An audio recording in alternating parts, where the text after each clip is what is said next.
Hello, hello, and welcome Zenless Zone Zero. It's been 3 days?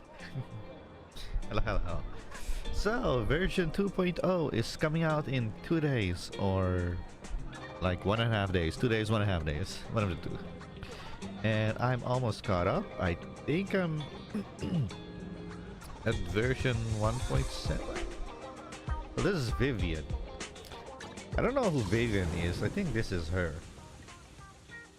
Well, probably met Vivian off screen. I already met her in the story, but I don't really know who she is. I know she's in here, and without further ado, let's begin because yeah, we need to catch up to the main story.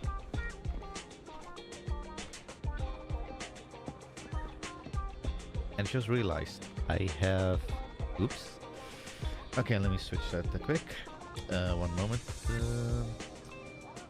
I have the wrong setting for my screen. Monitor. Darn it! Not that one.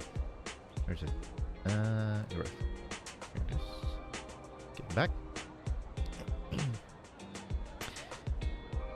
And that's better. Vivian, come here. I've been waiting for you for quite some time. Okay, Miss Vivian. What's up? Oh, she's taller than me, but then again, she's wearing heels.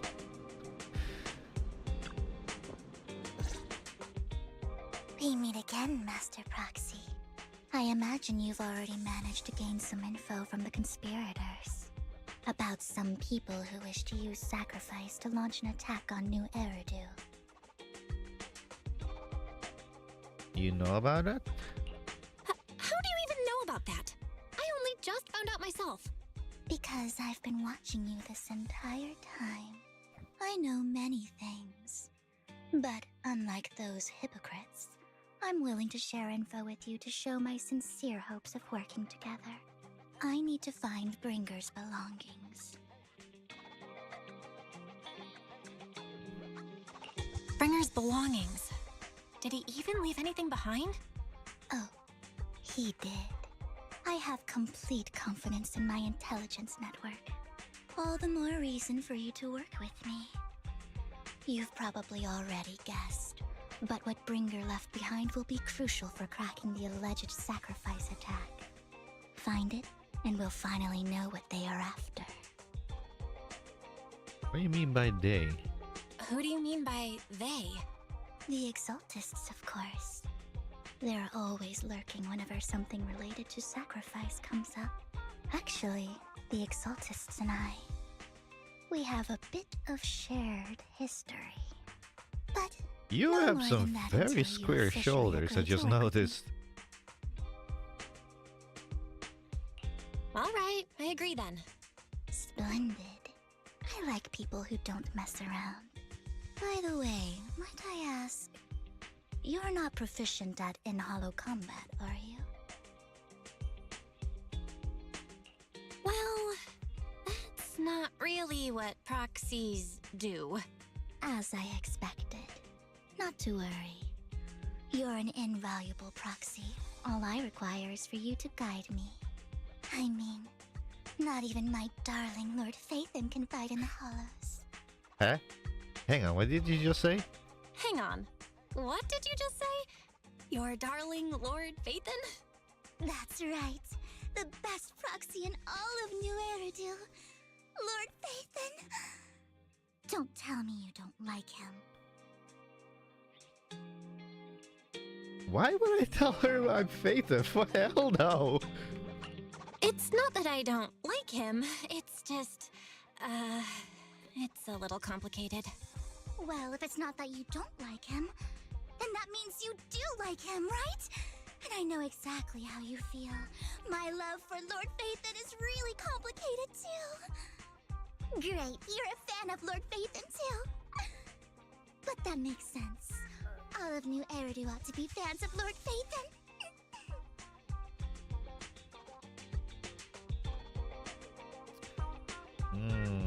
I could say no, but I think she'll get mad at me. Fine, you're right. I I'm actually a fan of Lord Phaethon. Then we're fellow fans! Wonderful.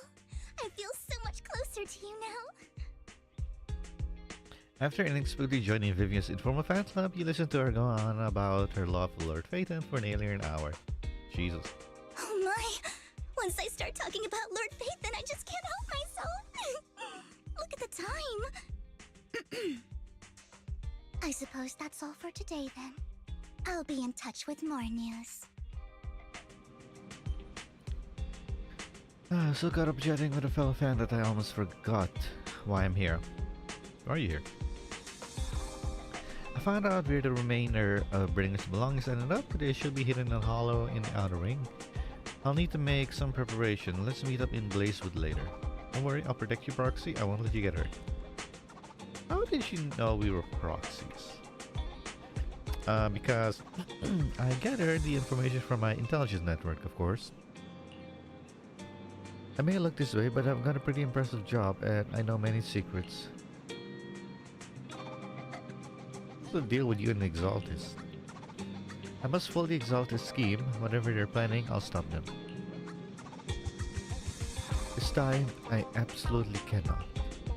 Look, just think of it as my personal beef with the Exaltis. Whatever the case, we're on the same side here. It's getting late. I need to go back to make some preparations. See you in Blazewood. Vivian leaves in a hurry. She seems rather reluctant to discuss her relationship with the Exaltis in detail. Belle, are you sure you want to head straight into the hollow? Maybe you can use the old method and connect to Eos instead. That would be a safer option. But if we connect to Eos, Vivian might recognize us. After all, she's our fan. Let's just go in. If you insist, Belle. Alright then, but if anything happens, make sure you stay safe. Even though you can stay in touch at any time, I still worry. I'll get myself out if anything happens. Good, if anything happens, I'll get back up for you immediately. Right, let's take a break for now and wait for Vivian to contact us. After some time, a message from Vivian arrives. Time to head to the Blazewood and meet her. Oh, let's do Shopee. Wata.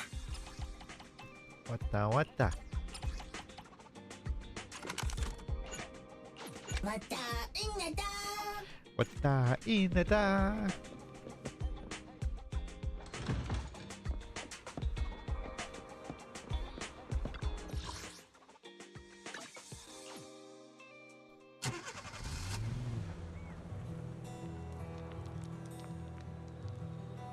Hey, where's my car?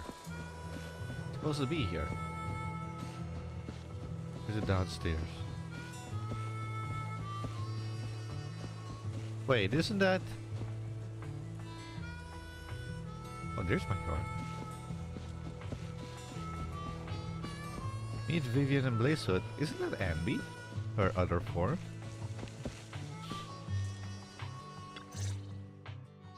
Proxy, you're here too. I didn't expect to run into you here. What are you two doing here? What are you two doing here? And is that a new look I see, Ambi? I'm here to investigate that incident. You call the instant you experienced the ambient trigger. The rough details have been recording on tapes and logged into your archive. If you have time, should go and refresh your memories with them. I've recently dug up some clues about the person behind the operation, but my key contact is ultra cautious and keeps demanding me to prove my identity. So, to gain her trust, I decided to meet her dressed like this. Now that everything is completely finished, this uniform doesn't really represent anything in particular. For me, it's just another outfit now. We all have to move on someday. I'm helping her. I want to make sure whoever's behind all this is caught. Ah, and who's this young lady? Vivian? Friend? Her name's Vivian. She's my friend. We're here investigating a few things ourselves. Ambi, one of the Cunning Hair's most powerful members. And Trigger, an Opal Squad sniper. It's an honor to make your acquaintance. You know us? Looks like someone's done our homework. Is it because of the proxy? You two are practically celebrities.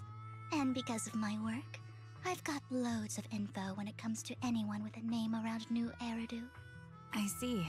Seems you're handling your work well. Let's prepare to enter the Hollow. Unless you have any further questions, we'll be taking our leave now. You're going into a Hollow? Proxy, you plan on going in like that? Yep. Yeah, that's right. I've recovered quite a bit lately, so I don't need any protective equipment in the hollows. You shoot a wink at Ambi and Trigger, who both notice your signal and don't ask any more questions. Right at the moment, a red familiar-looking lady appears. Caesar? Oh, you! Aren't you that lady from before at the auction? Hello. I didn't expect to see you again, young lady.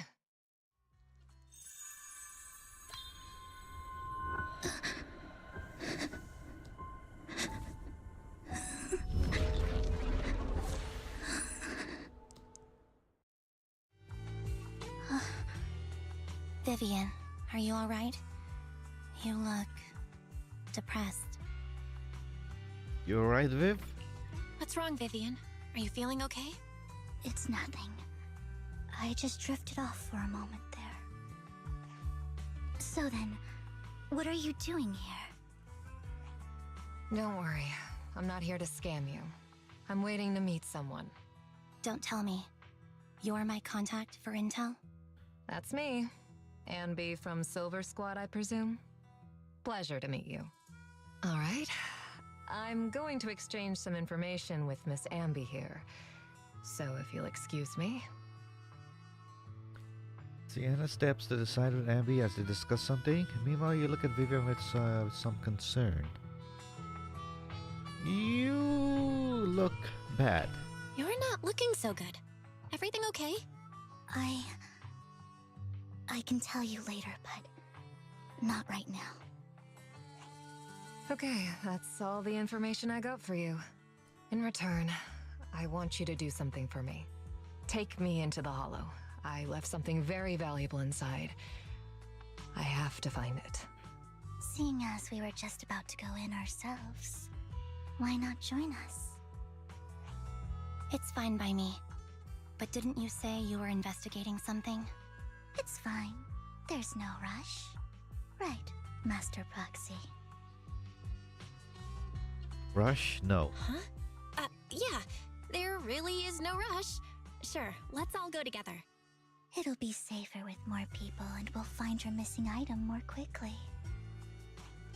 Thank you.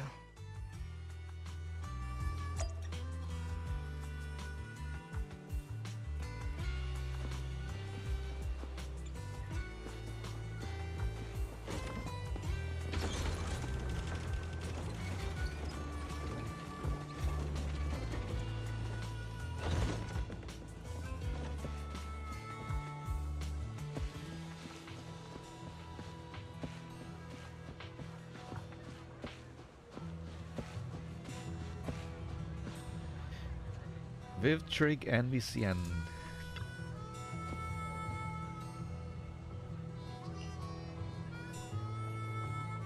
I thought you didn't like her. Proxy, do you believe in fate? No.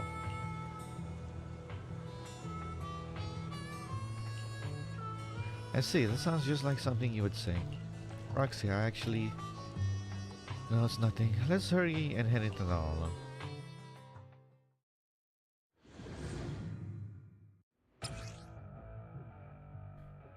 Right, I did introduce you in your test run.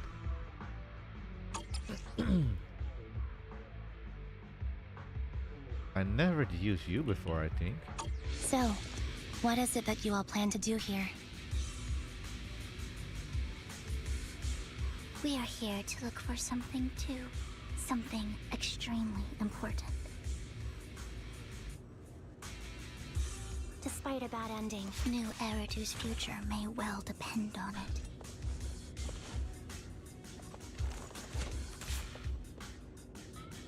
Did it just do their emotes the same time? Let's see.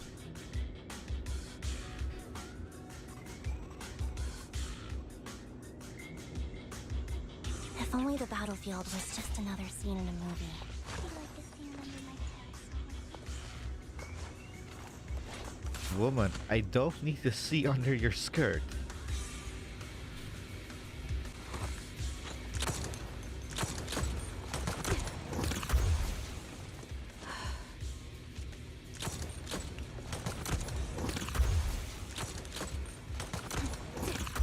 Ether vision activate.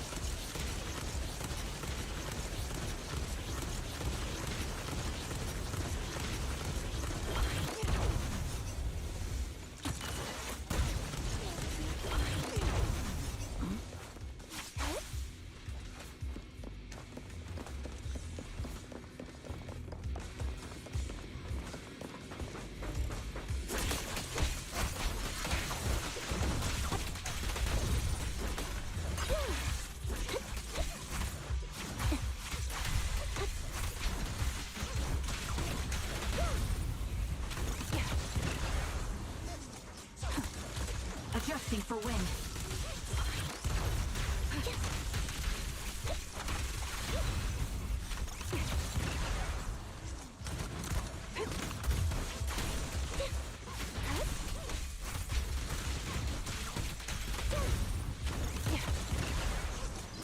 The melody of combat.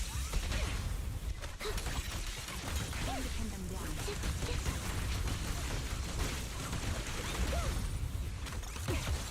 Now it's my turn to ask questions. What exactly is it that you're investigating?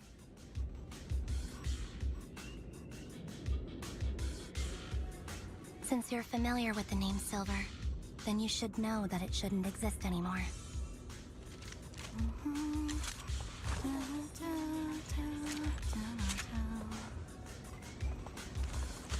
What I'm investigating has something to do with it.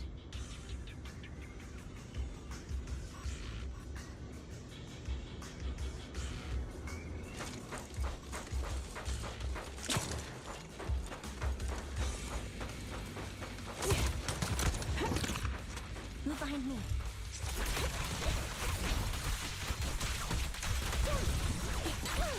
Outbound.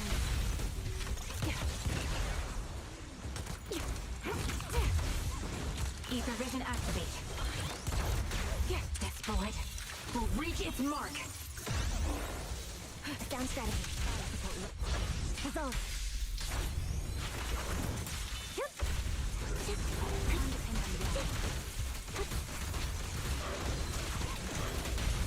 Quick shot.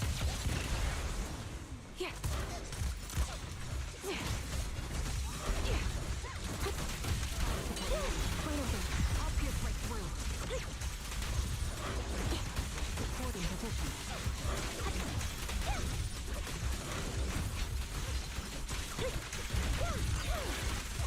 You're in my sight.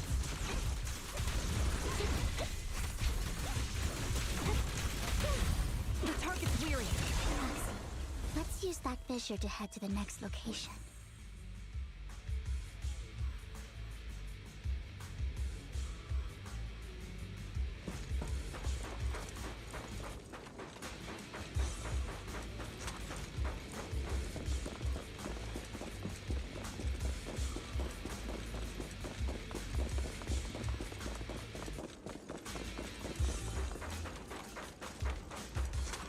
What? You walk a circle.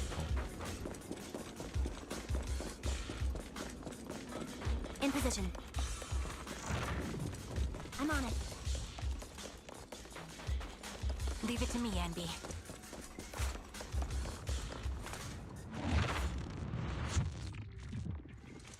This is the place.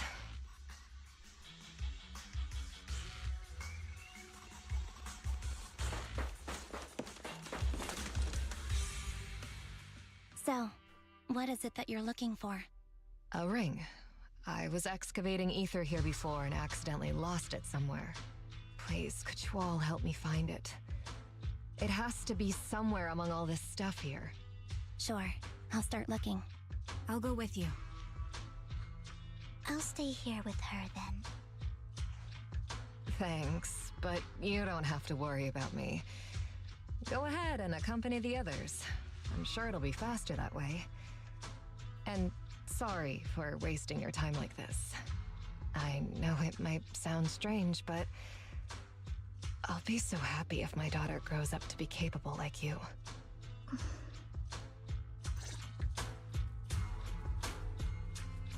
Do you remember the legendary artist mentioned by the host during the previous auction? Unrecognized during his lifetime, his works were discovered by art collectors after his death and become hugely popular. Sounds like quite a nice story, right? In reality, these arts collectors are to blame for his death. Those pompous big shots discovered his talents and even wanted him to craft forgeries of famous works. Someone as proud as him would never agree to such a thing. Not only did he refuse, he also wanted to expose their schemes. And some days later, he suddenly took his own life. I knew him. He would never do something like that. Those big shot sounds. How do you know all of this? Because that legendary artist was my husband, Mira's father. My condolences. Thank you. But I might not need it anymore. So, who exactly are those big shots you're talking about? Given the circumstances, fine to tell you, it's the Ravenlock family. The matters I just discussed with Miss Abby is also related to them. The collectible you asked me to bid on earlier, I should probably return to you.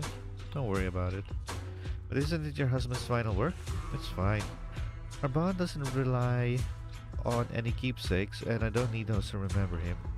It's much better off in your hands than someone like Hartman. Roxy, may I speak with Miss Sienna alone for a moment? Why?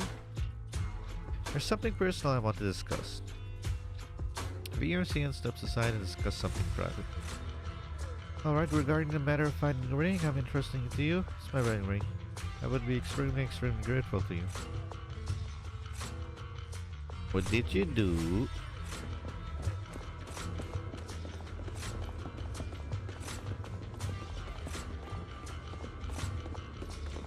Hey, where's that box? I saw a box. It's locked off. For now, at least.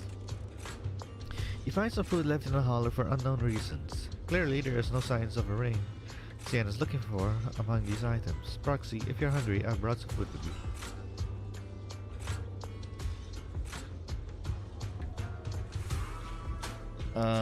You actually do, just a little bit. There's leftover food here. I don't want to imagine what's inside the bag. A bomb? Neither do I.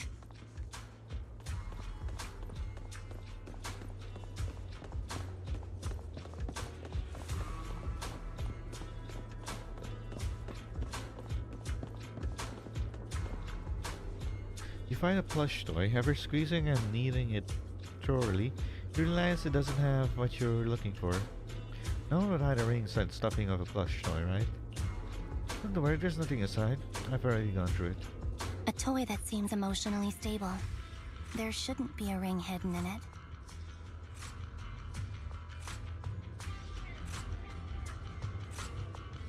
It's pretty cute.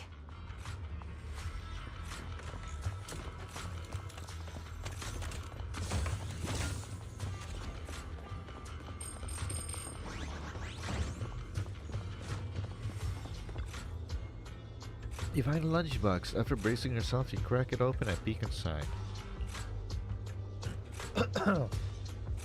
Very lucky or unlucky, the box is empty. No one would put a ring in a lunchbox. It would spoil the taste. Is that a main concern? It's a fancy lunchbox? I wonder if its owner is safe and sound.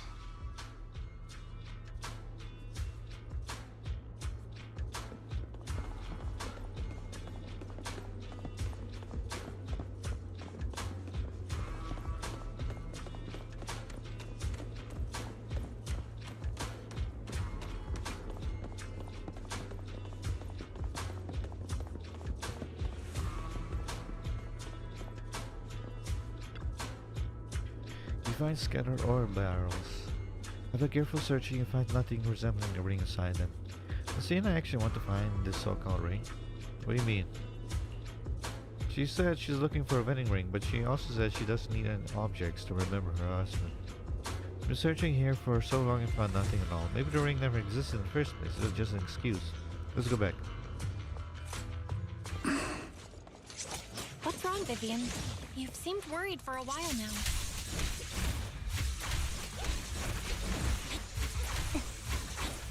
I'm worried about Sienna. The location should still be safe.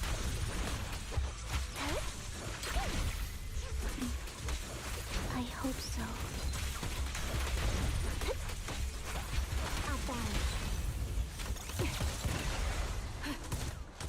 Recalibrating. Right on cue.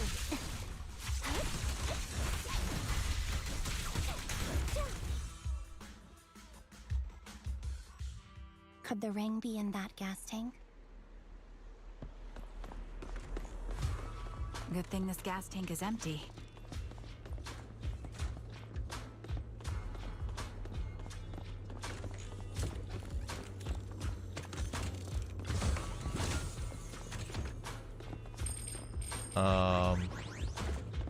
Does that look safe to you?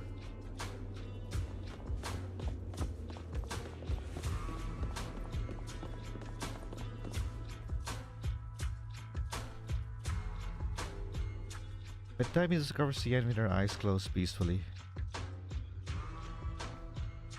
Her vital signs are gone. What happened? I guess this was her final scam. Shortly before, There's one thing I must remind you. Your time is running out. I'm not sure how you can tell, but you're right. I'm going to die in here. That's my plan. I'm very sick and don't have much longer. If I try to get treatment, it'll just be a burden on my daughter. So I scam my way through a bunch of physical exams and managed to take out a hollow corruption policy through Ravenlock Insurance. Once some time has passed, could you please take my corrupted body out of the hollow? That will secure a generous compensation package for my daughter. It's only what the Ravenlocks owe me. A pity, yes. But it's the only way I can squeeze it out of them. What makes you think that will help you? I just trust you will. I'm just awfully sorry you had to get involved in this, but it's something I must do. I have to leave something behind for my girl. I have to give her a chance at life. If it's okay, could you also please pass a message to Mira for me? Tell her, don't worry. Even if Mommy's body is corrupted, withers away, and turns to dust, my love for you will always be there. Thank you. You're a good kid.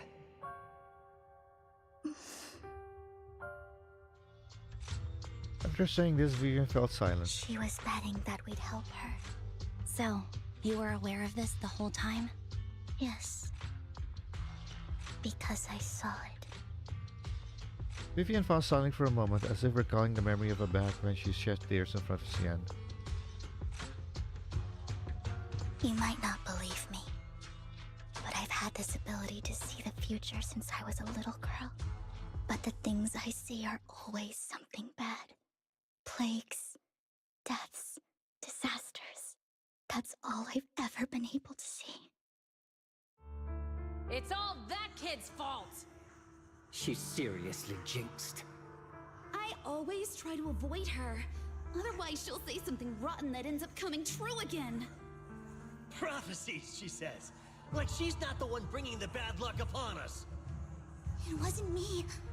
I didn't do anything. Sorry. I'm sorry. What good is saying you're sorry? Things like this keep happening every time you open your mouth! How unlucky. She shouldn't be here. Nobody wants her around. If only she would just disappear. I just wanted to warn you all. I'm sorry. After recounting the stories of her past, Vivian stays silent for a long time, as if struggling to break free from the shackles of those dark memories. Every time. Every time it's the same. In the end, there's nothing I can change. Sometimes I even wonder whether it's me predicting these things, or if my very existence is manifesting these calamities. Vivian, it's not your fault. You were just trying to be kind and warn them about impending disasters.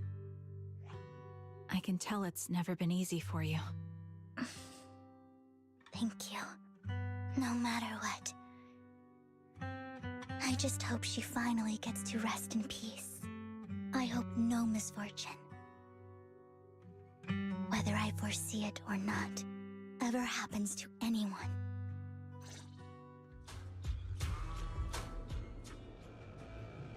So, Miss Vivian, do you always cry when you have a prophecy? Yes, every time a prophecy appears, I can't help but shed tears. I used to wonder if I could just hold back my tears, then maybe these bad things wouldn't happen. But I just can't do it. No matter how hard I try, I just can't. You're being too hard on yourself. Vivian falls silent for a moment, seemingly unwilling to continue the topic. Cian said that the compensation from the Ravenlock family's Hall of Corruption insurance is enough to settle her daughter, Mira, for life. Though, it's hard to imagine a notorious Stingy Hartman engaging in such a money-losing business. Maybe Tops demands it? Yeah, I think so too. Actually, there have been rumors that the Ravenlock family had fallen out of favor with Tops for a while now. That's why they're becoming so desperate, afraid of being abandoned by the mighty Tops. Tian is actually a skilled intelligence broker. She retired from the business a while ago. I see. I wonder if she was able to get her classified information. She said she tried many ways. Everything was useless against the untouchable Ravenlock family. She still couldn't avenge her lover. But I believe everything she did was meaningful. The same goes for you, Miss Vivian. Everyone, it seems there's Eternals nearby. It's not safe to linger. Let's keep moving forward. Proxy, do you believe that the future can be changed? Whoa, that's kind of an out-of-the-blue question. Let me think. I think it can. The camera stops rolling. No one's really gone. Is that so? Ooh, I like the jewel in her hair. Purple. Less purple.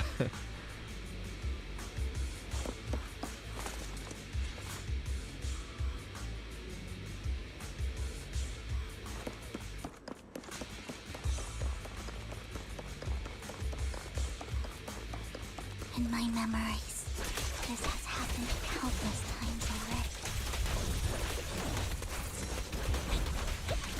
Why can I only see these misfortunes? Why can't I even have a sliver of happiness?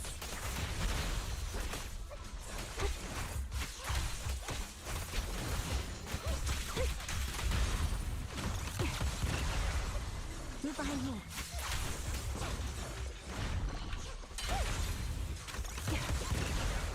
Copy. Right over.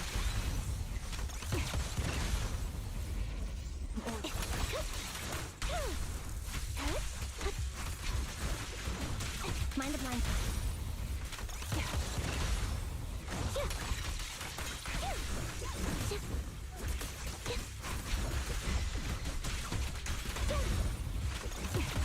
Proxy, the fissure that we're looking for is up ahead.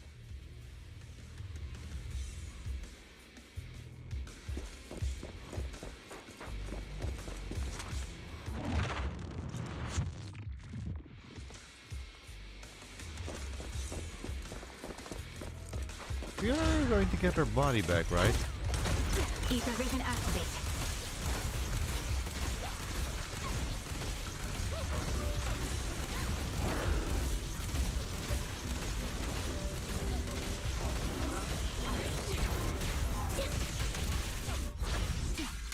Loyalty.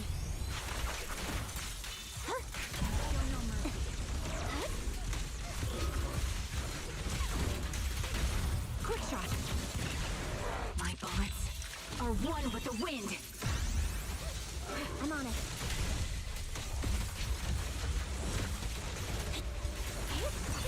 Outbound. You're in my sight. Right over. Show no mercy.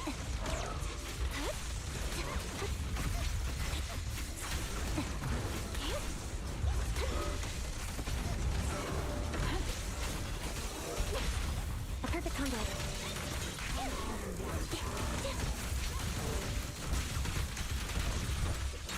Outbound. Pierce right through.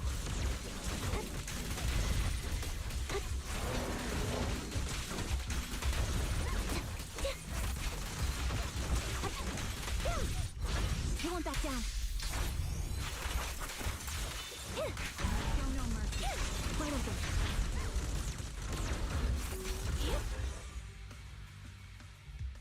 I think it's about time. We should take that lady out of the hollow. You guys go on. Thank you. She gave us the intel we needed, so this is the least we could do. I hope everything else goes well for you. Master Proxy, is there anything you'd like to know? You can just ask. I'm curious about your story, Vivian. But we can talk more once you feel ready. Don't worry, I can wait. You're the first person to ever say that to me. I'd be happy to share my story with you. These premonitions I see are not within my control, and they always come to me in a flash, like a flood of images in my mind.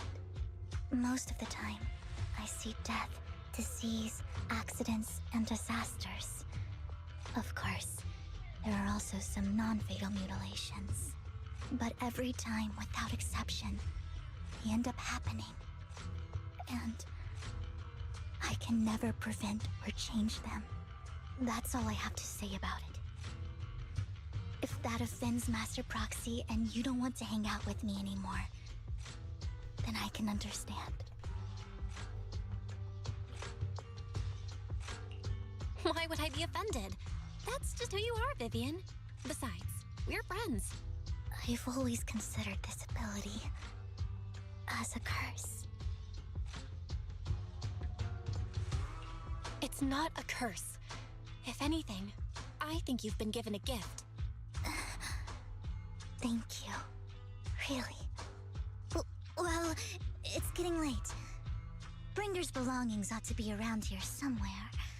Let's take a closer look. According to the previous clues, what Bringer left behind is hidden inside a vending machine.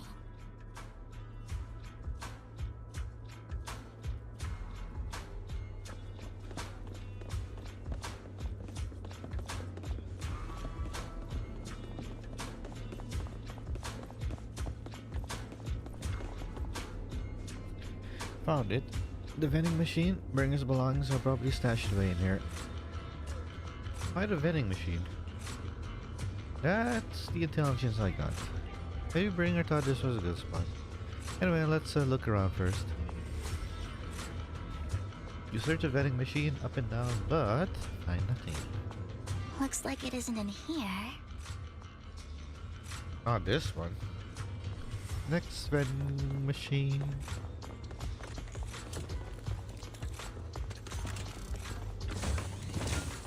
Let's try this vending machine. It might be the one we're looking for.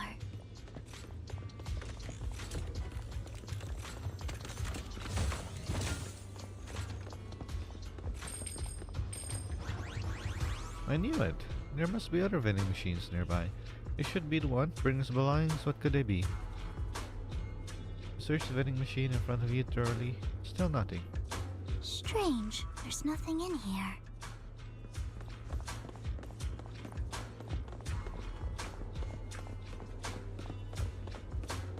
This vending machine looks a little suspicious too.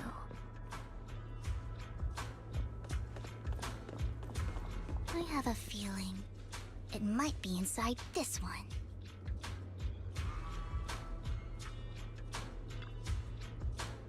Proxy, I have a feeling Brandon's belongings are definitely inside this vending machine in front of us. I believe you. No, I only believe it because I see these markings down here. Alright, let's search it thoroughly. You carefully search the vending machine and still find nothing. Just as you're about to give up, you kick the vending machine by accident. Where a drink would normally rot, a worn-out notebook appears instead. Wow! That's a proxy, so this is how it's done. You're a league ahead of professional intelligence broker.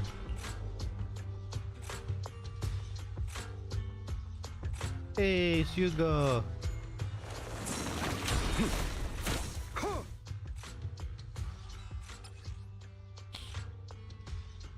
Bringer's notebook, old and worn looking. It seems to have a lot of locations of interest marked down.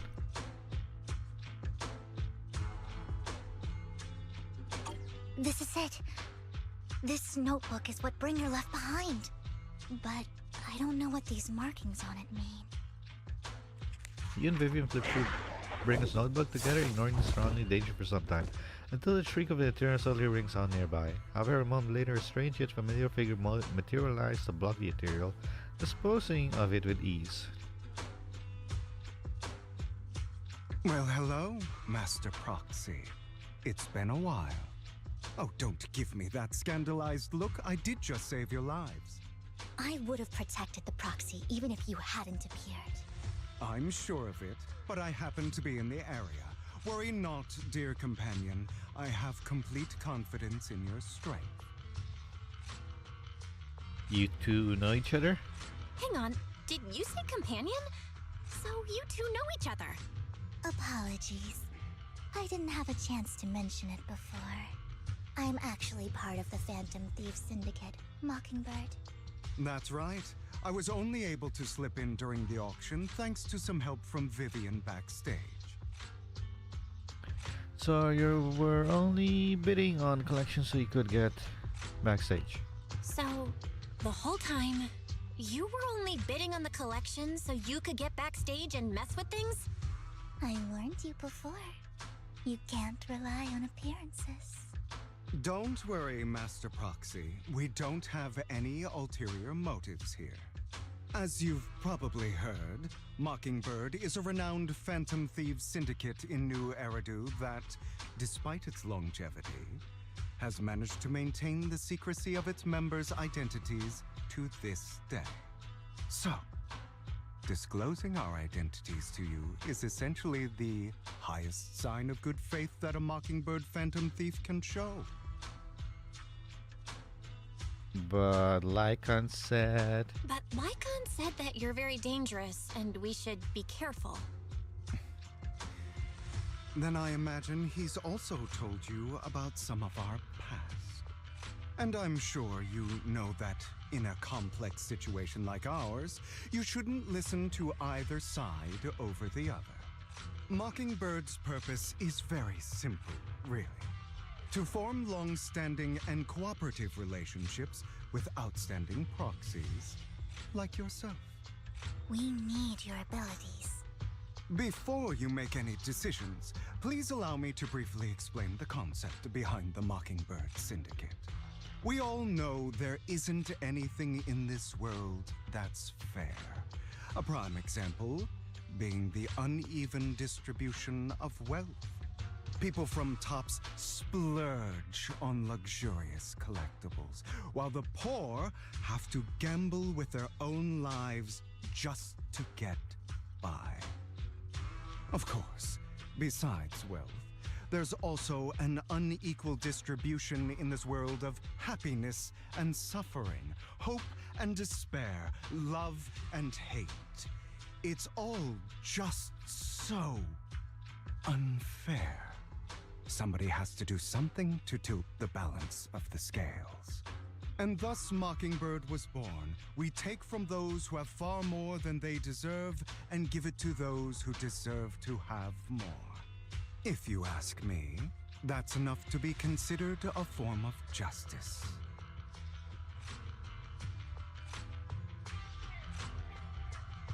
Well, in this city,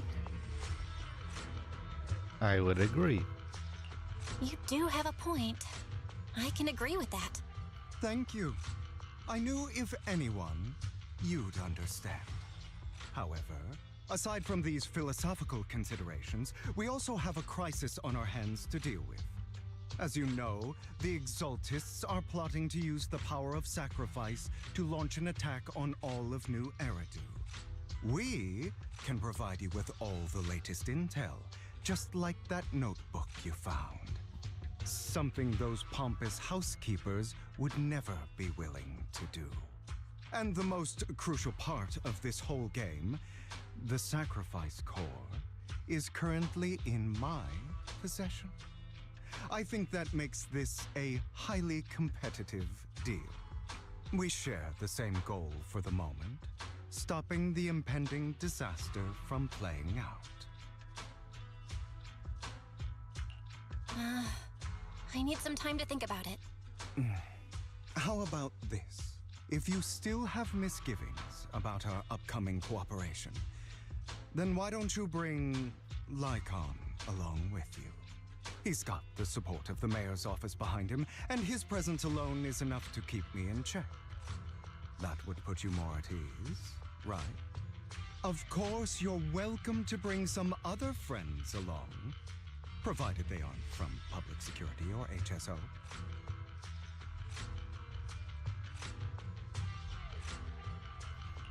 Well, if you're willing to let my friends come along, then you've got a deal. Great. It's a deal. By the way, Proxy, this is for you. Fancy collectible added to the workbench. Collectible gifted by Vivian, and I hit my monitor again. Oh man.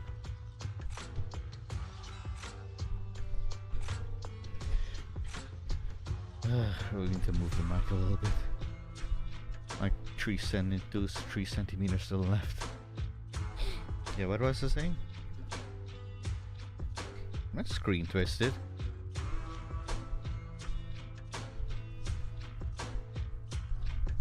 It actually is.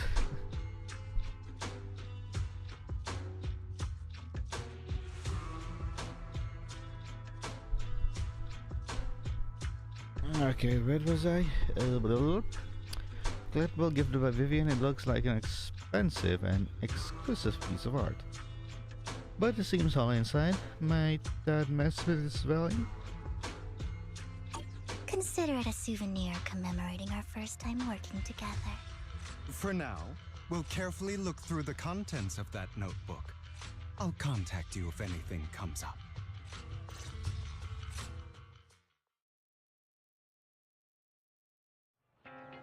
After leaving the hall, Hugh and the others returned to the video store.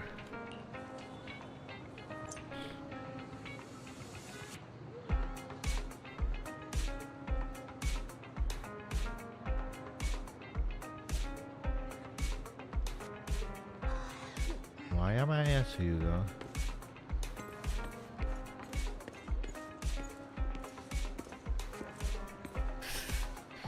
Well, look at this. Reuse asset.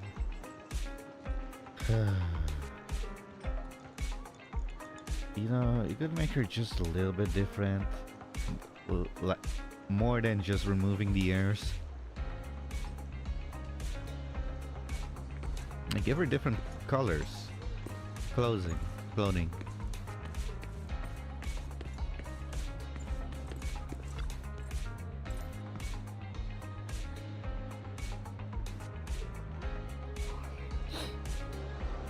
Since we're already at the video store, should we ask Master Price to recommend some films? My apologies, everyone. But I need to take my leave and take care of my art gallery now. So you actually own a gallery? I also need a convenient social identity for various reasons. The title of gallery owner works quite well. Alright, I stay with Max Proxy for a bit longer. But Hugo, you've been oddly busy lately. You're not hiding something from me, are you? Well, shortly before.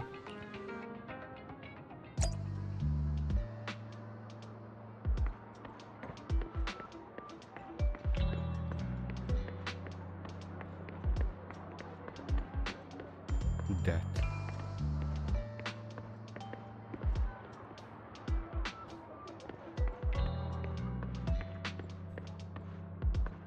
Casey? Don't know who that is. Well, well, if it is our dear collector, Mr. Hugo, long time no see. Assume you finished the task I asked you to do, yes? Done as promised. I've already found buyers for the goods you gave me. No searches of big names among them. No shortage, I mean. Of course, I also recommend your gallery to them as instructed and spread word about it in the circle. But getting rid of all these excusive stuff so suddenly, you're not in trouble, are you?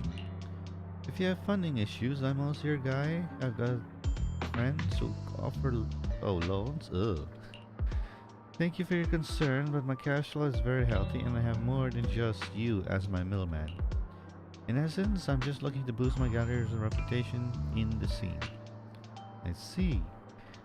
Those rare pieces in your collections definitely caught a few eyes. I'm sure they're all looking forward to collaborating with you. Thank you for the kind words. Alright, let's it's getting late. I should head off now. See you next time.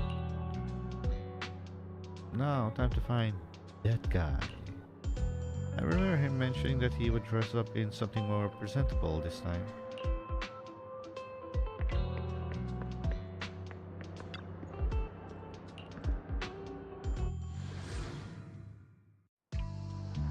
Presentable.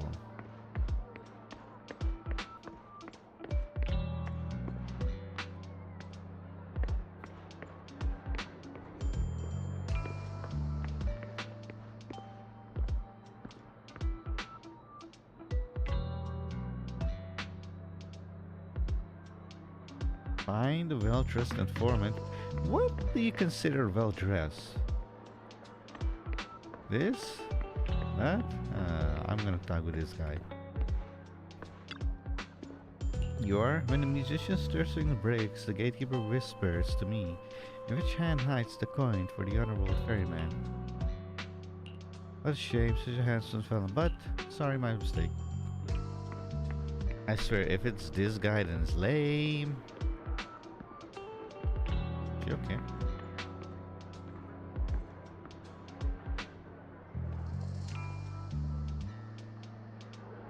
Cannot see her eyes. Is it a barber shop? Beauty salon. Huh.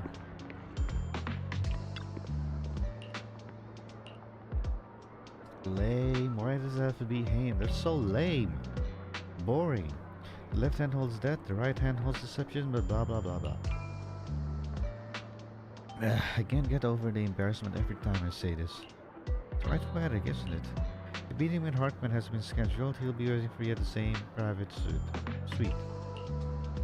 Or should I say waiting for Hugo, the renowned collector and gallery owner. Thanks. I knew I could count on you. Still, I have to ask, you're not looking to make Ravenlock's your enemy, are you? And if I say I am... Not like I can stop you anyway.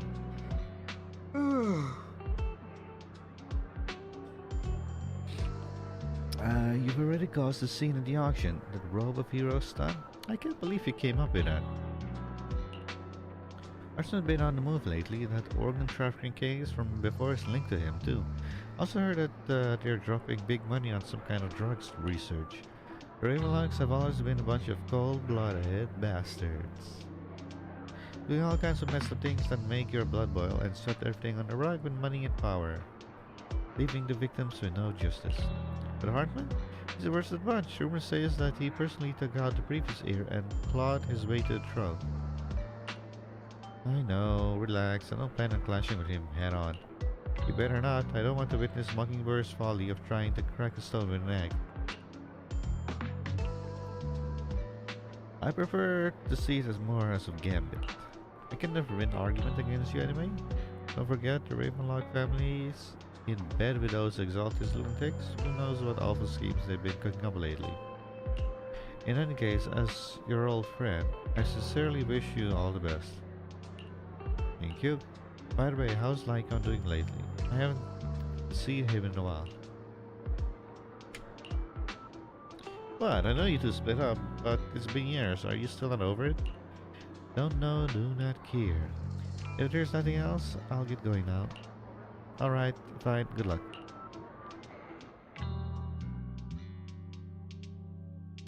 Students in the bar seem to have intense discussions and you hear a familiar name. So, that Mockingbird Phantom Thief Syndicate only looks flashy but hasn't actually accomplished anything, right? Tops remain unshakable and those big families are just a step away from getting total controls. It's possible that even the mayor can't keep them in check. Doesn't the mere existence of Mockingbird serve as some kind of warning? Every time you release a crime warning letter, fear erupts among these evildoers. Really? But what can they actually do to change? In the end, it's probably just a game. To the big shots, Mockingbird is like a fly, annoying, but not deadly, so they just let it be. So what do you think should happen? If you ask me, you have to dismantle everything from within if you truly want change. Not power or influence is all futile. The first step should be accumulating the resources by any means necessary and if possible, joining tops. After all, to establish a new order, the old one must be demolished, just like how creation requires destruction. It sounds exactly like something a villain would say. If it's really possible to join tops, many would probably defect immediately. True, who would turn down money? It's almost time for the meeting with Hartman. Time to go.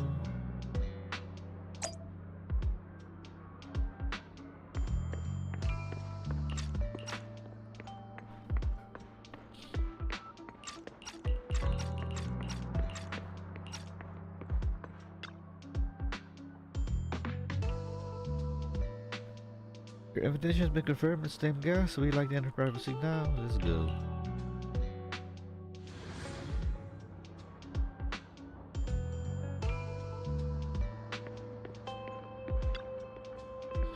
You're the one who has business with Master Hartman? Correct.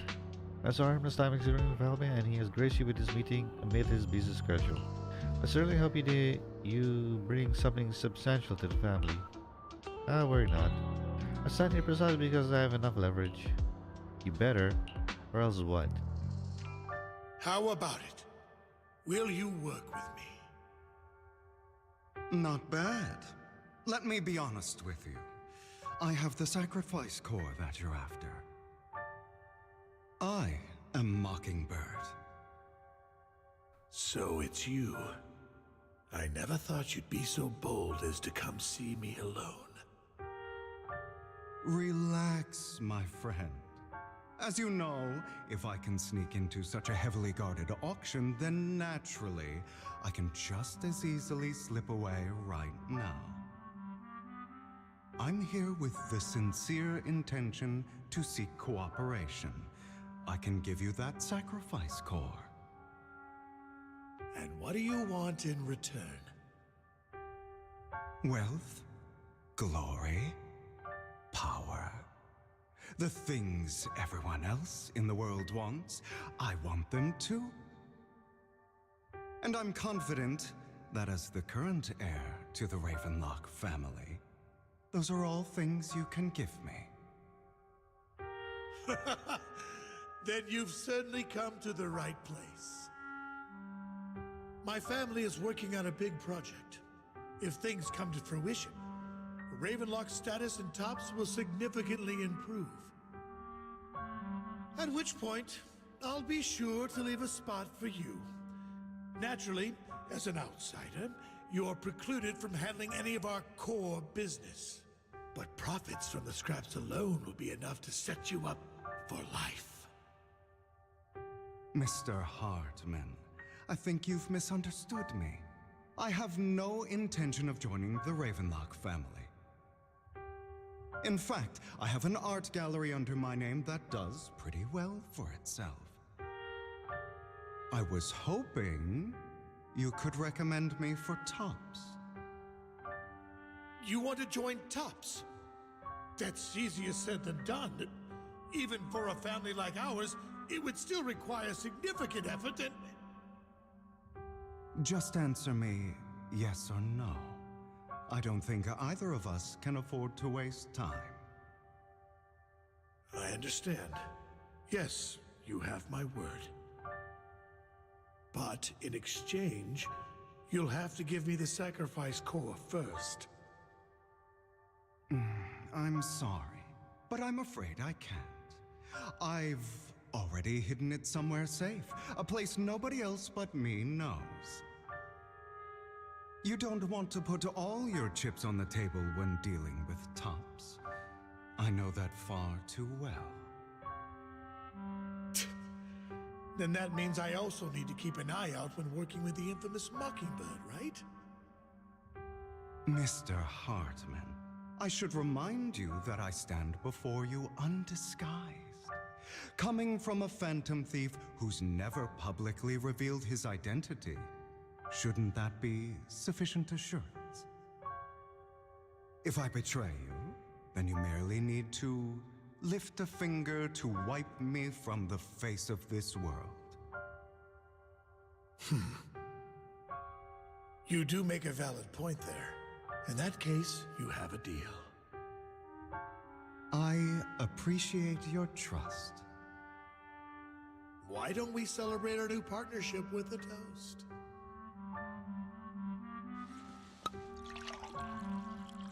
Hartman calls over the waiter and pours out 2 glasses of something expensive-looking crimson liquid. He lifts his glass and nods to Hugo before drinking it in one go. Hugo flashes a smug grin as he follows suit and takes a gulp. Gulp, gulp. Having a drink before undertaking anything important is a family tradition. It's good luck. As an outsider, it's a real honor. By the way, you aren't the only member of your organization, are you? Shouldn't all your companions agree to this deal first?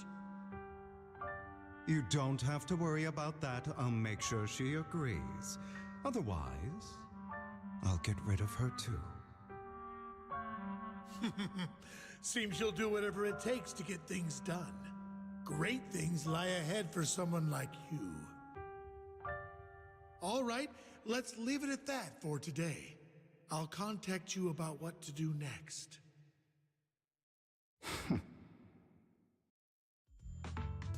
That's him! He's the one who killed Serena! She was the only one who was ever any good to him, right? That's how he repays her? That's why they say once a mongrel, always a mongrel. Just look into his eyes. Father! We have to punish him! Serena had been ranking ahead of him. Hugo must have poisoned her water so he could pass her. Pure evil. Typical for an impure bloodline.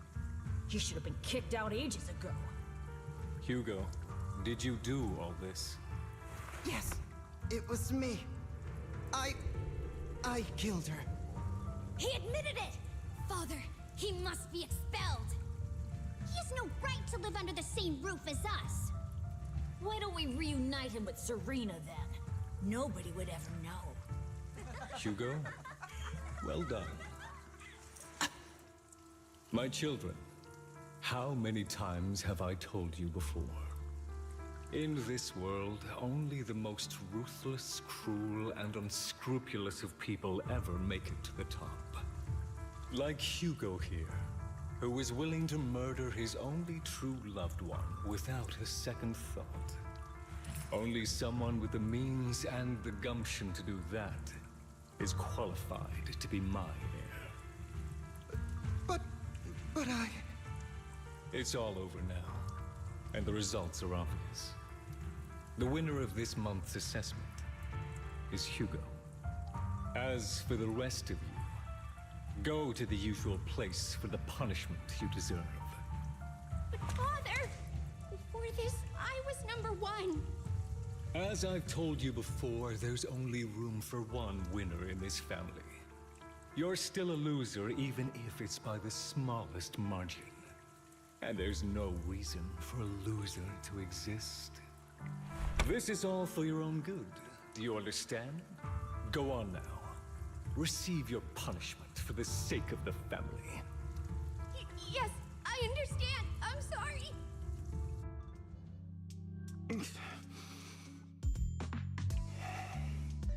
That really brought up some unpleasant memories. It won't be long. Soon, it'll all be over.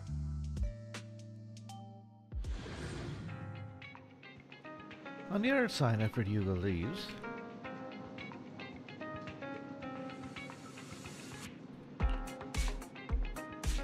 Roxy, you look like you have something to say.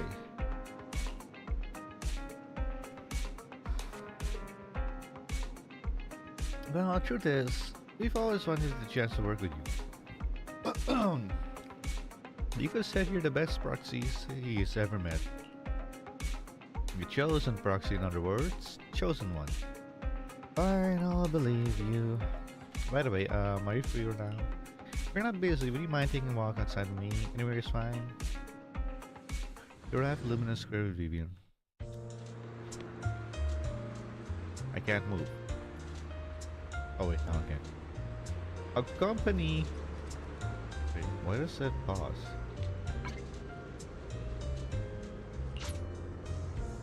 Thank you for escorting me here, Proxy. Today was quite eventful.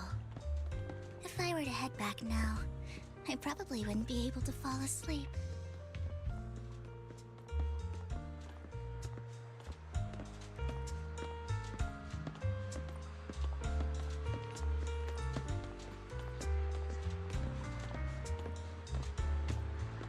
You're a child that only brings misfortune. People have been saying that about me for a long time.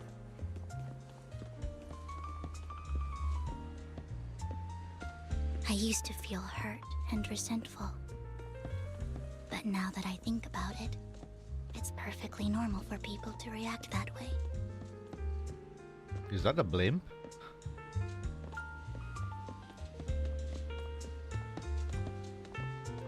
Or Zeppelin, blimp or Zeppelin? Whichever one you want to use, say use.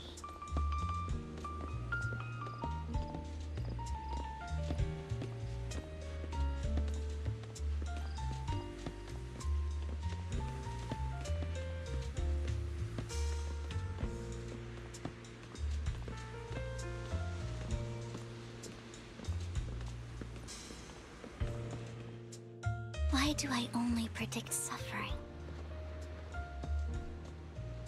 If I could predict happy things, joyful things, would people like me a little more? Maybe fate truly is set in stone. Often, I want to help these people avoid their miserable fates.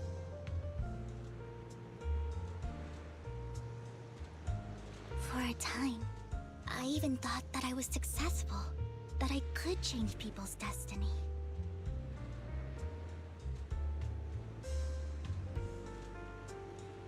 But it was all an illusion. In the end, I couldn't do anything at all.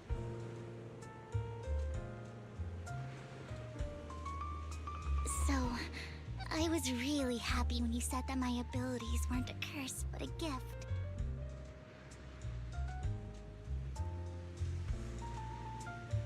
Thank you, Proxy. I'm so glad to have met you. And you're also a fan of Lord Phaethon. It's like we were fated to meet.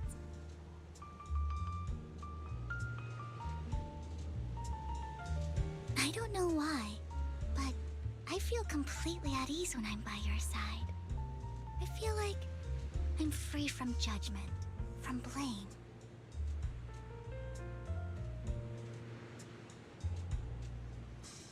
Like, I don't need to worry about anything, and can just be my own true self.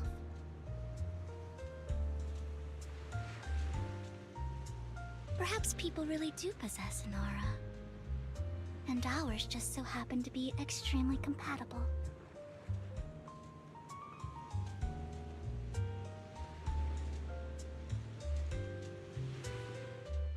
By the way, you asked me before about Hugo. I don't really know much about him. He rarely ever talks about his past. But judging from his eye colors, you can guess he's probably the bastard son of a renowned family. I think his mother was very worried about his different colored eyes, and even wanted to get rid of him at one point. But then his family offered a huge price and bought him off his mother for some reason. And just like that, he moved from a leaky and drafty boarding room to a luxurious mansion. But he's also mentioned that the extravagant home is actually like hell for him. I think it's probably because the family treats him terribly. I digress. He ran away and ended up meeting Lycon and his master. After that, they formed Mockingbird together and experienced a rare period of happiness. Until Lycon's betrayal. What's your take on Hugo? So, what's your take on Hugo? I imagine I would still be wandering around now if I had never met him. To me, Hugo is just like an older brother. I've always felt as though he's carrying some heavy burden with him. But that's a secret he's kept to himself. Something he'll never tell me. Sometimes when I look into his eyes, I can feel that he's really struggling with something. Even though he may say some extreme things, Hugo really isn't a bad person. I think one day he'll tell me his secret. Until then, I just have to wait. Wait and trust him. After chatting for a while, you say goodbye to Vivian. It's getting late. Time to head back to the video store and get some proper rest.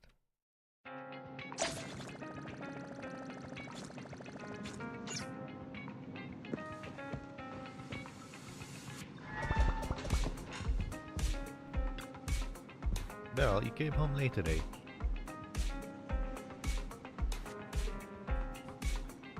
I see, it's getting late, so let's call it a day. Once Vivian and the others get in touch, we'll have a lot to investigate. Belle, Vivian has contacted us. She said you'll be investigating Hall tomorrow. In addition to her, Hugo and Lycon and B, whom we recommended before, will also join this operation. So that's gonna be my team. Vivian, Hugo, Lycon, and B. She'll explain the details when she comes to pick you up at the video store tomorrow. But, are you still planning on heading straight into the hollow like you did last few times? Me. Alright, with so many friends around this time, there shouldn't be much risk. I'll wait for you at home. And no matter what, I'll remember safety first. Let's get some rest now. It's been an hour and 15 minutes, or almost an hour and 15 minutes. And seeing that these chapters takes like 3 hours, three and a half hours for me. We're like 1/3 done. After a good night's rest, the next morning arrives as promised.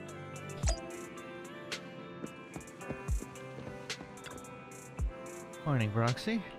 Long story short, we analyzed the location marked in Britney's notebook and found no pattern between the coordinates, but they all seem well hidden. You suspect that we might find something stashed at the coordinates, but it's unclear whether it will be pleasant or terrifying. In case we need to investigate, our destination today is the Ballet Twins. Oh no. I don't like the Ballet Twins. I don't like the two bosses.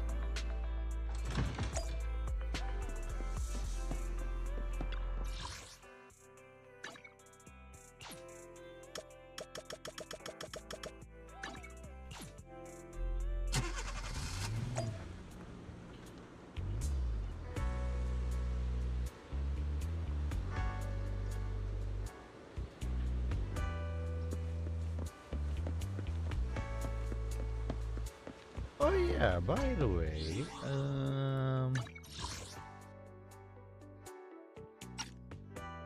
why can't I have a 90 FPS setting?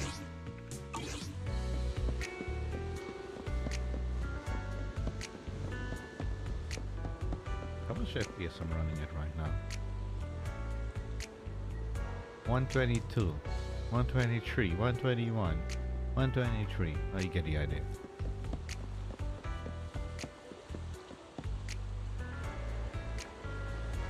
Hello? It appears we're the first to arrive. I thought we were running late. This might sound weird, but it's nice to think about getting to work with you from now on. I don't really know why that makes me feel so happy. Oh, it's because we're fellow fans! Anyone who likes Lord Phaethon can't be a bad guy. You're right. For sure. Of course, Lord Phaethon is the greatest there will ever be, but you're definitely the best proxy I've ever met in person. Hugo told me before that you're really skilled, and he said we'd get along great. I wouldn't be surprised if Lycon or Envy accidentally let us slip so that we are Phaethon. Would you like to come by my place if you have time later? I have a huge collection of Lord Phaethon merch. Wait, what? Phaethon has merch? Phaethon, Lord Phaethon doesn't have any merch out there, right? I mean, we don't even know what he looks like, for starters. It's all my own original merch. Like screenshots of old Internet comments. I print them out and turn them into postcards. Plus the avatars Lord Phaethon's used, the music playlists they recommend. I've organized it all. I'd love to show it all to you if we get the chance.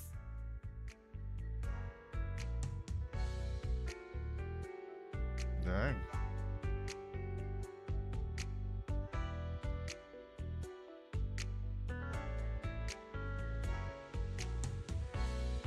I appreciate that. Well, I appreciate the thought. Speaking of which, what's taking those two so long? Hugo said he had some preparations to do before entering the Hollow. I wonder how that's coming along. Meanwhile, Hugo is preparing for the upcoming operation in another part of Lumina. Same old routine, shopping first. About time to stock up on chocolates anyway. We're getting followed.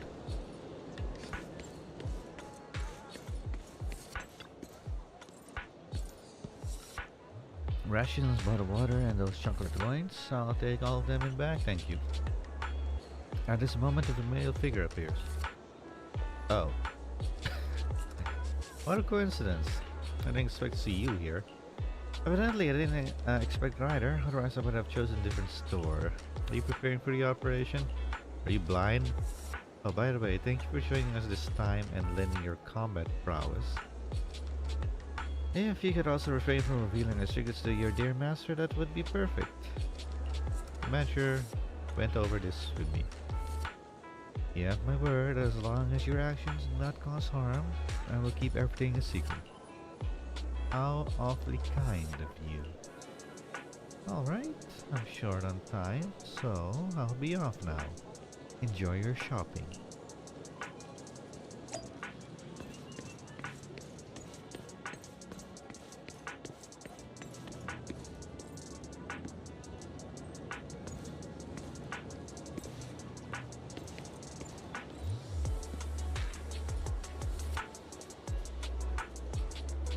Can't follow you if you don't play anything.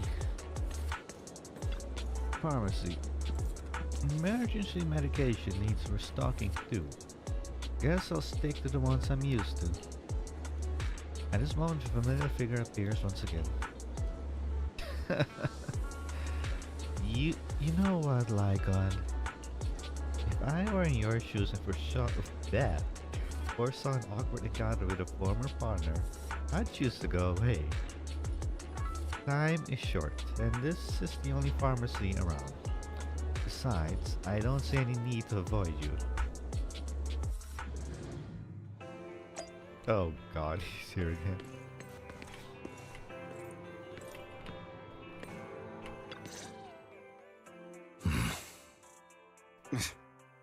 This is getting to be more than just a coincidence, don't you think? Or perhaps you are actually stalking me.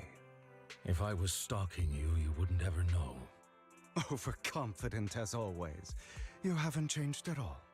We just make it a habit to check the state of our weapons prior to combat. Thanks for that little reminder. I almost forgot. I didn't expect you to let me join. What else could I do? Master Proxy would have insisted on having you join us.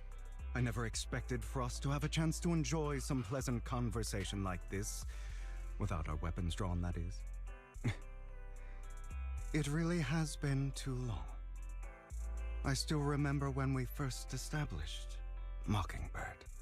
Indeed. That was a long time ago. Thankfully, Jack went in peace. He must have known about his condition for some time. He even left us with instructions. Passing peacefully in your sleep is the most natural way to go. I'm happy for him. By the way, Lycon, have you given it any thought yet? You mean about our guild for Phantom Thieves? Yeah. It's time for us to build an organization of our own. Jack always supported the idea, didn't he? I don't have any objections. But what should we call it then? How about Mockingbird?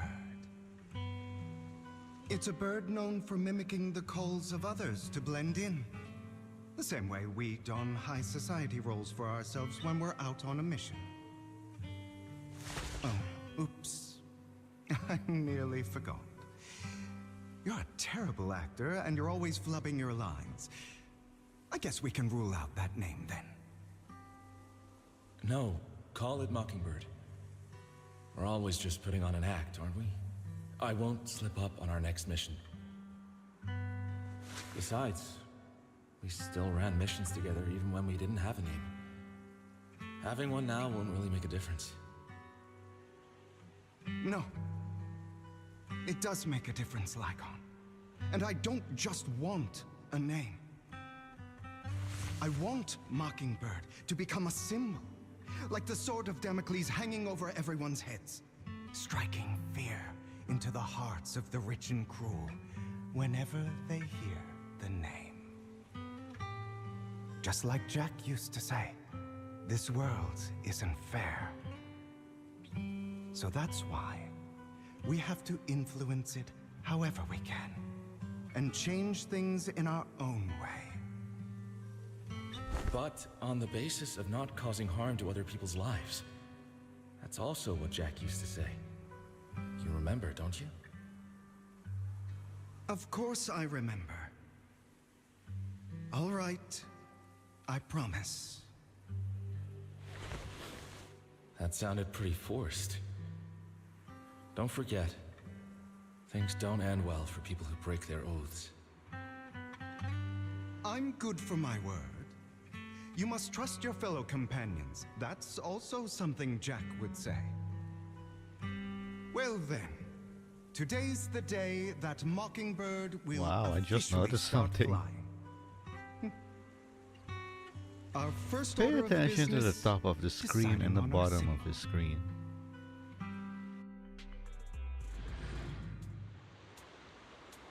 So you see those film rolls, those black, those old film rolls going on the screen at the top and the bottom during that scene? I literally cannot see them on the monitor I'm playing this game. They're literally not showing up there. What the hell, monitor? I just happened to notice it when I was looking over at the OBS, like, wait, what? Why does my OBS look so weird? I look back at the main monitor, come back to OBS, look to the stream, like, huh? monitor. What the hell? You can like and share a rare moment of peace for reminiscence. Meanwhile, on the proxy side, eaters joining the operation finally arrive.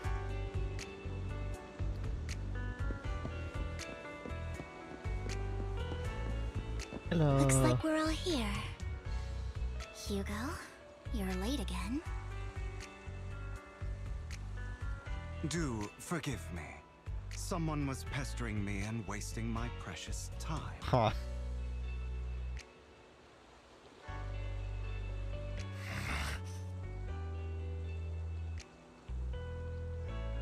Anything else? No? S5 star. Do you call them 5 This or is the S rank? path I Oh, S follow. rank. S. All S rank. Hey, Hugo, are you still in the team? Oh, you are. For 20 hours. Okay.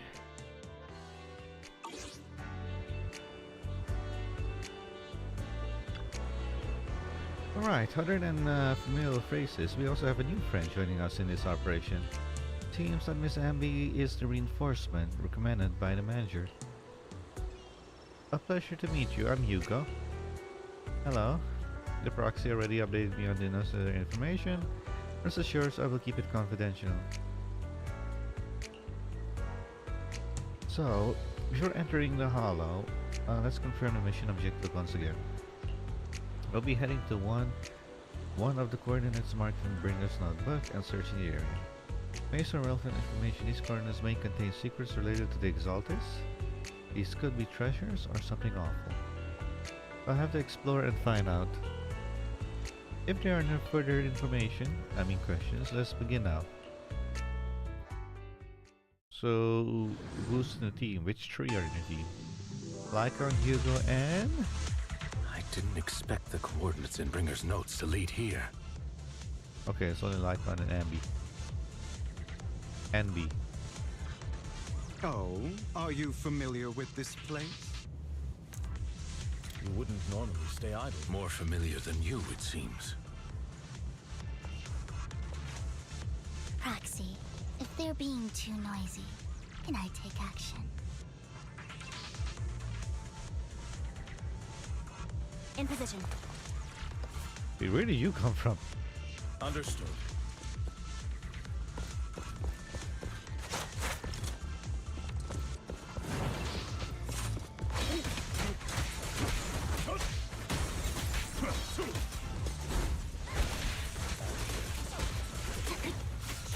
Mind the blind spot.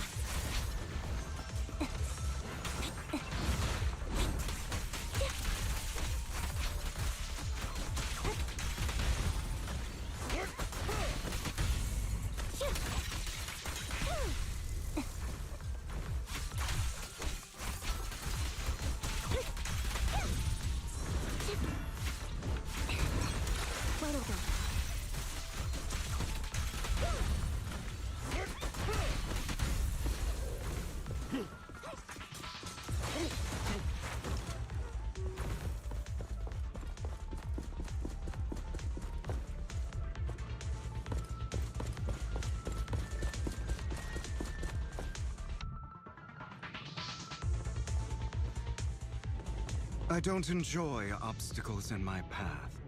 Can we not bust the door open? You can try. Master Proxy, we need to find a power source to activate the door.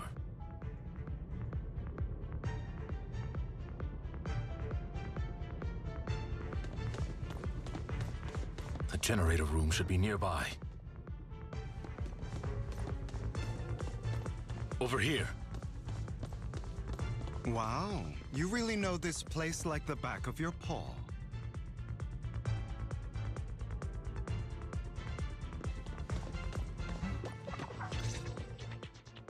Master Proxy, I hate to be the bearer of bad news, but there's something wrong with the circuit.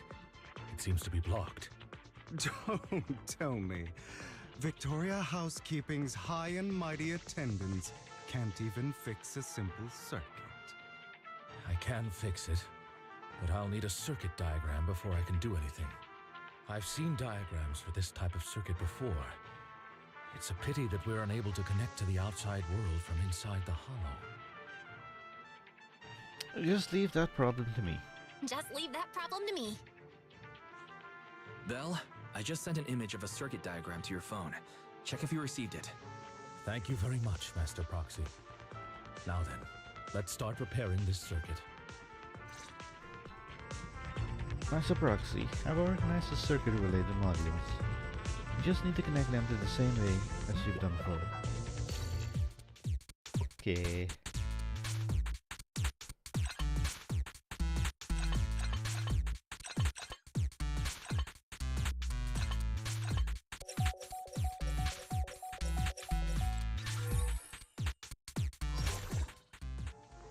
The circuit is fixed. We should now be able to open that door. Wait up. Wait a second. Something just doesn't add up. It's all coming together now. Communicating with the outside world from within a hollow. She's figuring it out. And getting that circuit diagram. In theory, there's only one person who could ever do that. Could it be your Lord Phaethon? Impossible. There's no way. But then again, only Phaethon could have done that. I mean, you're an incredible proxy, sure. And you're a good person. But could you really be Lord Phaethon? Nope, you got the wrong person. Nope, you've got the wrong person. Really? But my instincts are telling me that you have to be Phaethon. Unbelievable. Lord Phaethon, I've been your biggest fan for years now. Goodness me, Lord Phaethon was right in front of me all along, and I had no idea. This is like a dream. Could you, I mean, if you're willing, could you please give me an autograph and a group photo and... Let's wait until we're out of the hollow. Anything you want. We just gotta get out of the hollow first. Oh, okay. Sorry, guess I got a little too excited. Anyone would be enraptured meeting someone they admire that much. Yeah, if I ever met my favorite movie director, I'd be the same. We should keep moving. This isn't the best place for idle chit-chat. The door's finally open.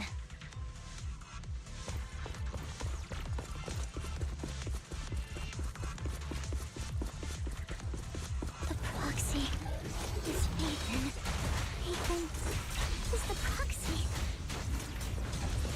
This is a dream. I never want to wake up. Stop.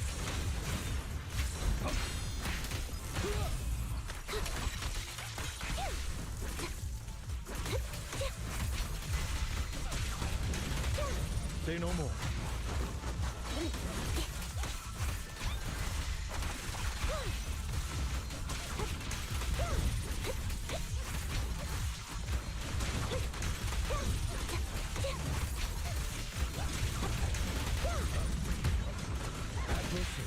The fissure over there should lead to our destination.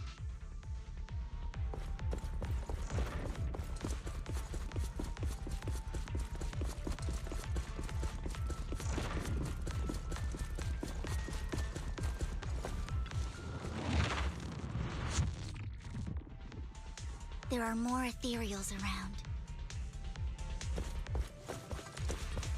Please be careful, Lord Phaethon.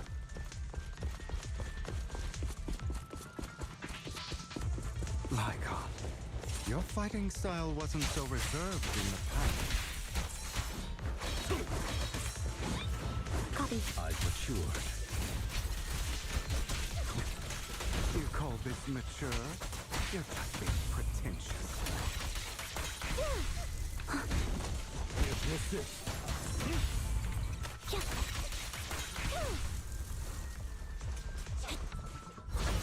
Go.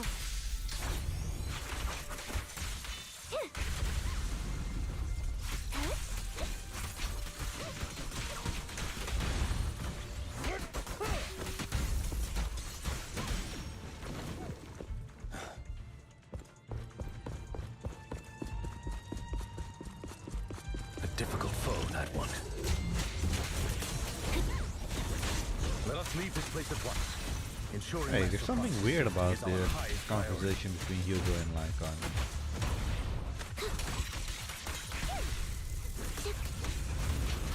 I won't let anything happen to you, Lord Satan. Hugo was talking about how his Lycon's fighting style has changed in the past. But Yuga and Lycon had a fight in the previous stream, like a full-out fight. So him making comment about it now, about Lycon's fighting abilities, capabilities, I'm not even paying attention to what I'm doing, didn't make any sense because he already seen it. This power.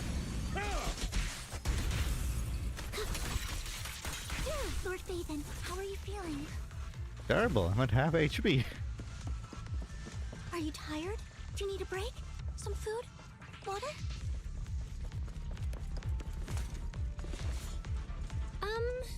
Thank you for your concern. I'm fine.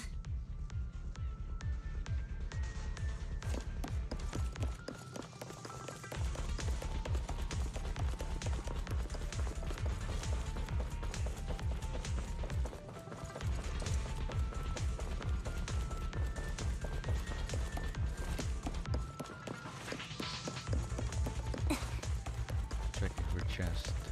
You never know.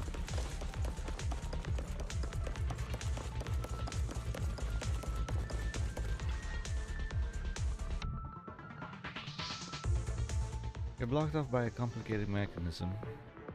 Master, a complex mechanism has been detected ahead. To pass through, you need to activate all 3 smaller mechanisms. Suggestion: split up. Yeah, and those handle film them rolls at the top and the simultaneously to bottom of save the time. screen, those don't show up on my monitor at all. What if I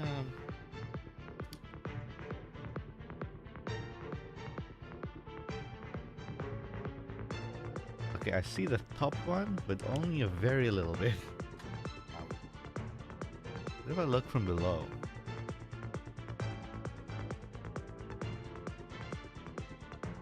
Okay, the bottom one literally does not appear on my monitor. Let me see the top one. A little bit. So, we have to head to 3 different places to crack this thing. Now it disappeared again. Huh? We're splitting into 3 groups? In that case, I'll protect you, Master Proxy. I can take care of one myself. That leaves the last one to me then. You should go with Hugo. Eh? What's that supposed to mean?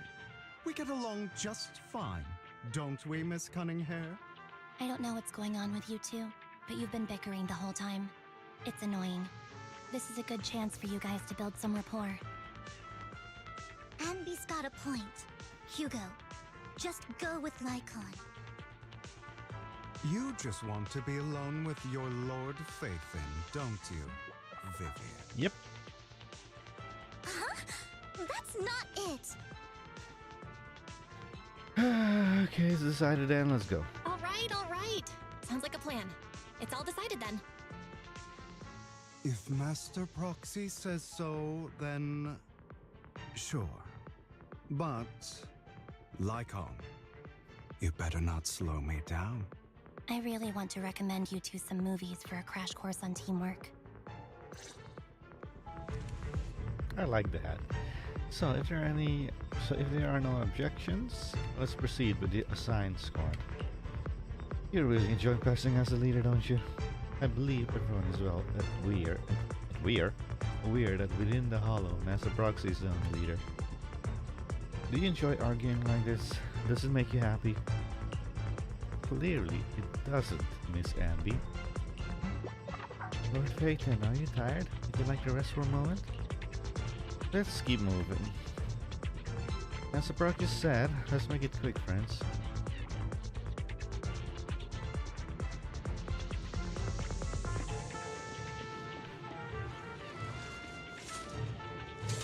Lord Phaethon, there are too many ethereals here. We have to find a way to close that door and stop the ethereals from flooding in.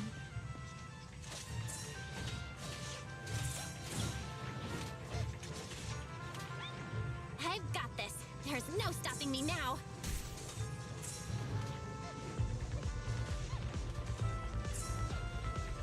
Lord Phaethon, I'll leave the door to you. Don't worry, I'll take care of these ethereals. I will not let these ethereals touch Lord Phaethon.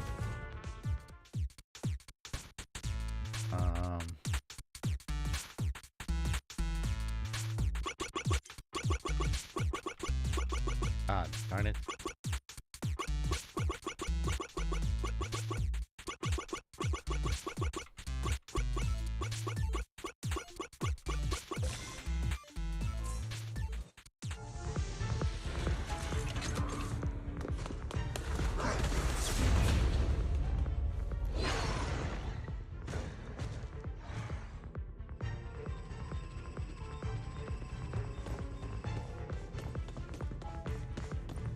Lord Phaethon, seems like we both need to press down on these mechanisms at the same time.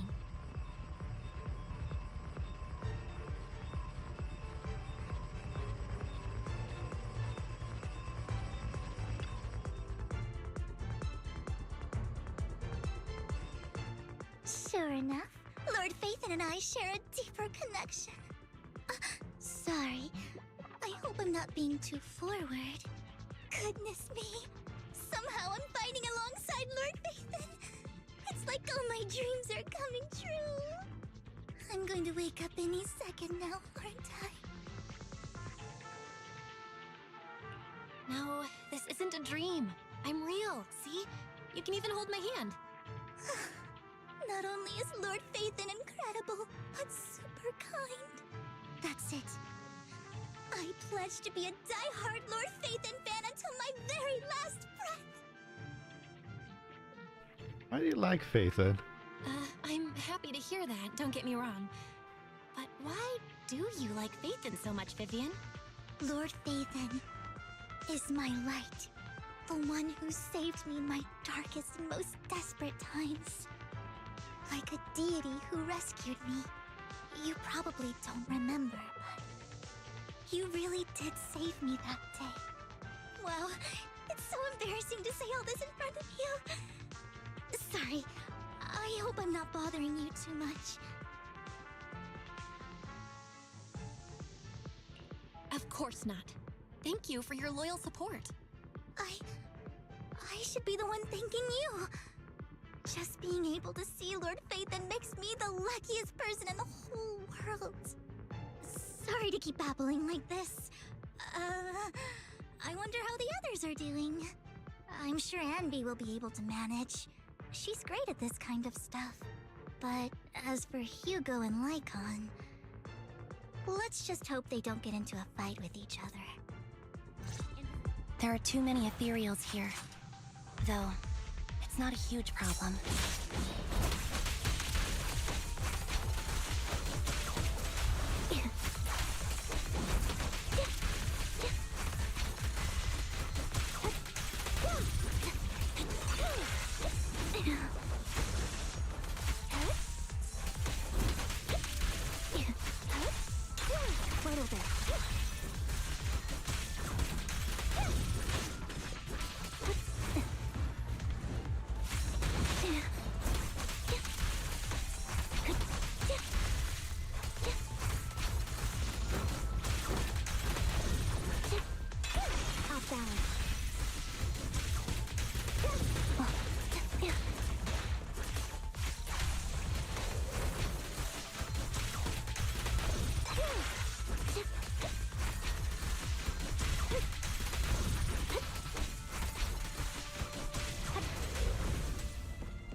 Final step is to operate its console. Just like in the movies, bring down the lever with a decisive blow. Great, no monsters. Let's go meet up with the others now. Meanwhile, like on Hugo's side.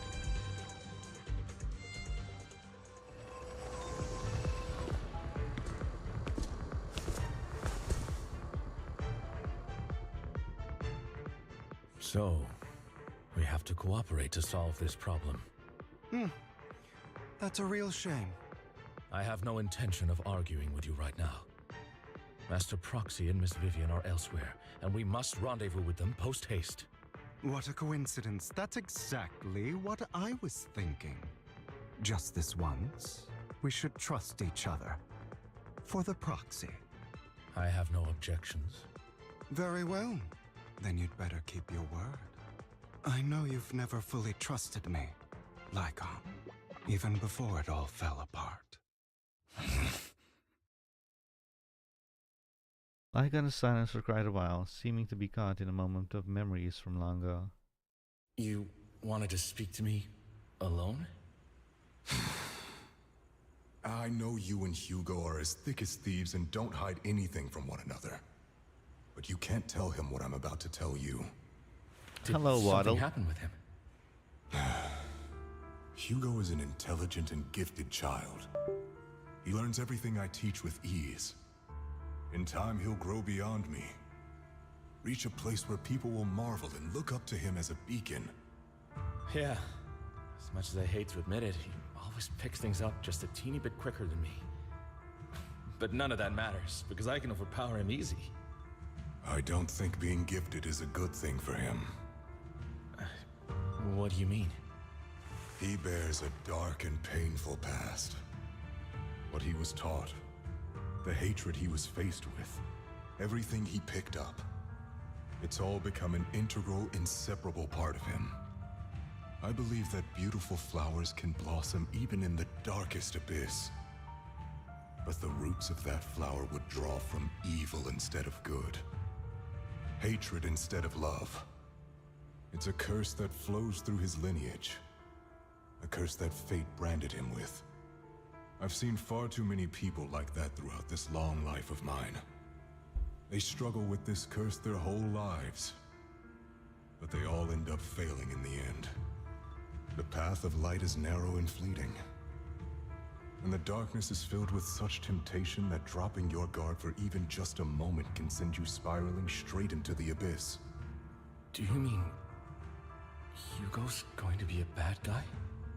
I don't know. I hope he'll always stay true to his heart. That he won't give in to hatred and ambition. That he won't become the dragon that must be slain. But he has inherited the seed of evil. You cannot let it take root.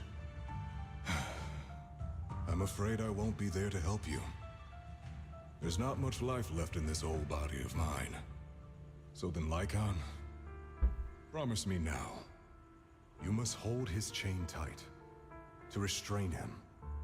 To stop him. And when necessary, to choke him. Wow.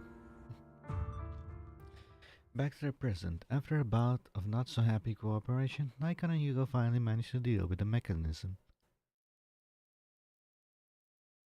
You've become slow. Or maybe you've been on guard against me this whole time, and that's what's slowing you down. Looks like I was right. Lycon, I hope you're aware that the one who betrayed Mockingbird and went to work for the Mayflowers was you. Not me. I would never betray my companion. I don't wish to repeat myself, but you should not break our oath. That's the path I've chosen, and I'm going to stick to it. But you know that path will lead you the wrong way. Who are you to lecture me about right and wrong? I believe any path that makes you feel pain must be the wrong one. Your disgusting sympathies make me sick, Lycon. There's only ever been one person who can kill me or save me, and that is me.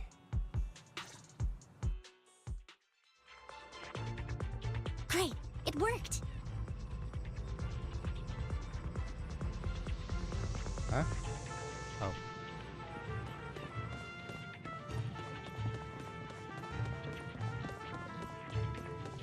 Hello. After a while, the teams have completed their respective tasks. Everyone gathers again. I can't believe we're the last squad to arrive. Clearly, this is thanks to a certain somebody. You don't have to come in last place so you weren't so busy arguing. For a perfectly coordinated partner such as Lord Phaeton and I, coming in first place is to be expected. I would say we were last. Vivian's right. Lord Phaeton agrees that we're perfect partners. Vivian, the smile on your face is a bit concerning. It's not. Vivian only smiles happily when thinking about Lord Phaeton. Everyone, the location marked in Bringer's notebook is not far from here. Let's move out. You hear strange noises coming from ahead. That was loud. What's happening up ahead? Hold on, everyone. I'll go check it out. It's probably multiple ethereals attacking. Just in case, I'll go with you. Vivian, you should go with them too. Keep an eye on Lycon, will you? I'm worried he might sell us out to the mayor when he gets the chance. Ouch. I'd never do that. But if Miss Vivian wishes to join us, she's more than welcome. Okay, then I'll go with you. Why do you look so nervous?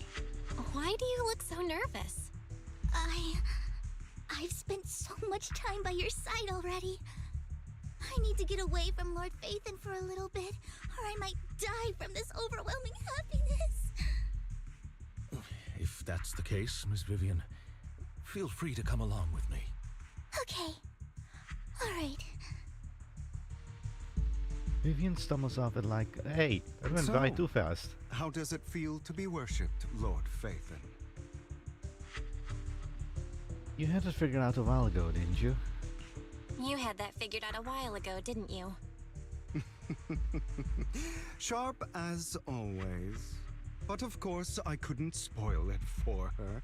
She has to figure it out on her own. That's what makes it special. You asked Lycon and Vivian to leave for a reason.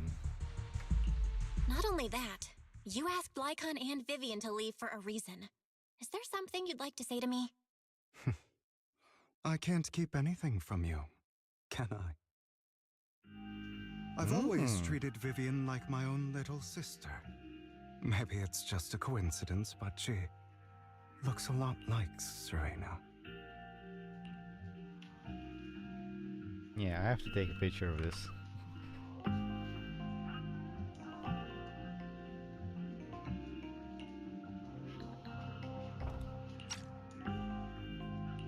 I think I mentioned it before. Serena was my half-sister. She passed away a long time ago. Vivian adores you. Whether you're Phaeton or just Belle. Of course, I also have a lot of respect for someone like you. Strong, fair, and genuinely kind. So I hope... I beg you, please keep her safe. Hang on. What's that supposed to mean? Think of it as the last bit of conscience I have left. A kid as pure as her. She should stay alongside someone who walks in the light. What are you going to do? Like you. Not even Vivian can agree with all my beliefs. One day we'll go our separate ways. Your beliefs? What do you mean exactly? You probably heard from Lycon. We swore an oath when we started Mockingbird. We swore to use our own hands to right the wrongs in this world. But never, under any circumstances, would we take another human life. I stayed true to my words. Until my father, the man I hated, stood right before me. I could have ended his life easily, but I hesitated. I remembered that damned oath and their repeated attempts to convince me I didn't do it. Because of that, innocent people died. All because of him. If I'd killed him first, then none of those tragedies would have happened. People like him don't deserve to live. After that, I realized sometimes taking one life really can save countless others.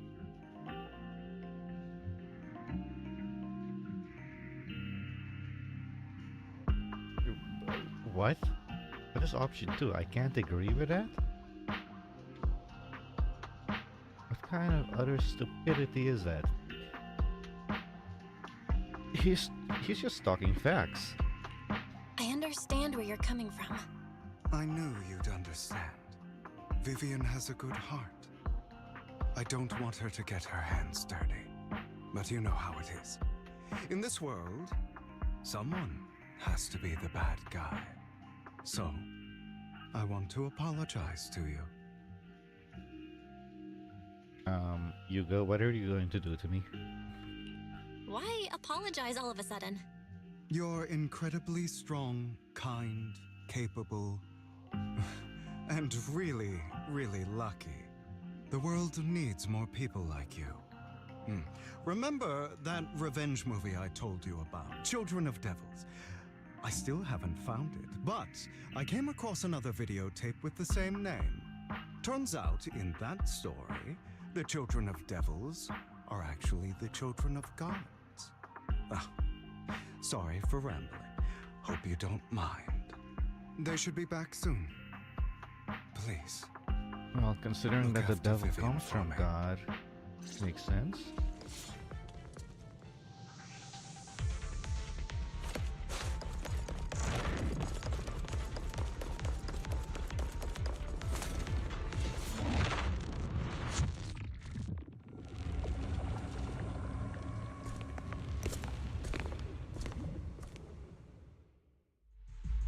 What is this? It looks like a cocoon. Careful, everyone. If I'm not mistaken, that's a sacrifice in there. It appears to be in hibernation. We don't know when it'll wake up. If it does wake up, we'll be in serious trouble. Wait, those spots Bringer marked in his notebook. Are you saying each one might have a sacrifice like this? That means there must be at least a dozen of them. And that's only counting the ones we know so far. These sacrifices may still be hibernating, but the fact that there are so many of them out there is terrifying. The Exaltists must have a way to revive them. And that's not all. These sacrifices can exist outside the Hollows. If they make their way into populated areas... I'm afraid it will lead to a catastrophic disaster likened to the fall of the old capital. That's almost certainly what they meant by vengeance against all New Eridu.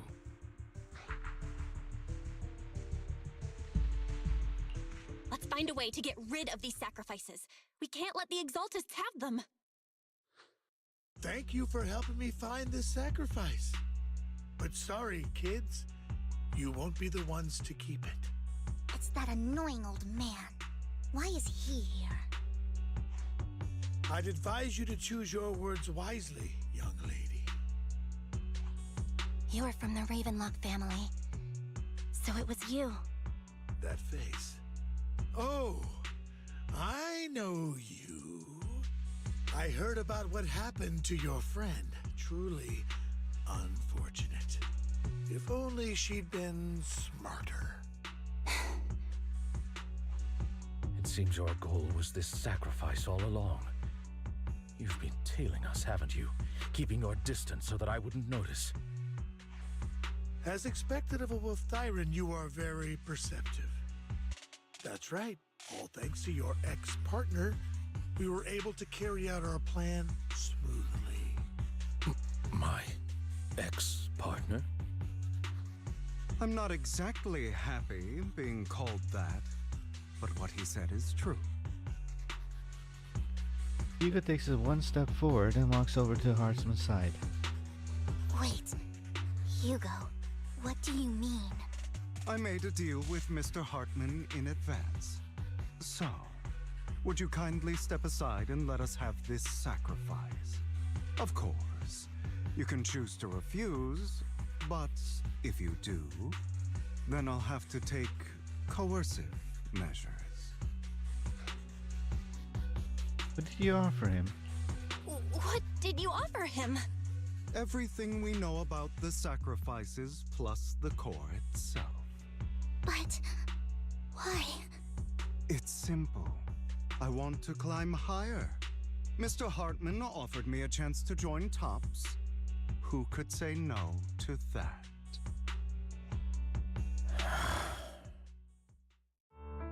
No. Impossible. You promised to help me investigate the Exaltists.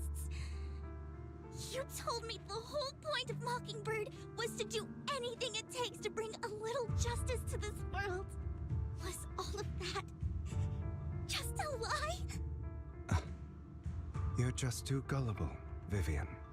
I also told you, everybody lies. To hide their true intentions, people lie so smoothly, they don't even bat an eye. You... What a wonderful show of betrayal and backstabbing! Bravo! I've got no interest in your little feud. But would you all be so kind as to step aside? My men still have some delicate handiwork to do. To extract that sacrifice behind you. Over my dead body.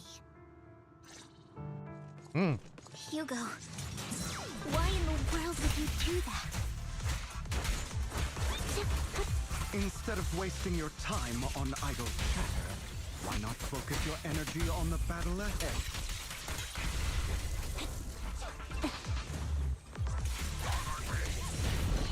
Your plans will never succeed.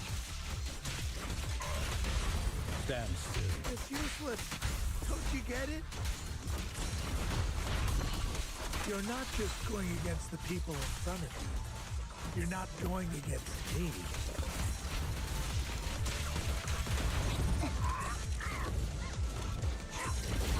Better, the entire Ravenlock family, even the whole of Tops.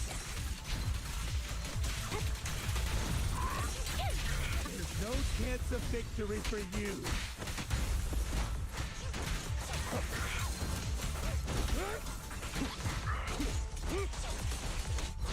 He won't back down.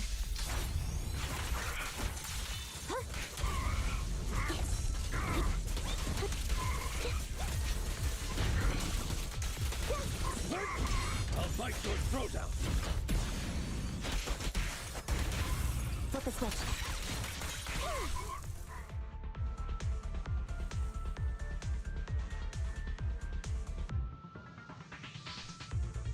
They already escaped through the fissure with the sacrifice. We have to catch up. We can't let them have the sacrifice.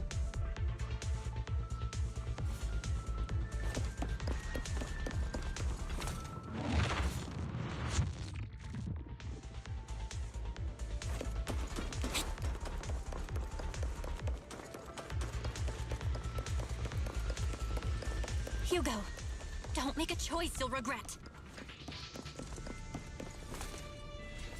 There's no turning back for me.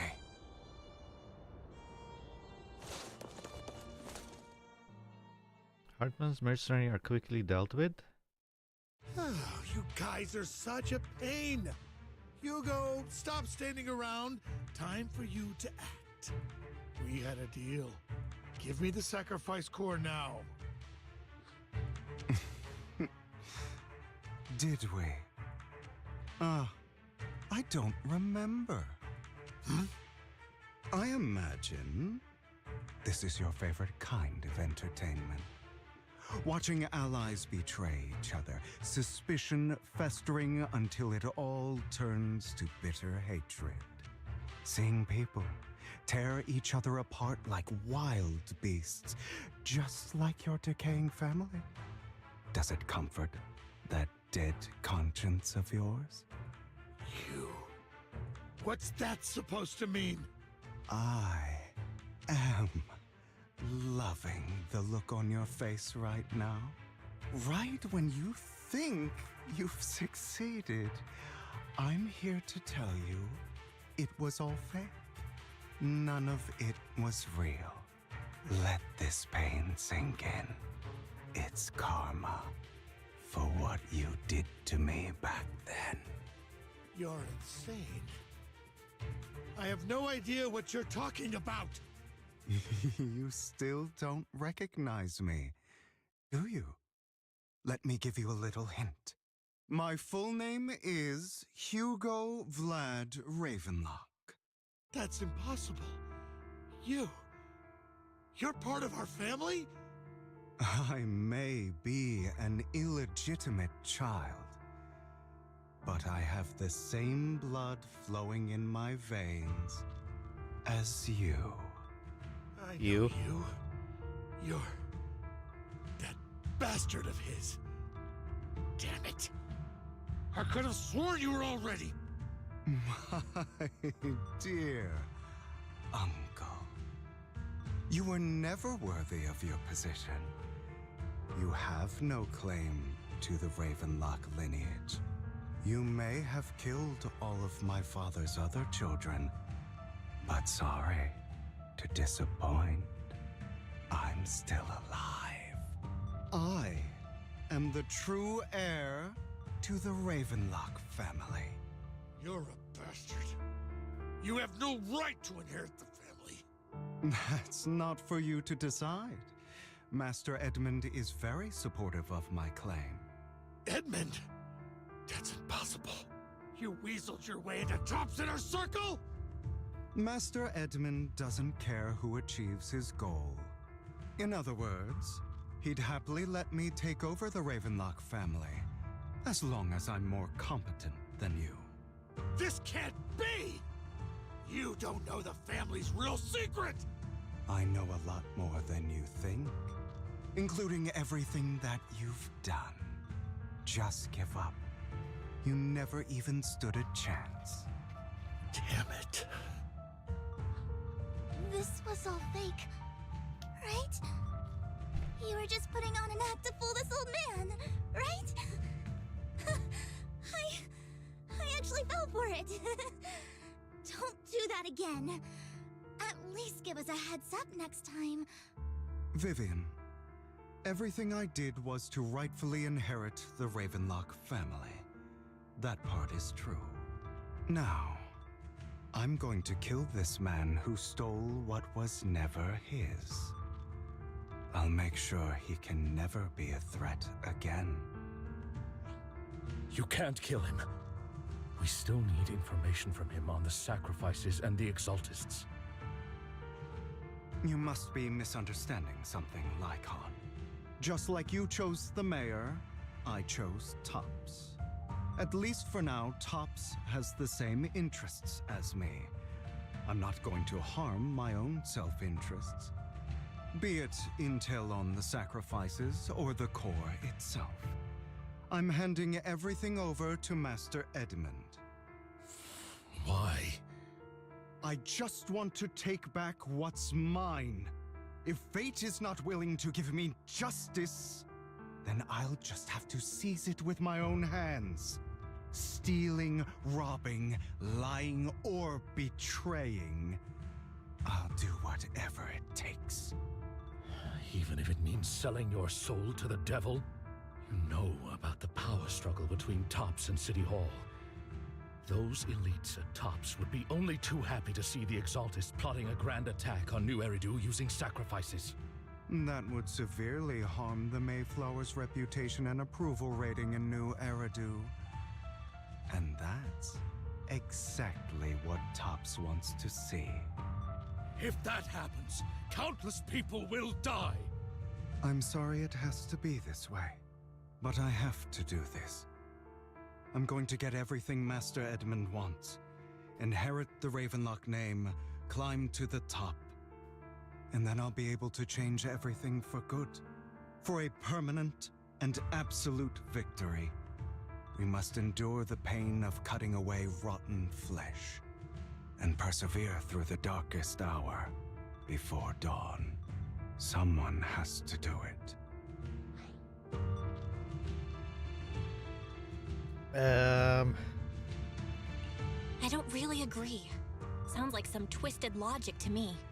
This is the path I've chosen. Without power, resources, or strength, we can't do anything. Mockingbird is the perfect example. All the talk about using our power to tip the scales of justice and hover over them like the sword of Damocles. It's just a delusion. In their eyes, we're nothing but annoying gnats. Mockingbird has never really changed anything or saved anyone. Never in the past, not now, and never will in the future. None of it matters.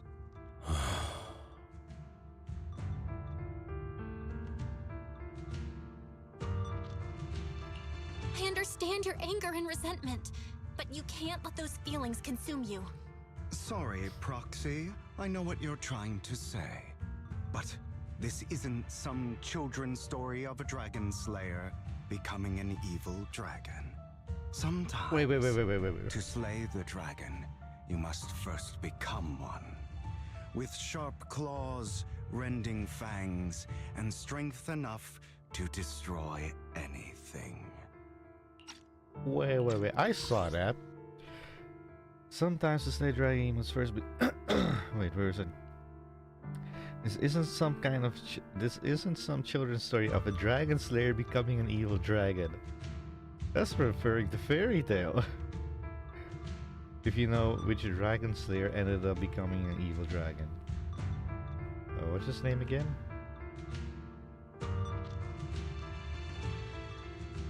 Agnolia, I think, something like that. Anglolia, I forgot the name. The evil black dragon. If you know the story, you know the story. So I will bloody my hands. I will carry the weight of my sins. I will become the abyss. Oh, come on, again. Beg for mercy. It's about time you kneel.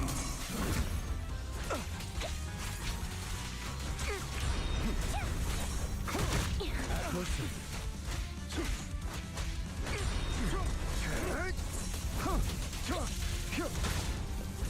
What did you just do to me? Retreat to advance. I can't see his king because of the sun. Maybe if I stand on this side, I see better.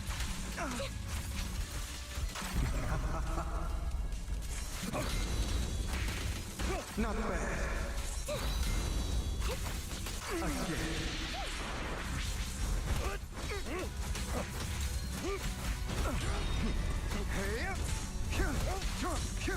It's a double attack? Dang.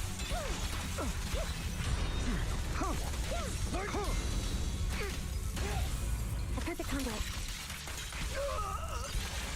Everything you just said. Is that what you truly believe?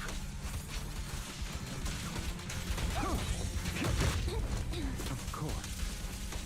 Are you surprised? I have never once thought that Mockingbird was a failure.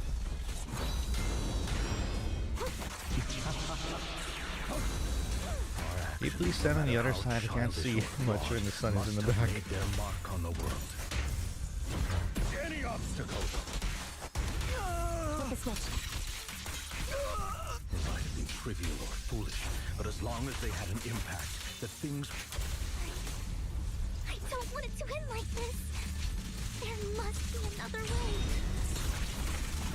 Out of my way. There isn't. Vivian. This is the final lesson I'll impart to you. Those who cannot give up anything can't see from this side. are destined to end up with nothing.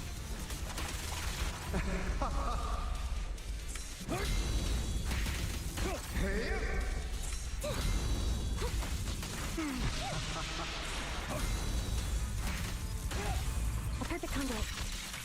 Truth be told, Proxy, I envy you. The world needs people like you.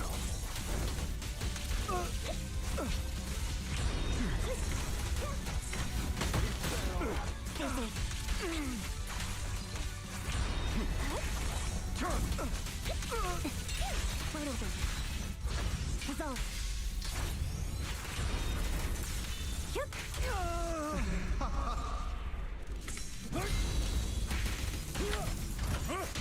With this power,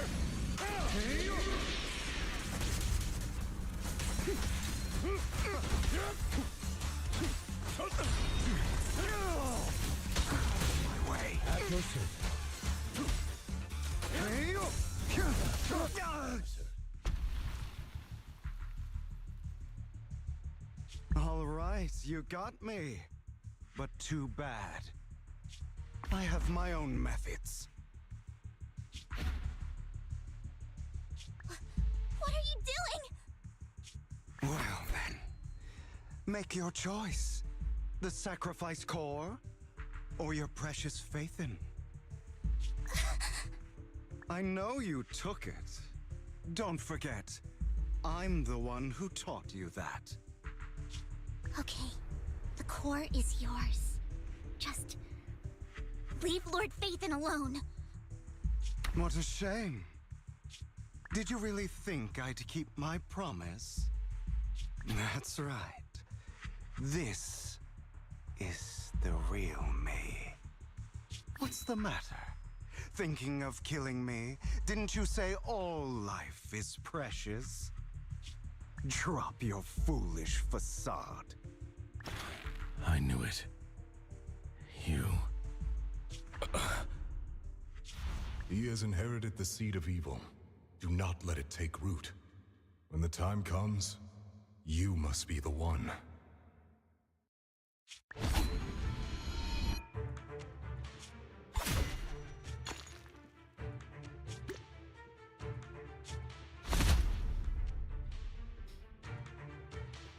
Go on, kill me. If you've got the guts, do it, traitor.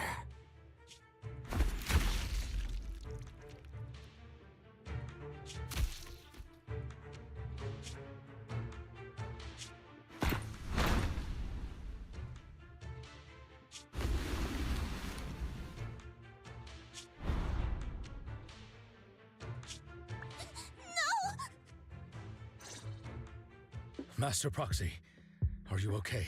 Are you hurt? And B, you better have picked up that gem that fell on the ground that Hartman was eyeing. I saw you standing next to him. I know you saw it. Don't worry, I'm fine. I just never thought things would turn out like this. Lord Phaethon, I'm sorry. I had no idea Hugo would do that to you. I'm so sorry. Something isn't right. Judging from how we've interacted before, Hugo didn't seem like the reckless type. I feel like there's more to this than meets the eye. Vivian Clarky walks to the edge of the rooftop. She hesitates for a long time, finally looks down. Naturally, nothing's there. Hugo, he... That's a hollow down there. If you need, I can arrange for someone to go in and search for his body. That isn't necessary. To be frank, I thought you'd hate him for his betrayal, Miss Vivian. I do hate that he's keeping things from me, but all these years, Hugo's been like family to me.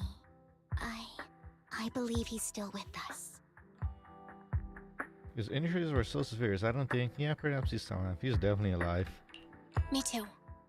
There's a chance he's still alive. I'm terribly sorry, but I must tell you, it is impossible for Hugo to be alive. My hand went through his heart.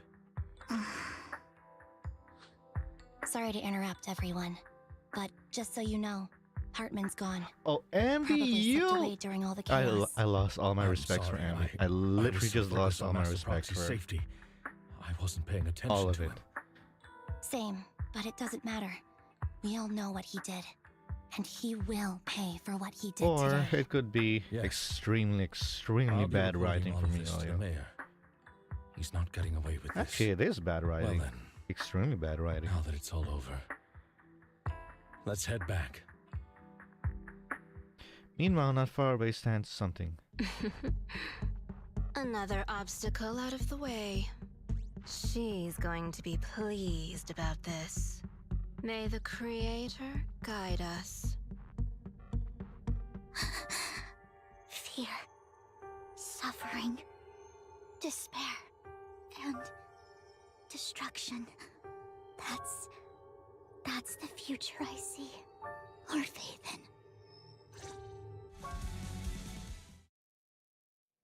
After exiting the hollow, Lycon takes his leave while Vivian returns to the video store with us, but for some reason, she remains silent the entire way.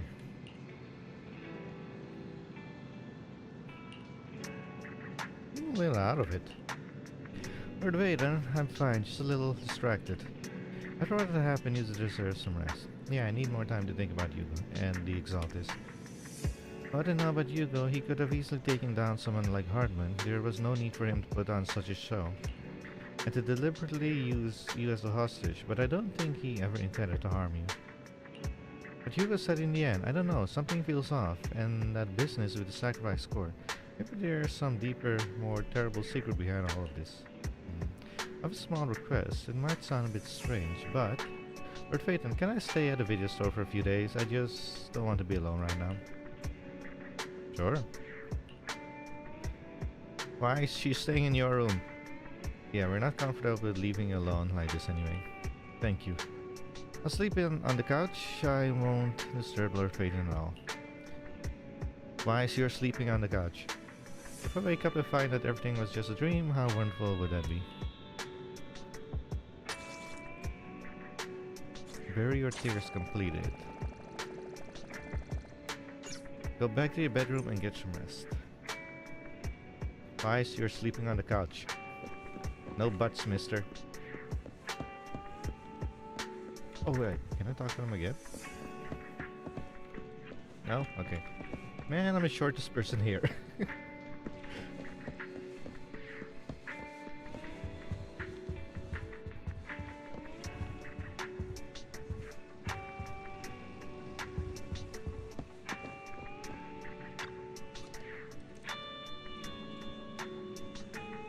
So much has happened, my head is a mess. Better get some rest first.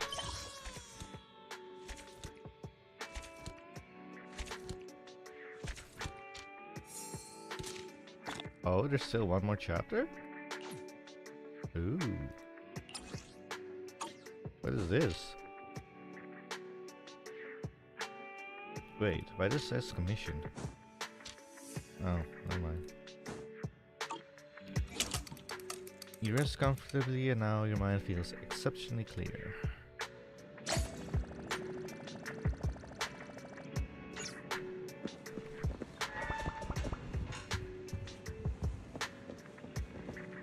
Why, so where's Vivian? So yeah, one more chapter, then we're up to date with the main story. Hooray! Another 3 hours to go. Ow. Vivian sent a message. Seems... oops, I hit my mic. Seems they've made more progress on the sacrifice issue. I wonder how Vivian's been doing. After Hugo passed, Hugo's not dead, he's still very much alive. She's been busy managing Mockingbird. We haven't talked to her in quite a while. It's literally like 1 minute ago. Well, do you want to arrange time to meet up with her? Sure. Alright then, I'll arrange a time with Vivian. You just rest and I'll tell you when.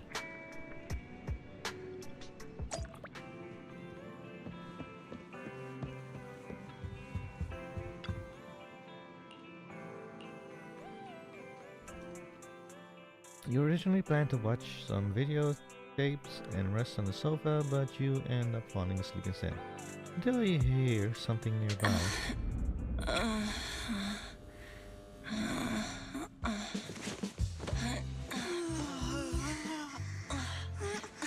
Lord Phaeton, this time let me. Vivian? Vivian?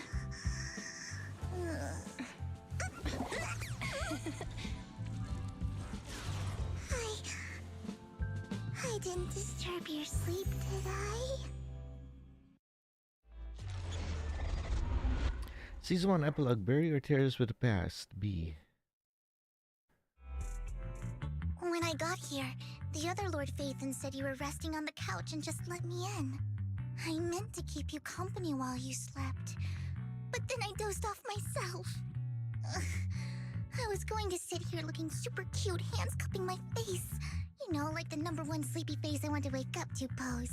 Hello, I can't believe I Balzer. ended up falling asleep myself. The what pose? What sleepy face? What pose? That was a lot of words in one breath. Are you sure you got enough sleep, Vivian? No, Lord Phaethon. I was just worried that I had disturbed your rest. Just being able to see you sleeping peacefully is already the highlight of my day. No, my entire month. Though it is a bit late, but... Good morning, Lord Phaethon. I guess she's adorable, but personally I think it's a little bit... But okay. Why so formal? That was so formal. Feels like you're about to drop some big news after a greeting like that. Mockingbird's death has stirred up quite the storm. I took some time to gather intel. It seems someone deliberately leaked the story that Hugo is an illegitimate child of the Ravenlock family, but I haven't found the source yet. Could it be... No way, that's Hartman. Could it be Hugo's uncle, Hartman? Maybe he's trying to turn people against Hugo and Mockingbird by playing the illegitimate child card. I suspected that too. He could be using Hugo's background to make people believe Mockingbird is just another Top's pawn. To the upper class, Mockingbird may be insignificant, but it has a loyal following among regular folks. But after some digging, I was surprised to find that the public isn't turning on Hugo. They're actually starting to see him in a better light. Some people feel bad for him, some relate to his struggles, and Hartman's the one getting all the heat. Public outcry against Hartman is growing, with many believing he murdered Hugo for his own selfish gain. Tops is hosting an Hartman industry would do summit it if this he week, could. a responsibility usually handled by the Ravenlocks. But my sources tell me another family has taken over this year at the last minute. If I'm not mistaken, Tops is intentionally keeping its distance from the Ravenlock family due to the current public sentiment. Could it be that someone's trying to get rid of Hartman? Is someone trying to take advantage of this to get rid of both Hartman and the Ravenlocks? I think Hartman knows this too, which is why he's completely vanished. No matter how hard I search, I can't find a single trace of him. Hartman must have taken the sacrifice core. Now that he holds this bargaining chip, he is definitely going to negotiate his way out of this with the Exaltists. Sorry for interrupting, Vivian, but I need a quick word with Belle. Oh, no problem at all. I'm sure you have important faith in matters to discuss. Take your time. I'll just be waiting outside. We can't make our guest wait outside. Belle and I will step out instead. Oh, don't mind me, Lord Phaethon. I wanted to browse the videotapes anyway. I'll be right here. Just let me know when you're done. Belle, Lycon's outside the video store. He knows Vivian is with us, so he's hesitant about coming in. He's stressing over what he did to Hugo in front of Vivian, but he really needs to talk to us. Maybe you should go speak with him first. I'll go talk to him. I'll go talk to Lycon. Honestly, neither he nor Vivian is at fault. As proxies, it's our job to be the bridge between them.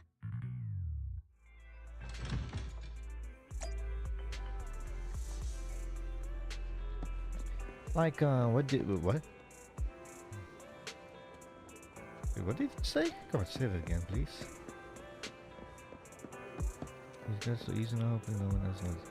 He's got it so easy now, hopefully nobody else noticed? What are you talking about? Master Proxy. Morning? Good morning, Lycon. Wise mentioned you wanted to talk to us and Vivian about something? Yes. It's an urgent request from the mayor, one that directly affects New Eridu's safety. However, before we get into the details, as a former member of Mockingbird, I'm concerned about Miss Vivian. Hugo made many mistakes and betrayed the principles of Mockingbird, but I'm certain he didn't intend to put Miss Vivian or you in danger. I don't know Miss Vivian very well, and I was the one who took her companion's life. I might not be the right person to comfort her, but I hope she doesn't regret the choices she made or lose faith in the path she chose. Vivian's doing just fine. She's actually been gathering intel and has a clear understanding of where things are headed. She might be tougher than you think. If you're really concerned, why not just talk to her directly? If you'd like to apologize, it should be face to face, right? That's reassuring to hear. I trust your judgment. You've always had a sharp eye for people. Would you mind coming in with me? I'd like to apologize to Miss Vivian in person. Okay. No problem. But I'll be staying neutral. Everyone has their own stance on this, and I get where both of you are coming from. As a proxy, I'm just here to make sure you have an open conversation. I'm not taking sides. I respect that. Thank you. You return to the video store with Lycon. Vivian doesn't seem to have much of a reaction to Lycon's arrival.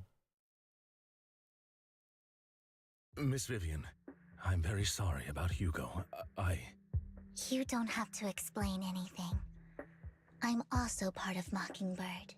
Mockingbird stands on more than just gain, so it won't fall when fortunes shift.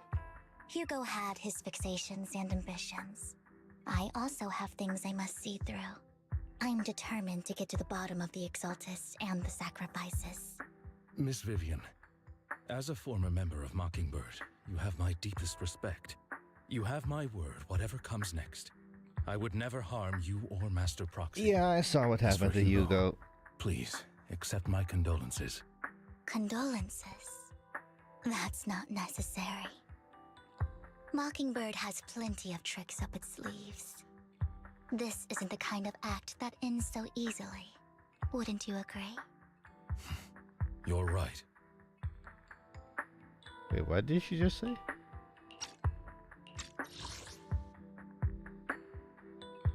Oh, yeah. Huh? That's it? You two just figured it out? Oh, that was fast. Master Proxy, I believe we all share the same goal. Uncover the truth of the Exaltists and the sacrifices. The mayor has tasked me with inviting you to take on this mission, and hopes we can work together moving forward.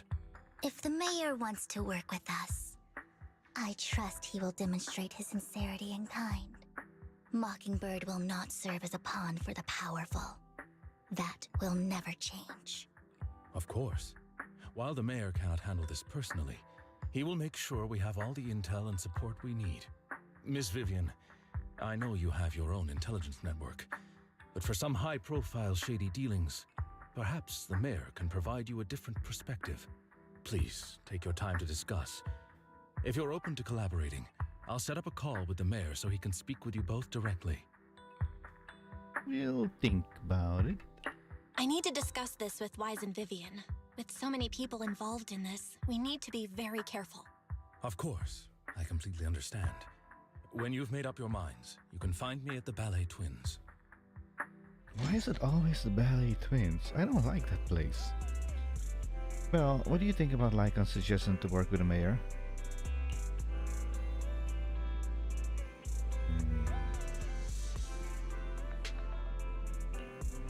Belle, you mean to say the mayor may not have told us everything he knows about our teacher?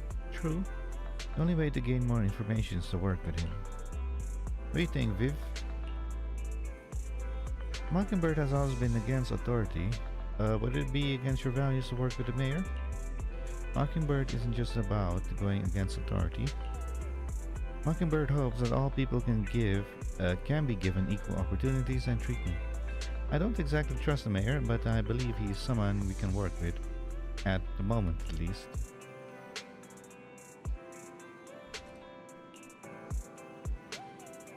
Icon, what are you doing in the back?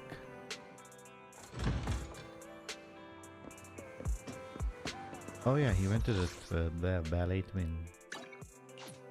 Forgot about that.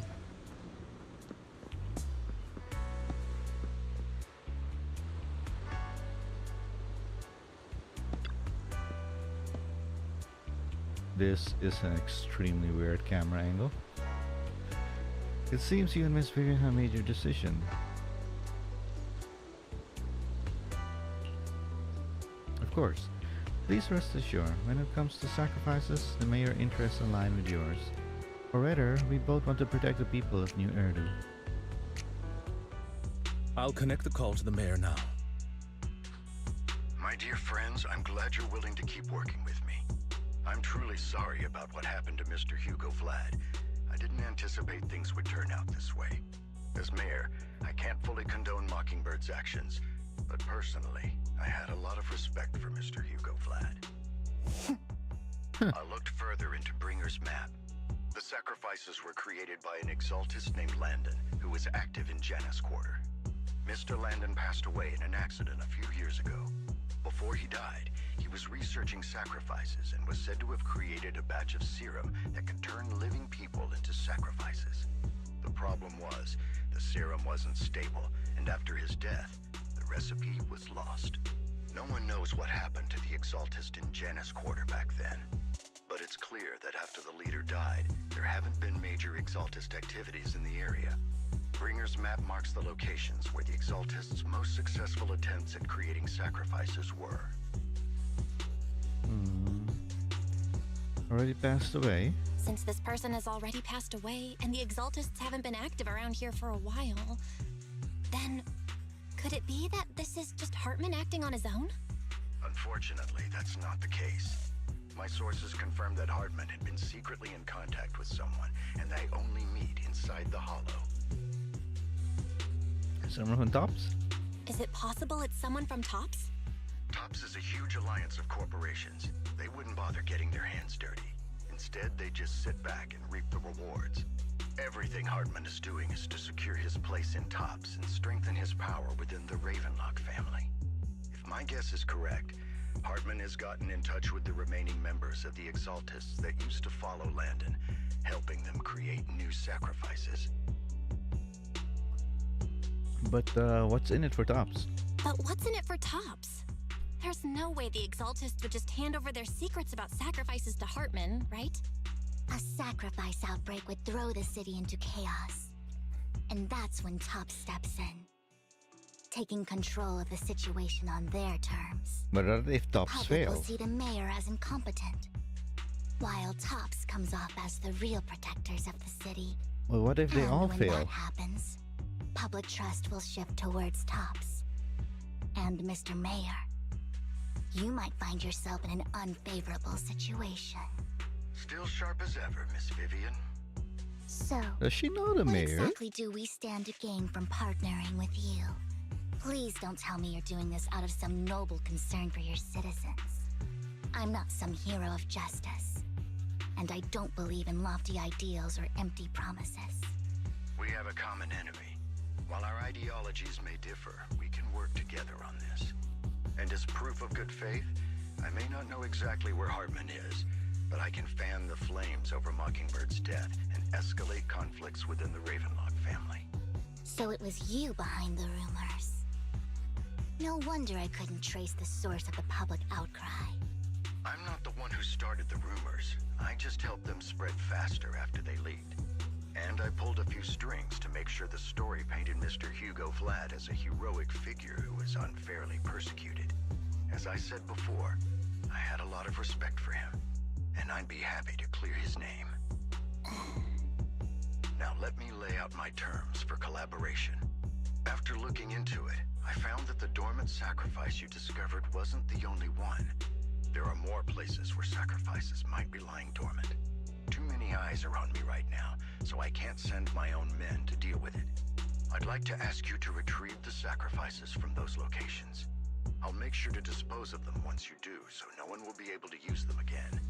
On top of that, I've asked a friend to help monitor your physical condition, and maybe even uncover more of your potential. Her research overlaps with your teacher's work. You don't need to worry about her capabilities. She's a Void Hunter rank special investigator. Hmm? Excuse me? Really? Who might Void this Hunter be? ranked special investigator is going to be assisting us? And she's involved in our teacher's research? That's right. She's heading to Janna's quarter for some business. I wanted to set up a formal meeting, but she declined. She prefers to assess things on her own, and will reach out when the time is right. She'll let you know the details then. So it looks like you both are on board with this commission and ready to help recover the sacrifices? Okay. We don't want New Eridu falling into chaos either. We'll do what we can. I know you won't let me down. Given our positions, we might not be friends, but we're definitely not enemies. I'll leave the rest to you then. I've got to go. Goodbye. New Erdo won't fall into chaos, is going to be wiped out. I'm glad the two of you have decided to continue working with us. With your help, we are sure to successfully recover the sacrifices. I have other business to deal with, so please excuse me. If you require anything, please feel free to contact me anytime. I can leave thereafter. Lord Phaeton, shall we head out now? Sure. Absolutely not. Absolutely not.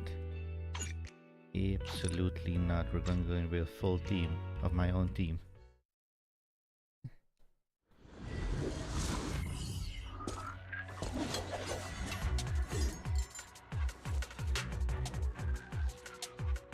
Lord Phaeton, thank you for trusting Mockingbird and me. I'll take over now.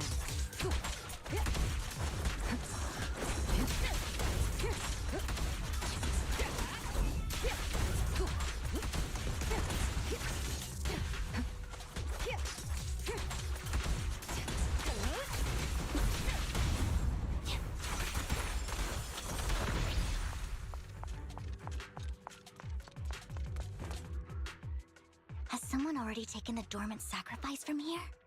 Or did the Exaltus decide to relocate it? No. If these dormant sacrifices aren't handled carefully, they could awaken and turn against anyone nearby. She wouldn't risk moving them unless it was absolutely necessary. Who is she? Did she realize the mayor was looking into this? Just as Vivian's talking to herself, you hear another voice of someone debating. You don't know who it is, so you to pull her aside to listen.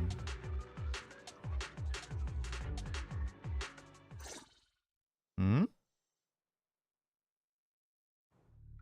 Did Hartman just make up this intel to get a shot working with us at Tops? I've been walking around forever and haven't found a thing. The Ravenlocks have always been a shady bunch. No surprise they've gone downhill over the years. I heard they were pretty loaded back in the day. What kind of business did they run? No clue. On the surface, their businesses seemed legit, but who knows what was happening behind the curtain. Probably something with the sacrifices. I mean, how else would he know about the dormant ones left around here for years? And he was so sure that even if those original sacrifices didn't work out, he had a backup plan. Backup plan? What could that be? Well, that's beyond me. I just happened to overhear something while I was next to Mr. Edmund one day. What's Topps planning to do with all these sacrifices, huh? For research? Do you think we'll ever have a normal life in the Hollows? Don't ask questions you shouldn't be asking. All right. There's nothing here anyway. Let's leave the Hollow and report back on what we found. And we'll make it just in time to clock out for the fieldwork shift. Let's get out of here first. After the two Tops employees left, the Vivian appears visibly unsettled. Hartman, that fool. He'll do anything to get into Tops, even if it means playing with fire. She's an Exaltist. Human lives have never mattered to her. The more people get dragged in, the greater the danger. Who is she? Who is this she you're talking about? Vivian, I've been dying to know. Who is this she you keep mentioning? I apologize for losing my tell composure. me who she is. Please don't mind me. The she I'm referring to is with the Exaltists. Someone I have a history with. Who is that, Sarah? That's why the moment I heard about the sacrifices, I felt compelled to uncover the truth. I never meant to hide anything from you. It's just that, for me, the Exaltists bring back painful memories. And I'm not ready to face them yet. So, Lord Vathan, please give me a little more time. Once I've gathered my thoughts, I promise I'll tell you everything. Sure, I won't pry anymore. Everyone's got a past, and you don't have to dig up old wounds if you don't want to. I can see the Vivian I know now is super brave and kind. I believe you've really put in the work. Lord Vathan, if we weren't in such a hurry, I'd spend 3 whole hours singing your praises. Please I'll don't. make note of this and make sure to get it done before bedtime. First things first, let's track down those dormant sacrifices. The Exaltists have probably realized someone's after them by now. I wish we knew what Hartman's backup plan is. Really? I just can't shake the feeling that something bad is about to happen.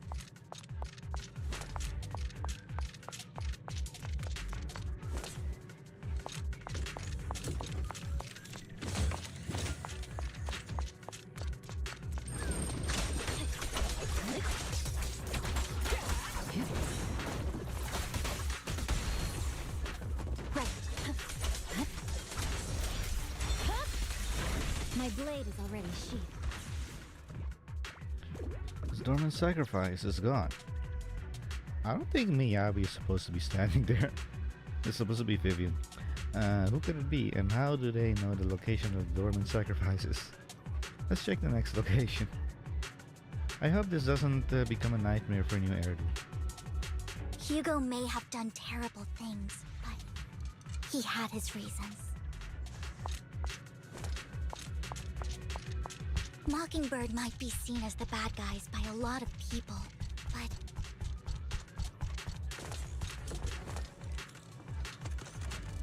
ironically, joining Mockingbird is what put me on the right path.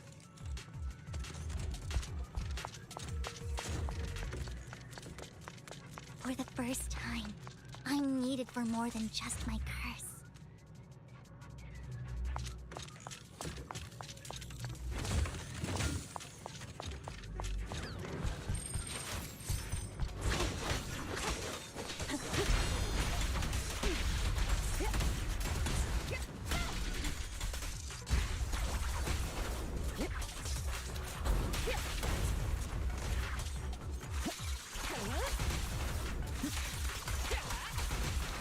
Nothing here either.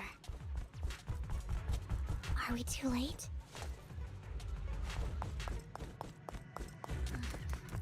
There's someone up at...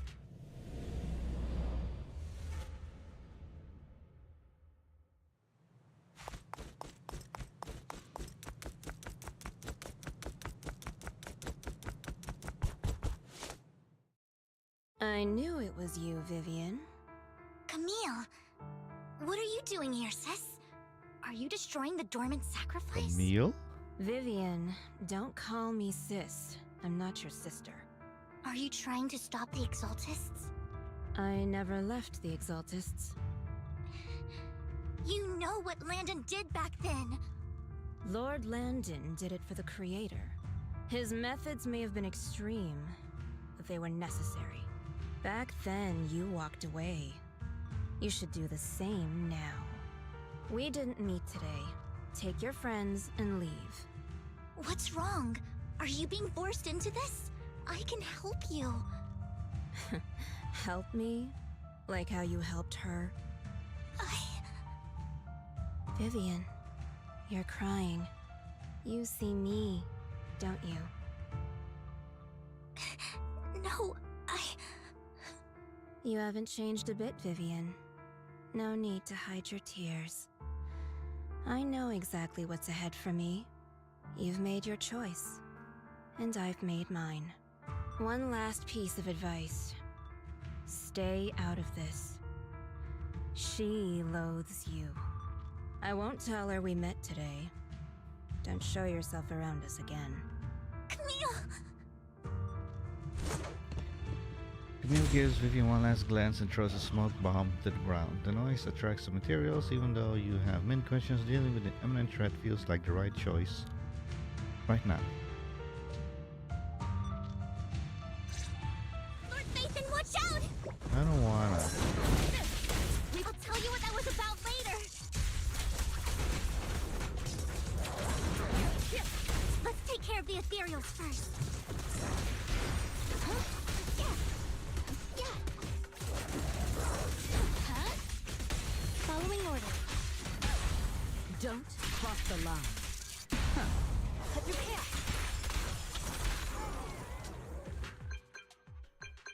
After fighting off the terrorists, you search for a long time but don't find any dormant sacrifices. After deliberating with Vivian, you decide to leave the hollow for now and figure out your next move. Just then, the phone rings. Beep, beep, beep, beep. You two took longer than I expected. Did something happen?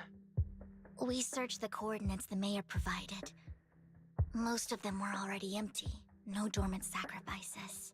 Camille, the Exaltists have been actively destroying the dormant sacrifices. The Exaltists? There's no reason for them to go after the sacrifices, right? I saw it too. Vivian is telling the truth. I saw it too. And one of them is someone I once knew. I thought she would leave the Exaltists after Landon's death. But she stayed. Do you have a history with the Exaltists, Vivian? When I was a child, I stayed with the Exaltists for a while. Back then, Landon was one of the most respected figures among the Exaltists in this region. A lot happened. And after Landon died, I left. I can't turn a blind eye to the sacrifices. I know all too well how many lives have been lost bringing them into existence. Ever since I learned a sacrifice had appeared in Janus Quarter, I haven't been able to stop worrying. I won't let history repeat itself. That's why I asked Hugo to investigate, starting with the Sacrifice Corps. Vivian. Please stop. I'm not looking for comfort. I'm just recounting the story for you to understand the situation. We've got bigger things to focus on. But when I do need comforting, I'll come straight to you. I hope you'll make time for me, Lord Vathan. Just so you know, I'm not the easiest to console. No worries. I'll totally have your back until you're feeling better. Okay. Back to the matter at hand. That conversation between those two TOPS employees back in the Hollow is still bothering me. They said Hartman had a backup plan, and that got me thinking about some news that was quietly swept under the rug. Lately, there have been mining accidents in Ravenlock-controlled areas. Many workers have died. The families were paid off with huge settlements, way more than usual. No protests, no controversy, and the issue was buried. But considering the Ravenlock's financial position, why would they be so generous with payouts? That sounds sketchy. Are you saying they made up the accidents and the workers' deaths? Precisely. I don't think those workers died in mining accidents. I'm planning to reach out to some old friends, see if they've heard anything about this. Do you have time, Lord Vathan? My contacts are just near 6th Street. Care to join me? I'm in. Let's go together.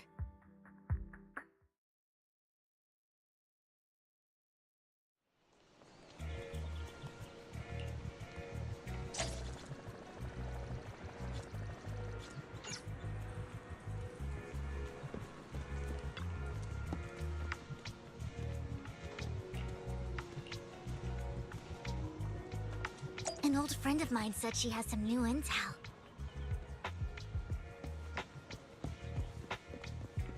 She's like a mentor to me. I learned a lot about data scraping on Internet thanks to her. Okay, it's Rain. Alright. Rain! Long time no see. Yeah, it's been a while. Rain. Rain? You two knew each other? Yeah, Phaethon. Long time no see.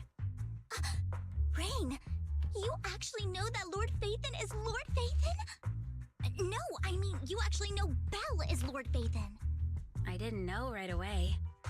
One time, I needed a favor from Nicole.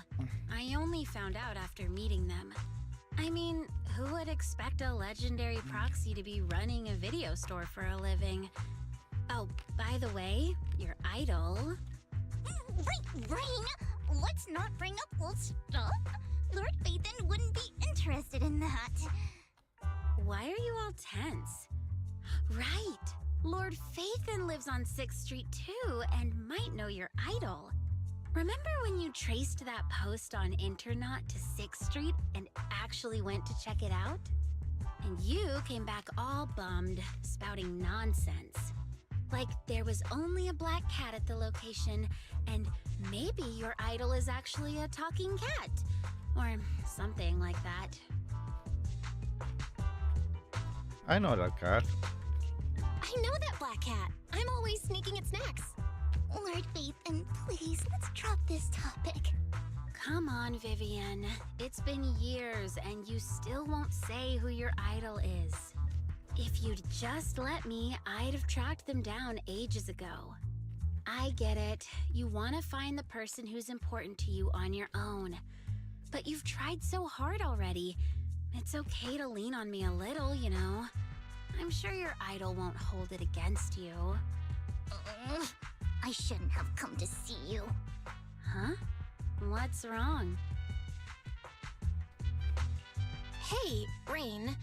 Vivian said you might have some new intel. So let's get to the important stuff first. All right, let's get down to business. Here's something I'm pretty sure about. The Ravenlock family's claim that those missing workers died in an accident? Don't buy it. The last signal from those workers was near the Hollow. Then communication went dark. I think they were taken into the Hollow. And yesterday, I picked up that the Ravenlock family secretly hired some people to search the Hollow's perimeter. I caught a weird distress signal from someone and managed to track down the source. When I tried to reach out, the signal cut out completely. The last trace of the signal was near Lumina Square. Finding someone in real life isn't really my thing, so that's where you come in. I just noticed with Rain, you have a long neck. And look at this. Shoulders go here. Look at the neck. Okay, we'll check things out. You just said this is something you're sure of. Do you have anything you're unsure about? I dug up some info online, and one thing stood out. A few days ago, there were some creepy sounds coming from an abandoned warehouse by the port. The place was locked up, so no one could see what was happening inside. Not sure if it's related to your search. If you don't find anything useful around here, it might be worth checking out. Well, that's all I have for you. Thank you, Rain. Don't get all emotional on me now. I'm just helping out a friend. This one's on the house. Consider it payback for the favor you did me last time. But if you still want to find your idol, hit me up. I've been curious for what... Alright, don't worry about it. I'll manage it myself. Stop being so nosy, Rain. Nosy? Nah, just professionally curious. What kind of person is worth all this searching, huh? But honestly, whoever they are in real life, they've become a part of you. You've come a long way in this search, Vivian. I much prefer the person you are now. So if you find this person, don't chicken out. Go meet them. People will appreciate you for who you are. Rain. I might not care about the real world or what it'll be like, but I hope everyone I know can live a good life. I'm counting on you to save the world, guys. All right, I have other business to take care of, so I'll leave the rest to you.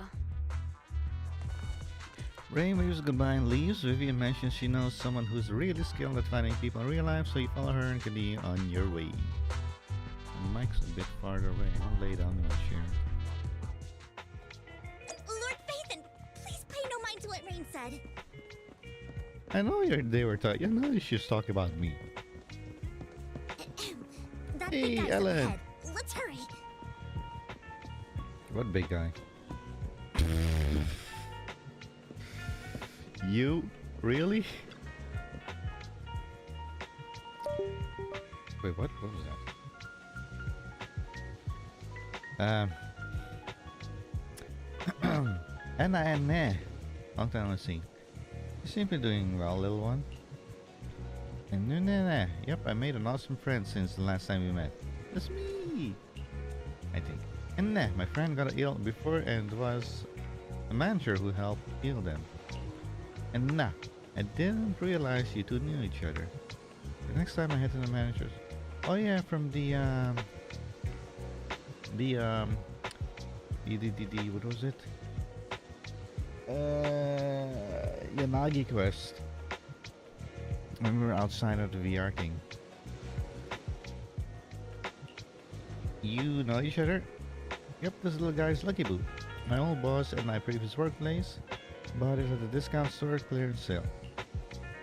But he was a terrible boss. Not only did he shirk on paying wages, he didn't take care of his bang boo either. And nah, yeah, that guy's really terrible. Then his little guy had a malfunction and the boss threw it out before he didn't want to spend the money on repairs. Really? It could have been fixed with just a simple battery change. And nah, Vivian's the best. Vivian changed my battery, the bestest ever. All I did was change the battery for you. It was you who earned the money to buy it. And nah, yeah, I'm amazing too. I earned 100 dennies, just enough to buy a battery. So that's where that 100 denny bamboo battery came from. Honestly, you got plenty of energy, but I told you before, you need to be more tactful. Haven't you learned anything? And eh? I learned that one Denny Boo, give a Denny. Wow. So you found a way to make a living, huh? Amazing. Better not expose one Denny Boo. And did you need me for something? I'm super happy to help. I know you love exploring all kinds of places, so tell me, have you come across anyone strange these past 2 days? Nah, strange? You mean someone who looks hurt, scared, kind of trying to hide where there aren't many people around? Nah. Nah, let me think, I got it. Nah, I saw someone like that in the desert today. One super similar. Desert? I don't think one Denny Boo can make it that far. Desert probably refers to the sand pit up ahead. Lord Phaethon, let's go take a look. And nah, did I help? Yep. And nah, yeah, so happy I want to keep helping. And nah, you should go and do whatever important stuff you need to do. Let's play it together soon. One Denny Boo is just too cute, right? I didn't know you helped it too. I knew Lord Phaethon was the best in the whole world. I literally have to stand there before getting pulled into that cutscene, don't I? Unless it doesn't activate until I talk.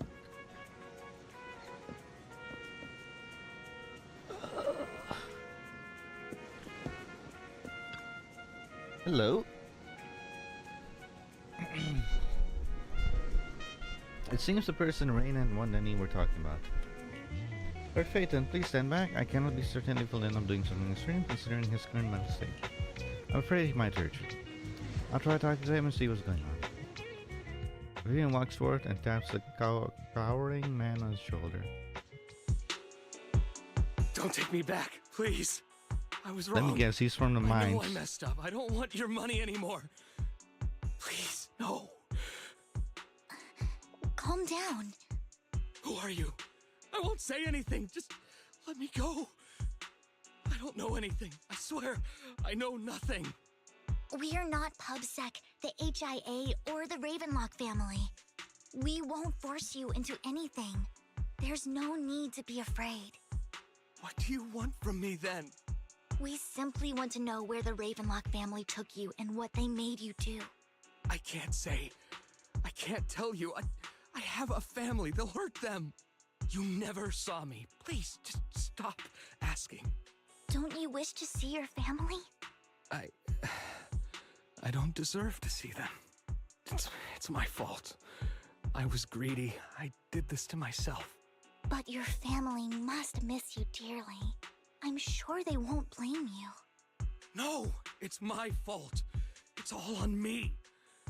I don't want to drag them into this. If the whole ship is sinking, no one on board can escape. I'm just a nobody. And right now, there's nothing I can do to change anything. If you care about your family and friends, now is your chance to stop the disaster before it's too late. Even a butterfly flapping its wings can send a tsunami surging across the ocean. No one knows how this will turn out. But if you do nothing now, the only thing waiting for you at the end will be regret. We're not here to turn you in, and we won't force you to confront them. You'll be safe with us. I'll help you return to your family. But you must tell us precisely what happened. Hartman offered a huge amount of money, looking for workers to go into the hollow to guard something. The money was way too good. We all kind of figured something wasn't right. I thought it was just smuggling or guarding some kind of illegal ether resources, so I signed up. After we sent in our applications, Hartman's men took us into the hollow. The first place we went, there was a strange box. When we got there, they handed us some pills, saying they'd improve our aptitude for ether, for us to last longer in the hollow. But after I took them, everything went fuzzy. Something was definitely off about those pills. When I woke up, I saw my coworkers dead in front of me. And there was blood all over my hands. They said something about me being a good experiment, moved me somewhere else, and locked me up. They wanted to inject me with something. I got scared and didn't know what was gonna happen. But then a blonde guy found me, gave me a carrot, and let me go. So I escaped. I didn't want that to was you, kill though. anyone. I don't know. It wasn't your fault that your coworkers died. You were just a tool in their hands. Do you remember the place they first took you? Do you know what was in that box? I only remember the first place was like a rooftop. I think it was on top of a tall building. What exactly was in that box? I can't remember. I'm not lying. Those pills they gave us, they make you hallucinate. I took just one and my mind felt like it wasn't my own. My memories turned into a blur. I'm telling the truth. I'm not trying to run from my mistakes. I just really can't remember what happened. I know you're not lying. We'll arrange for your protection. You can rest easy and recover, and your family won't be dragged into this. Once this is all over, you will be able to reunite with them. You and Vivian contact Lycon. The mayor, representing Victoria Housekeeping, agrees to protect the worker and keep his son confidential. Soon Rena arrives and take the man away, mentioning something. You're remarkably calm. I've been meaning to say this for a while, Vivian. You're just so calm and decisive when things get tough. Totally different from the impression you gave me at first. Actually, I wasn't always like this. I used to run away when things got tough. There was even a point where I just wanted to disappear. As if my very existence was the source of suffering. I wondered. Perhaps leaving it all behind could put an end to the pain. It's kind of hard to imagine. Whoa. Man, it's warm here. It's hard to imagine you like that. I mean, you had this super intimidating vibe when we first met. Well, I was on a mission at the auction when we first met. And just as Rain said, I've come a long way from who I used to be. Speaking of Rain. Speaking of Rain, it's still wild to me. I never thought you and I would have mutual friends. And you even know one Denny Boo. Can you believe we might have passed each other so many times without even realizing it? Enough about me. Tell me more about you, Lord Phaethon. Where have you been? And what have you experienced?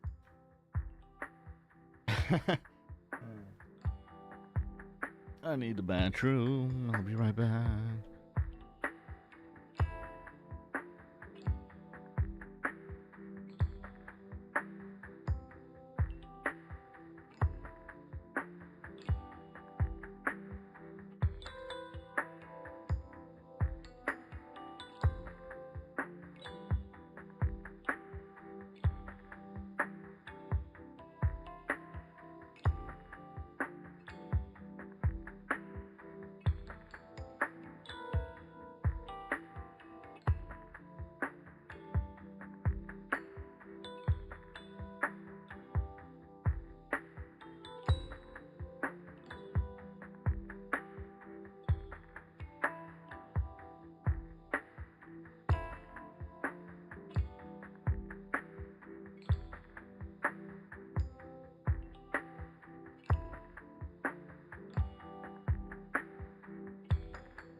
back and it's really warm in here.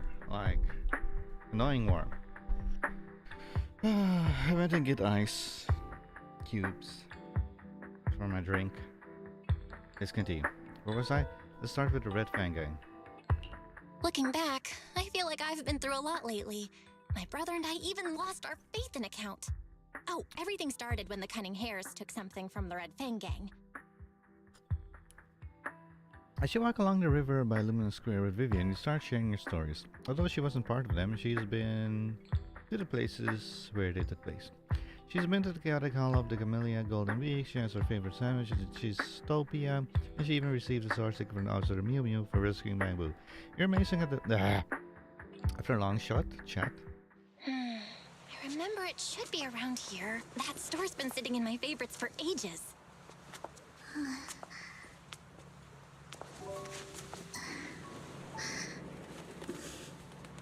Lord Phaethon! Huh? What's up? I've seen that black cat on 6th Street. That harmonica in the outer ring you mentioned. I've heard it before, too. I've even been to the monument outside Hollow's Hero. But none of that was a coincidence.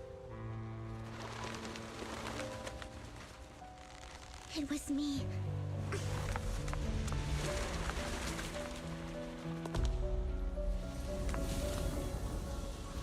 Following you, and now I've finally made it to your side. Ever since I was little, I had been seen as the bringer of bad fortune. I had traveled to many places and witnessed far too much misfortune. Every tear I shed brought disaster. I've heard too many curses to count.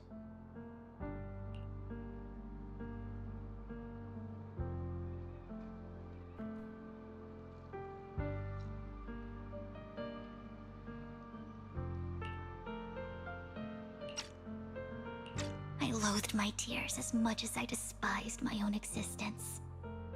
Wherever I stayed, tragedy followed. I had roamed too many places, and each time, it ended the same way. I didn't know where I could go anymore. One night, I stumbled upon a post discussing me. Whether they knew me or not, everyone seemed convinced that I was the source of the curse. Some mocked me with cruel intent. Some wished I would vanish, and others speculated maliciously. It really seemed that my very existence was a disaster. In that moment, as darkness enveloped the city, I saw lights flickering to life all around New Eridu. So many lights, and not knowing where to go, I thought, if only I could disappear into those lights. I made up my mind, and right then, my phone rang. I decided to take one last look. I wanted to know who left me my final message from this world. It was you, Lord Phaethon.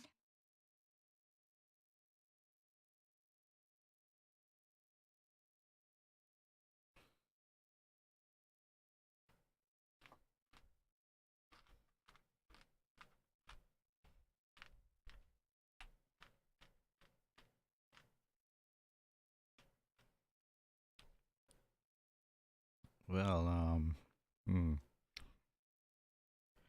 So, she couldn't take it anymore, and she was going to commit suicide. And apparently, we are the one that sent the final message that made her change her mind. So, let's hear it. And, yeah, I do feel a little bit emotional. Wait, really? Me? Yes. And I checked with the other Lord Phaethon. You were the one using the account at that time, but I know you probably don't remember it. After all, it was just an ordinary day, with an ordinary post and meaningless comments online. But for me, it was the night I finally realized where I could go. I wanted to walk the paths you had walked, see the sights you had seen.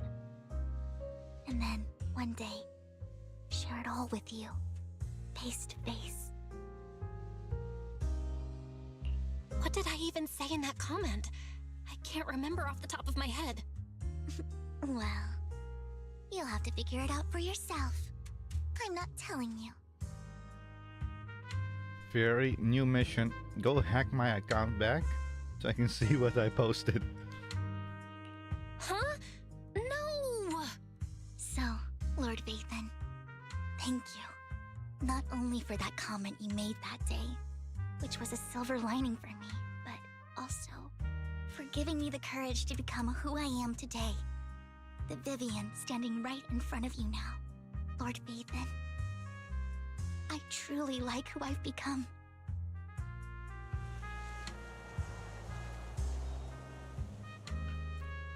There's no way I can finish reading that. Emotions intertwine with the narrative, and you feel as though you're witnessing the path she has traveled. Lycon just sent a message. There's an update. Let's head back to the video store and go over the details together. Hey, that's not fair. Why did you guys get to walk down there in the cutscene? I want to walk down there too, but they won't let me. Fake boat, fake water. You would see waves behind the boat. Anyway, HD really? Val, you're back.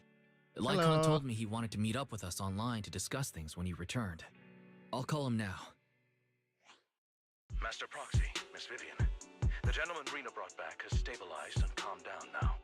Based on his account, we've identified where Hartman is hiding the core. He also mentioned that Hartman plans to trade the core with a group of people. We suspect that this group consists of members from the Exaltists. I knew it. Now that we have the location, it would be splendid if we could seize the sacrifice core before they do. Precisely. We hope you can head to the location as soon as possible to secure the sacrifice core. We've got this. I have other matters to attend to, so I'll leave the retrieval of the sacrifice core in your capable hands. The mayor's friend that he mentioned before will also be assisting you this time. The target coordinates have been shared with her, and she'll meet you there. Please ensure your safety, and I wish you all the best. So, who's this friend? Listen, Lord Phaeton, we'll head out as soon as you're ready. Let's go. You must obtain the sacrifice core before Hartman does.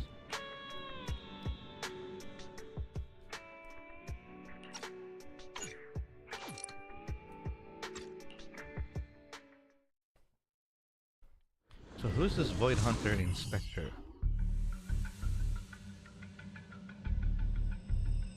Where's the sacrifice core? Camille, you really think I'd stroll around with something this important? Plus, even though the Ravenlocks and the Exaltists have been working together for ages, I've hardly even met Lady Dina. I'm the one offering the sacrifice core here.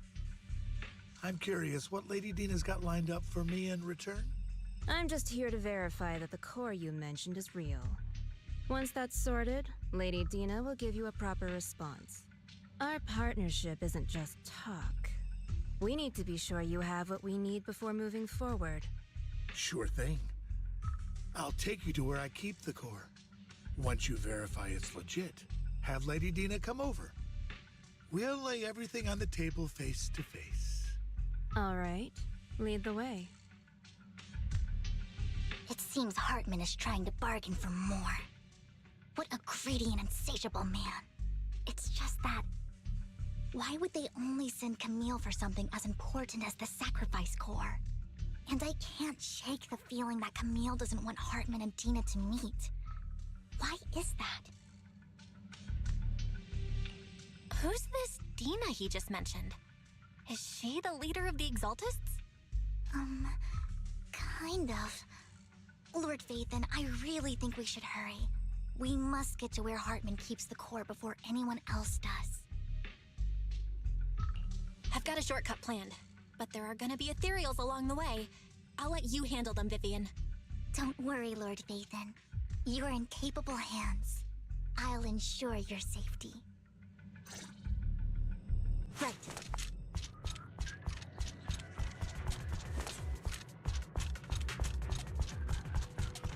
Ethereal!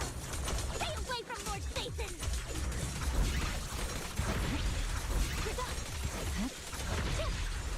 I'll take over now.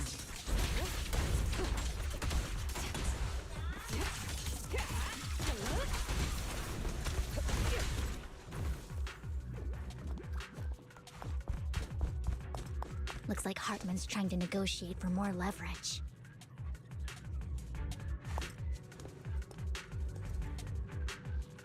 Let's get out of here before we're spotted.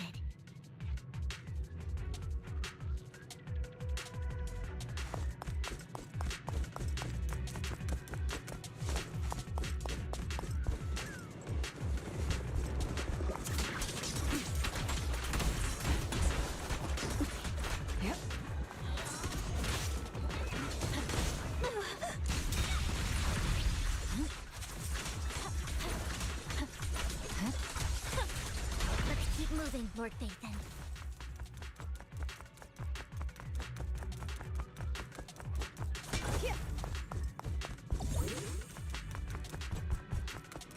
Leave the enemies to me, Lord Vathan.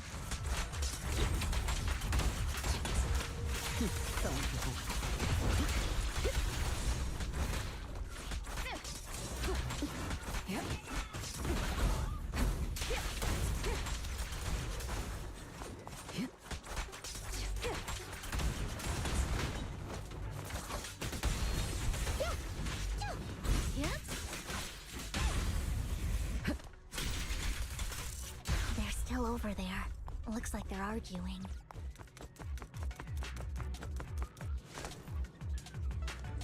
This is our chance. Let's hurry.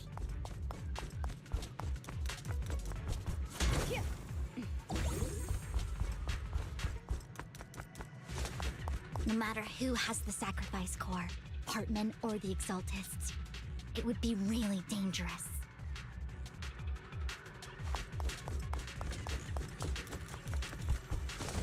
Our best move is to seize it before they do and destroy it.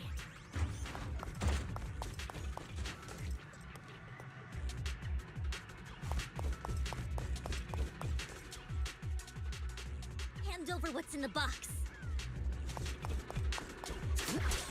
Or we do this the hard way. You sure talk big, little girl. Let's see if you can get past me first.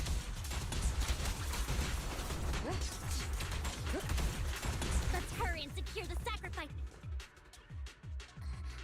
Lord Vathan, the box is empty. So Hartman never kept the core here to begin with? How did you even find your way here? Where's the core in the box? What did you do with it? You call this keeping the sacrifice core safe?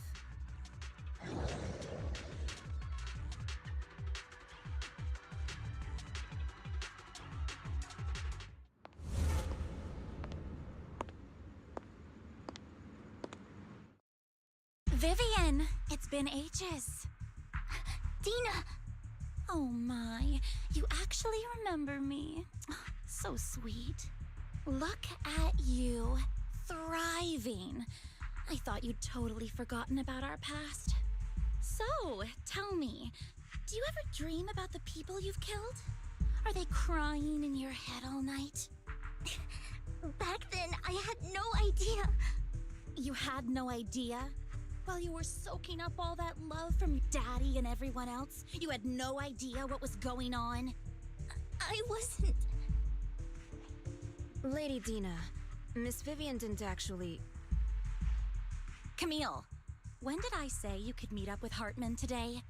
I just wanted to make sure the sacrifice core is legit. I was worried Hartman might try to pull a fast one on us. Really? So loyal. I thought you'd be more like the old days. Just a few words from Vivian, and you'd be plotting my demise. Just like what you did with Father. I won't, Lady Dina. Don't even think about betraying me, Camille. You owe me for what went down back then. However, I do understand your worries. This core, it's fake.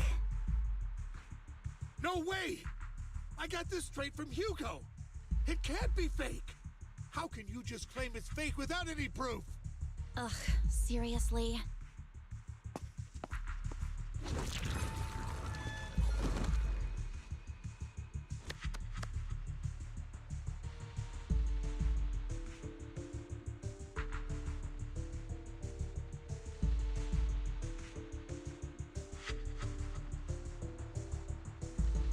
The sacrifice core can max out the ether particles within human bodies in no time at all. But look at your little subordinate. How uncouth. He's making noises like some animal. Can you shut him up? So annoying. The masterpiece Father made for the Creator isn't this worthless piece of junk you're holding. So, the real core. Vivian, where do you think the sacrifice core is really at? I don't know. If I knew where the real core was, I'd destroy it without a second thought. Dina, you understand what the sacrifices are. And you know those who were blessed should not have to endure such horrors. Oh, they shouldn't have suffered those horrors. Weren't you the one who decided if they'd be blessed or not? If it weren't for your tears, how would they have encountered such misfortune? How self-righteous, Vivian. Their fates were in your hands. It was you who brought disaster on them. Landon just needed an excuse. He needed someone to blame. Whether I shed tears or not, he'd treat living beings as mere subjects for his sacrifice experiments. Dina, you know all of this. Landon even went so far as to sacrifice you. Shut up, shut up, shut up! Father did it for his great cause. Vivian, why do you always mess everything up for me? Everything! You did it before, and now again! You just had to ruin my plan. I was so close to fulfilling Father's last wish. If you don't give me the sacrifice core, be prepared to become food for the ethereals. I told you I don't have the sacrifice core. Otherwise, I would have destroyed it already. Lord Phaethon, find the right moment to retreat. She can be quite unpredictable when her temper flares. Oh, really? You don't have it? Then I suppose there isn't a reason to keep you alive.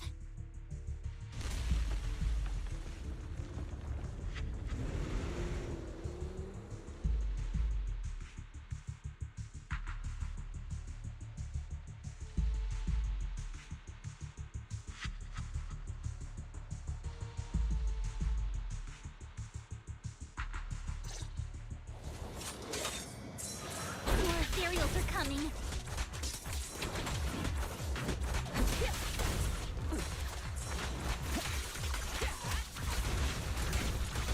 Don't even try.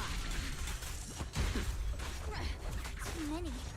There's no chance to get out of this.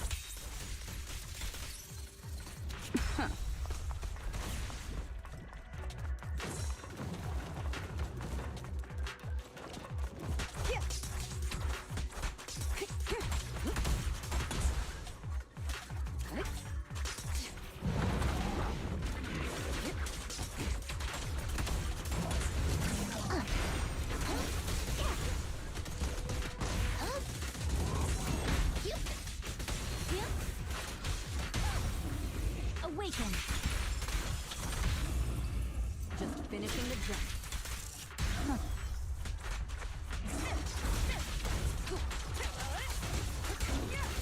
Final warning. Get to safety.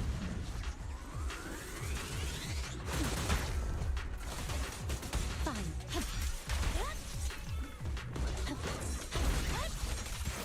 Stay away from Lord Phaethon! There are so many.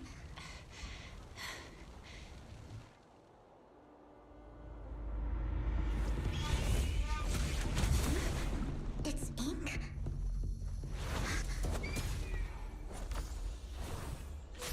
Shun Palace. Good fortune, closed gate, safety.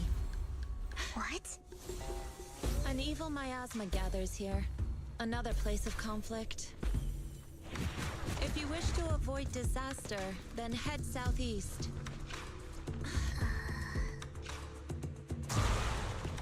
Now!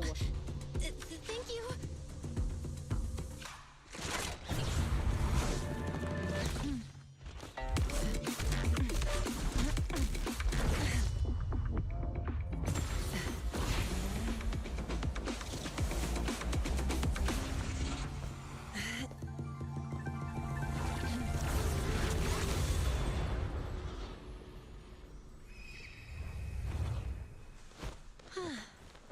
Finally, peace and quiet. You must be Belle, right?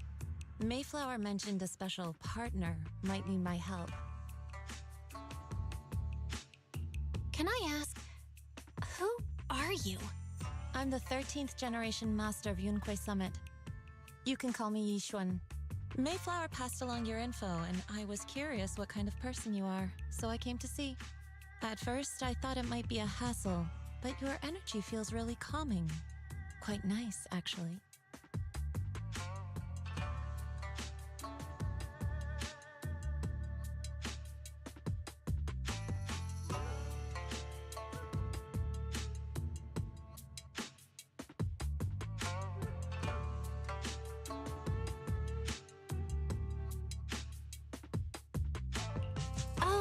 So you're the investigator the mayor talked about. Yes. Oh, he my also mic was asked off. me to be your temporary teacher and offer you a bit of guidance. You surprised the game didn't make me play as Vivian? You mean for the final fight that I just did, or at the start of the level? Because they did let me change my team at the start of the level, so I picked my own team. Guidance? What exactly does that mean? Unfortunately, this isn't the right time or place to talk. I have some investigation work to catch up on, and it seems you've got quite a lot on your hands, so let's part ways for now. I'll find a good time to visit you soon. Yishuan leaves after saying this, while Vivian appears lost in thought, looking distracted. I'm so sorry, Lord Vathan. I'm just not feeling very well. I think I'll head back for now. I'll investigate the sacrifice core and reach out once I find something.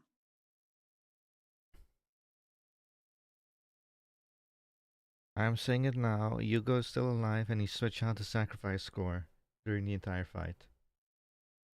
Also, let me type in something real quick. So don't forget he's... Okay. You definitely need some rest. Let's get out of the hollow.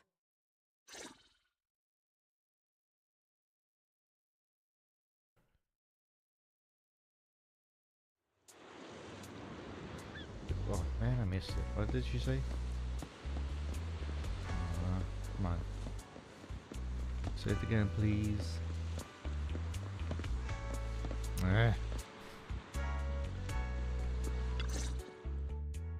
Lord Vathan, are you going to rest now? Are you feeling down? I'm not in a hurry to get back. You've been kind of off since we got out, and it's got me worried. If you want to talk, I'm here to listen. If something's bugging you, just spill it if you want to. I'm a pretty good listener, you know. I didn't mean to keep my past from you, Lord Vathan. When I was little, people thought I brought misfortune, so no matter where I went, no one wanted me around for long. Then, one day, Landon adopted me and brought me to the Exaltists. There, I met Dina, who was so kind to me, treating me like a dear sister. She told me her father, Landon, was a great man who'd one day make everyone stop fearing the Hollows, so all life could live freely inside and outside of them. Tina helped Landon pick people for the blessing, and everyone in the Exaltists respected her greatly. Those who received the blessing would have a better ether aptitude, allowing them to enter the Hollow freely without fear of sudden disaster. Back then, Dina would chat with me every day, always about the Exaltists and her father. But things between us shifted when Landon asked me to step in for Dina. Landon told me I didn't only bring misfortune, and that if I listened to him, I could actually help people. After that, he'd take me to meet people, and if I shed tears, he'd give them a blessing medicine. Those who got the blessing could dodge calamities. At first, I was ecstatic, thinking I could help others. I shared my joy with Dina, but that was when she started to pull away from me. Was the blessing medicine the sacrifice serum? The blessing medicine. Please tell me that wasn't the sacrifice serum Bringer had? Yes. To be precise, it was an early version of the sacrifice serum. Landon's medicine wasn't stable. The medicine Landon developed could boost abilities quickly, but also sped up the development of ether corruption. In the end, most people turned into ethereals, and a few became sacrifices, losing all human consciousness. The ethereals were killed while the sacrifices were given to the higher-ups of the Exaltists. The Exaltists wanted the sacrifices to hold human consciousness, so Landon's medicine was seen as a failure, and he gradually lost influence within the Exaltists. One day, I saw Dina, and tears streamed down my face. In a bid to save his reputation, Landon decided to let his own daughter receive the blessing. I had always thought that getting the blessing was a good thing, until I saw terror in Dina's eyes that day. That evening, I broke Landon's rules for the first time, and followed him out of the Exaltist's residence. I trailed him to the Hollow, where I witnessed someone who had been blessed becoming corrupted. In the end, that person became an ethereal. Then, without hesitation, Landon killed him. Before Landon returned, I went back to the residence and snuck into his study. And there, I uncovered the truths I just told you. And just a few days later, it was time for Dina to be blessed. I wanted to save her and stop anyone else from getting deceived. So, that day, I told everyone present that Landon should be the one to receive the blessing, not Dina. At first, Landon argued, and no one believed me. But, in front of them all, I looked at him and let my tears fall. Vivian starts... Wow. Lord Landon, please accept the blessing. Vivian, you... Why won't you accept the blessing? Were you lying to us? Ungrateful fools! You have no use anymore! Liar! Run! Run! Dina! Dina, wake up! We have to go! Vivian? What's happening? Listen to me! Lord Landon's so-called blessing isn't...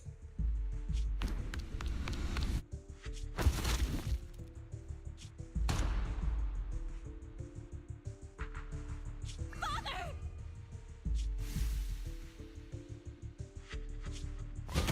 No, I was just...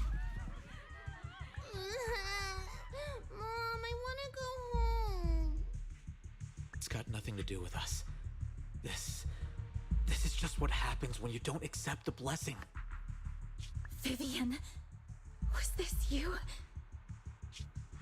Dina, I just didn't want you to accept the blessing. Everyone who does ends up... I just don't want to lose my father. You knew? If you knew what he's done, you... He's my father. He's all I have. Stop being self-righteous, Vivian. You only ever bring misfortune.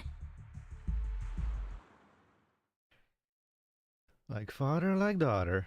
I thought once Landon was gone, Dina would leave the Exaltists. I never expected her to continue his research, or that Camille would stay. Camille lost her entire family in a hollow disaster, so she's always supported the Exaltists. She's not a bad person. She's just someone searching for hope. She joined the Exaltists very early on, and even watched Dina grow up. That day, she was just so desperate to save Dina that she... All these years, she's been following Dina, taking care of everything out of guilt, I think. But I didn't just fail to save Dina. I trapped her. I see misfortune approaching, but I can never change its course or avoid the bad ending. Maybe I really am a bringer of misfortune. No way. You're not the one bringing bad luck. Whatever went down with the Exaltists, Landon used you. As for Dina and Camille, they know the truth, and they just made their choices. The Hollows and the disasters they caused took more than just their loved ones. But not all survivors cling to obsession and hatred like they do. Lord Phaethon. You need to believe in yourself. You need to believe in yourself. You're currently resolving the sacrifice crisis with your own effort. I remember you saying you really like yourself now. So what's changed? Yes, that'll always be true. Thank you for listening to my story today. Years have gone by, but I've never had the courage to face all this. Maybe Dina and I were meant to meet today, so I could finally spill it all out. It lightens my heart a little. Lord Phaethon, you truly are a wonderful listener. Just come to me whenever you need. Whenever you're feeling down, don't hesitate to come to me. I will. It's been such a long day. You must be exhausted.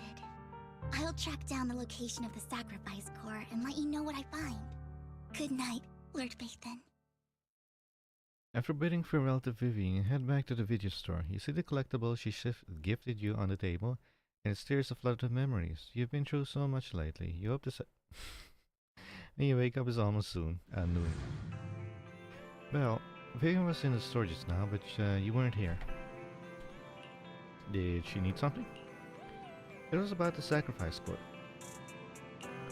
The first time the sacrifice core appeared was at the auction, so she decided to try and find the security footage from after that day. It's possible more happened afterwards and we are simply unaware of it. If we can get the footage, we may gain new clues. Well, if you have time, head to the Lunar Gallery to meet up with Vivian. Go now.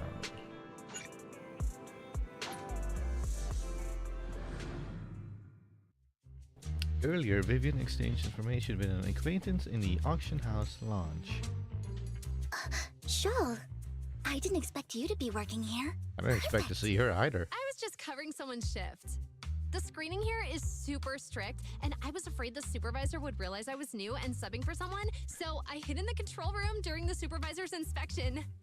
So I happened to bump into this guy, a blonde man wearing a hat, and I think he was checking some footage. Oh, Hugo. Then he logged that footage into the tape he brought. Later, I found that part of the footage had been wiped. Blonde, wearing a hat. Could it be Hugo? Do you know him? I think it's him. If it were Hugo... I think I know where he would hide the tape. Thank you, Shaw. You were a big help. Great! You also helped me a lot when I started working. I used to make mistakes all the time. If it weren't for you cleaning up my messes, I would have been fired ages ago. So I'm happy I could help you too. All right, go ahead and do what you need to do. We'll catch up another time. That voice sounds way too old for that character. After saying goodbye to... Oh man. Lord Phaethon, you're... What the hell? Oh, there's a monitor in the background. I was wondering what that was just now. Lord Phaethon, you're here. Someone I used to work part-time with just so happens to be covering a shift at the auction. I learned from her that Hugo once took some footage away with him. I think Hugo was planning something, so he hid the security footage. But once I know when Hugo came here, I should be able to guess where he put the videotape. How? You're mockingbirds after all. It shouldn't be surprising we have simple ways of communicating information, should it? Once, on a mission, we couldn't use communicators, so Hugo trained a few birds to put trackers on so we could communicate. But after that mission ended, we let them roam free. But I just checked their trackers, and one of those birds flew near the auction venue on the day Hugo took the footage. It still flies around here from time to time. The tracker only gives a broad area, but I believe this might be something Hugo left for us to find. If I'm not mistaken, the videotape is hidden wherever the bird is. I can't be sure which bird Hugo used this time, but all the birds he already trained had at least some black feathers. For Phaeton, let's split up and search the area. If you see a bird, you can send me a picture of it. I should be able to recognize it. Photo time. Okay, where am I?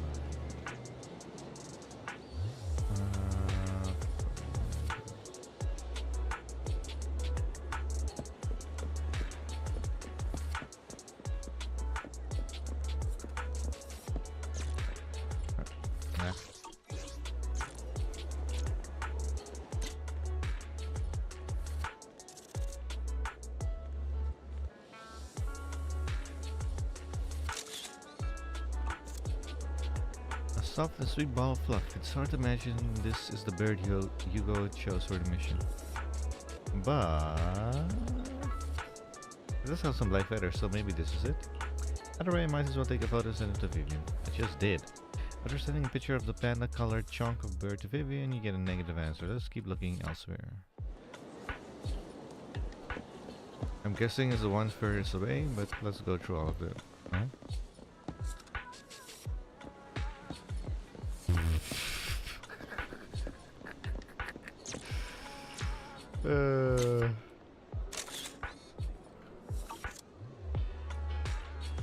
And besides, using bamboo for communication seems perfectly reasonable. What if it's this guy? Either way, let's take a photo sent to Vivian. After sending the photo and penguin-shaped bamboo to Vivian, Vivian responded with a long set of ellipses seeming like we were wrong. Let's continue searching elsewhere.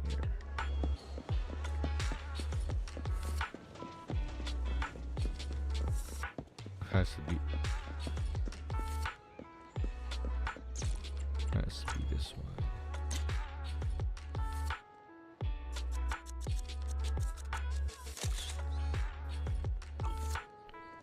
Black crows and dark alley. Seems a bit cliche, but this is a really good place to hide something. Let's take a photo of this crow and send it to Vivian. After receiving the photo, Vivian quickly responds, "That's the one." She quickly comes over. That's the one. It's all thanks to Lord Phaeton we found them so quickly. If it's here, then Hugo must have hidden it among these boxes.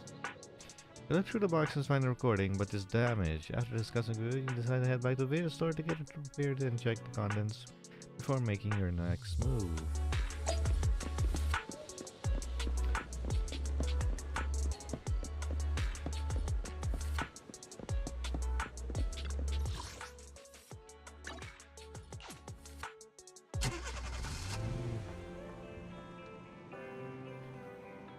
And Peter repairs the videotape and you watch the recording. The content leaves you shocked. It's a conversation between Hugo and Camille. Camille? Ooh.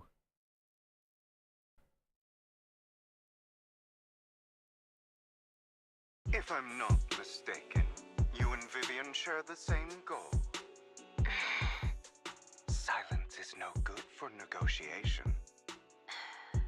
I just don't want Dina to reach a point of no return. Hasn't she already reached that point with what she's doing? The formula for the Landon serum was lost, but a batch survived, and Dina was able to develop a substance that can be used for mind control. She's trying to combine the two to make sacrifices that would obey human commands. If the dormant sacrifice and the remaining Landon serum are destroyed, we can put an end to this. Dina's concoction can't create sacrifices on its own. And the sacrifice core? That belongs to the creator, not her. Although I find Landon's methods despicable, I can't deny that the Exaltists and the creator are leading us in the right direction. I just don't want Dina to spend her life trapped by her father's mistakes. I mean, no offense, but I find your protectiveness rather weird. I will confirm the location of the dormant sacrifice and find the chance to relay the information to you. I do not want any of my people to be going into danger. As for the sacrifice core, I can only guarantee that it will not fall into her hands. As for how things will ultimately play out, The Creator will guide me. The video abruptly comes to an end. Camille was actually destroying the dormant sacrifice? Why has Hugo never mentioned this before? Well... Now Camille's actions make sense. But why did Hugo never tell us? Hugo... He's alive. Belle, Lycon said there's something urgent he needs to discuss with us right now. All right, let's patch him in. Master Proxy, I apologize for disturbing you. We have just learned that the Ravenlock family will host a banquet tonight. This banquet is rather special, as they're allowing members of their family to invite business partners to attend. With Hartman at the center of controversy, there are many members of the family who are eager to use this opportunity to replace him. The mayor has been spreading rumors of a young tycoon who inherited a sizable fortune and is looking to partner with a person from an old and influential family. This information has lured a young man named Burton from the Ravenlock family. So, you want me to pose as this tycoon and use Burton to infiltrate the banquet? Correct.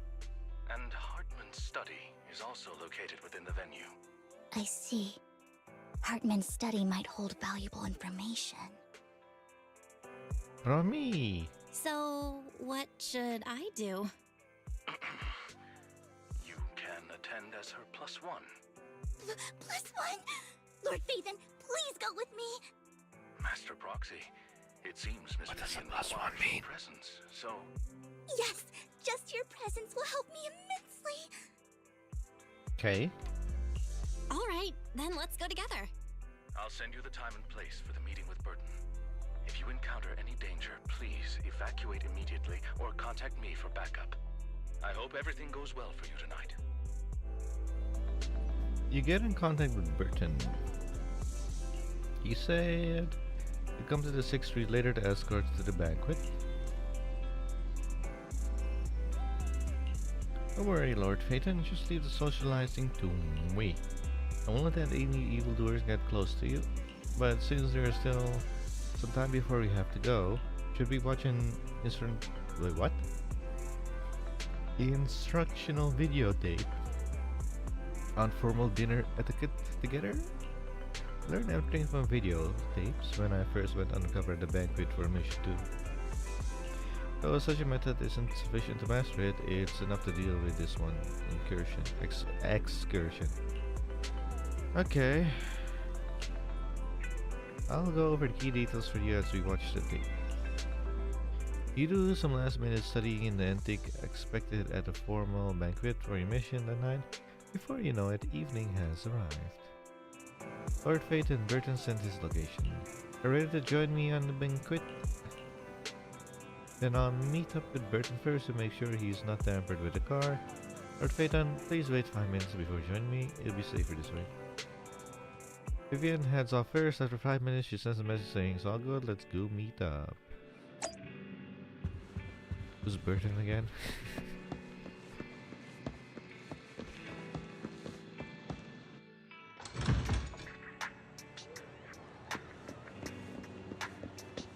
I don't know who that is.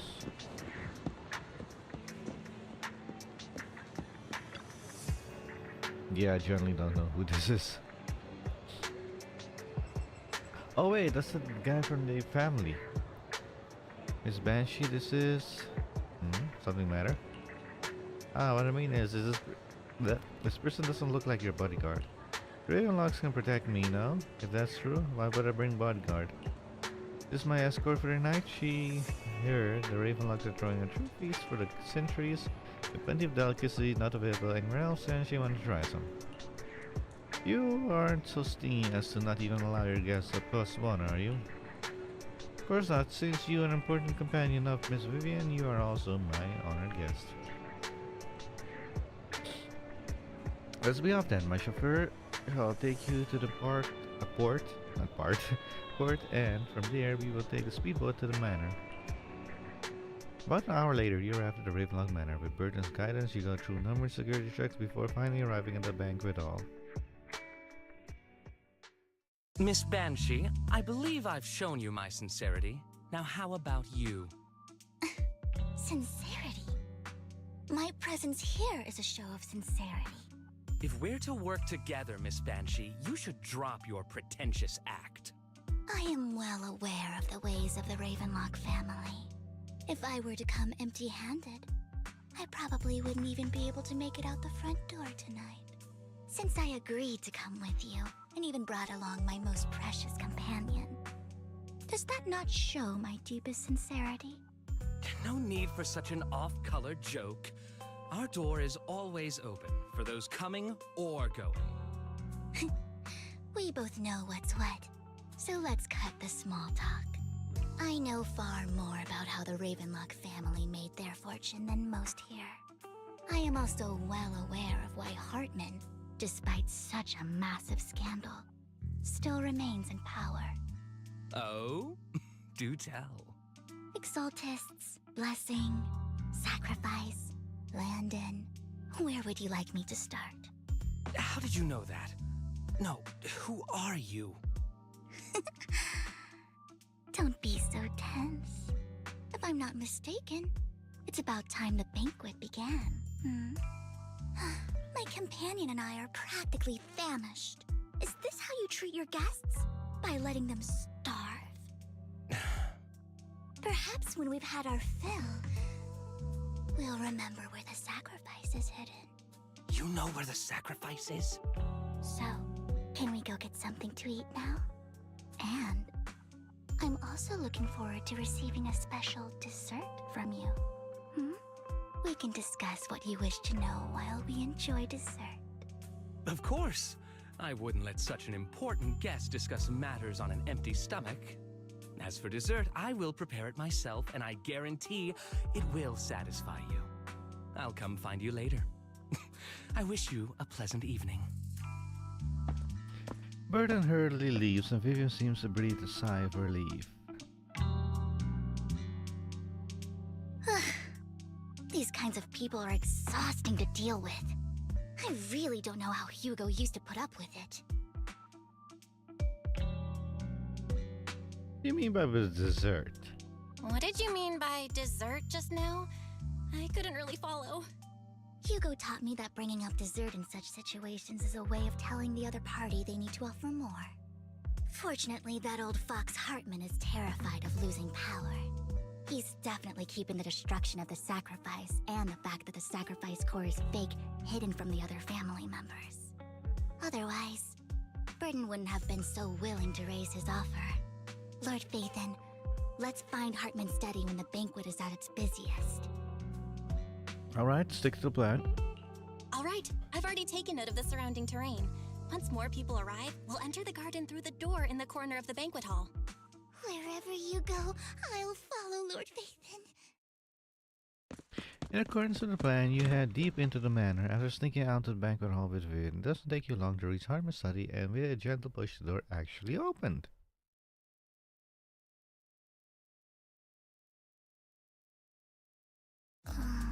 Isn't this going a bit too well? The security around the manor is really strict, but inside might be more lax. But just in case, let's tell Lycon. Right. Having some backup would be safer.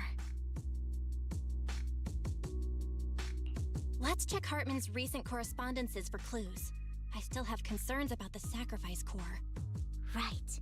Though the core he gave Dina was fake, Hartman might have left a trick up his sleeve and hid the real one. Then let's split up. What?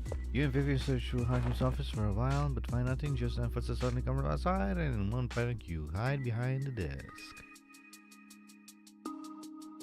You should hide on the ceiling. Esteemed guests, is the catering at the Ravenlock family banquet not to your satisfaction? So much so that these two distinguished guests felt the need to come to my humble office to scavenge for food. Don't want to come out? Well, after all, you don't have long left. Burton, that greedy idiot, fell for the mayor's trap. But I never expected that he would bring you into my territory. I suppose I should thank him. Otherwise, I would have had to go to great lengths to eliminate you.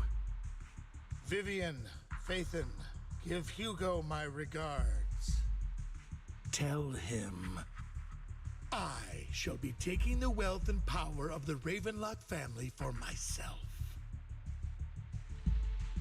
Asma raises his gun, aiming at the desk, yet there is no gunshot. With a clink of a metal, a familiar voice comes out.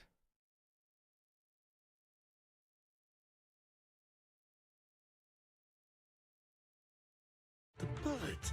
How? Dear uncle, why must we be so distant with one another?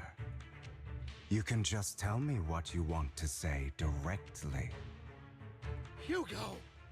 Impossible! You're... Uncle, you must know a Ravenlock will never stop until they get what they want. Did you really think I would be defeated so soon, when I have yet to trample you into the dirt? You filthy bastard! You only know how to resort to these petty tricks! Petty tricks?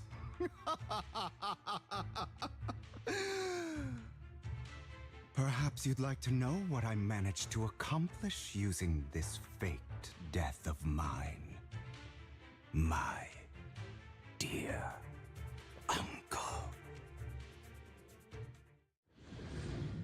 Shortly before... Faking my own death. Hope it's all worth the theatrics in the end. It was just to keep Hartman off my back, but maybe I went a little overboard. The manager must be pretty shaken up. I should apologize at some point.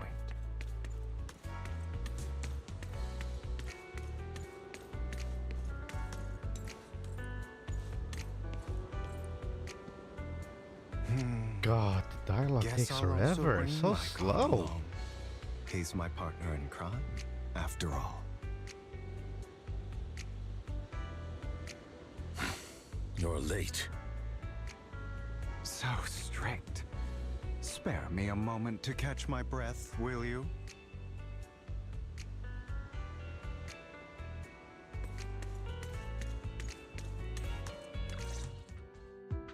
You're taking longer to rest than I expected. Lycon, you think too highly of my physical capabilities. Well, thank you for your cooperation. I must say, if nothing else, at least your acting skills have improved. Why do you look so angry? You should be happy. We pulled that off together with flawless teamwork and managed to fool everyone.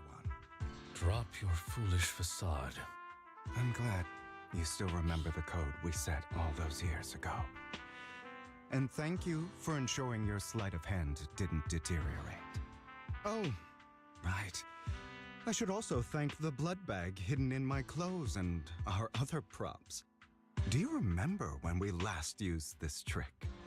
It was probably ages ago. Sometimes I really don't understand you. Have you never thought about what the consequences would be if I didn't understand your code?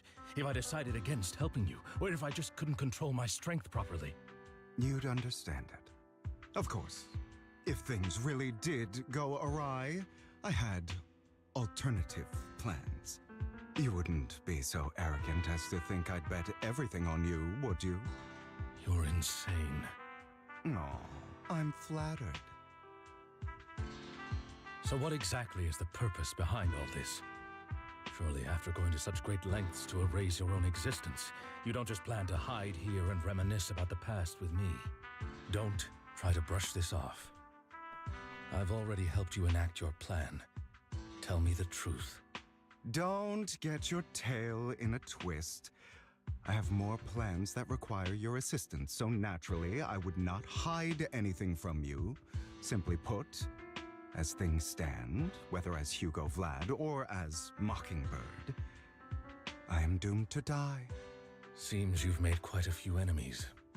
As a member of the Ravenlock family, I negotiated with Edmund and managed to obtain resources from Tops for my future plans. I also confirmed what attitude they held toward your master, the Mayflower family. Meanwhile, I used my identity in Mockingbird to strike a deal with Hartman and gather information on their collaboration with the remnants of the Exaltists. That's where I got my intel on what Bringer left. Oh, by the way, the crime declaration letter that your dear mayor received, that was also sent by yours truly. He's probably figured that out by now, right? Though I'm not sure if he told you. The mayor learned about the sacrifice attacks through his own means, but lacked an opportunity to take action. That warning letter was precisely what he needed. You aren't hopeless yet. How delightful. In short, I'm more well-informed than your lot because I get around, dealing with all these different important figures. But of course, it comes at a cost. It's only fair. After all, you can't hide the smoke from a wildfire. Rather than trying to carefully tame it and risk setting yourself alight, it's better to let it burn free. When I helped you put on your little act, killing you in front of everyone, you left the sacrifice core to Hartman. That was intentional too, then? Oh, yes. And it worked like a charm, didn't it? Now no one cares for me anymore, and all eyes are on Hartman. A perfect situation for keeping the Ravenlock family in check while dealing a cutting blow to the Exaltists behind them. Another crucial point is Vivian and Phaethon. I must sever any ties they have with me or Mockingbird.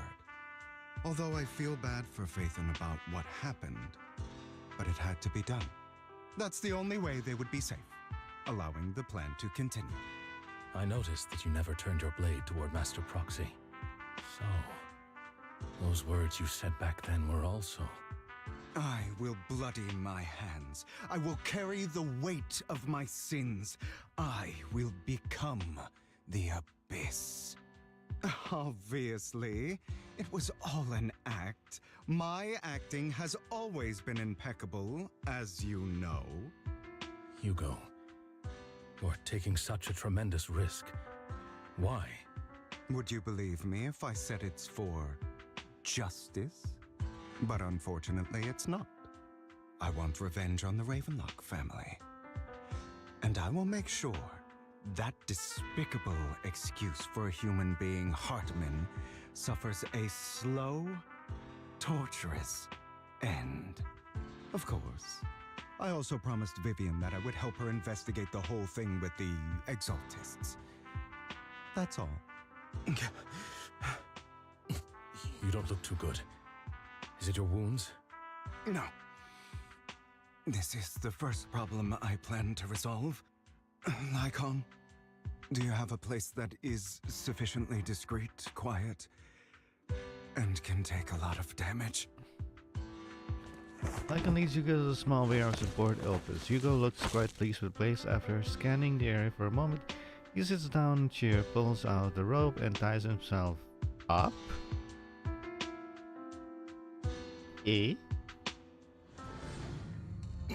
What exactly are you doing? Don't look at me like that. If I didn't have to do this, I wouldn't.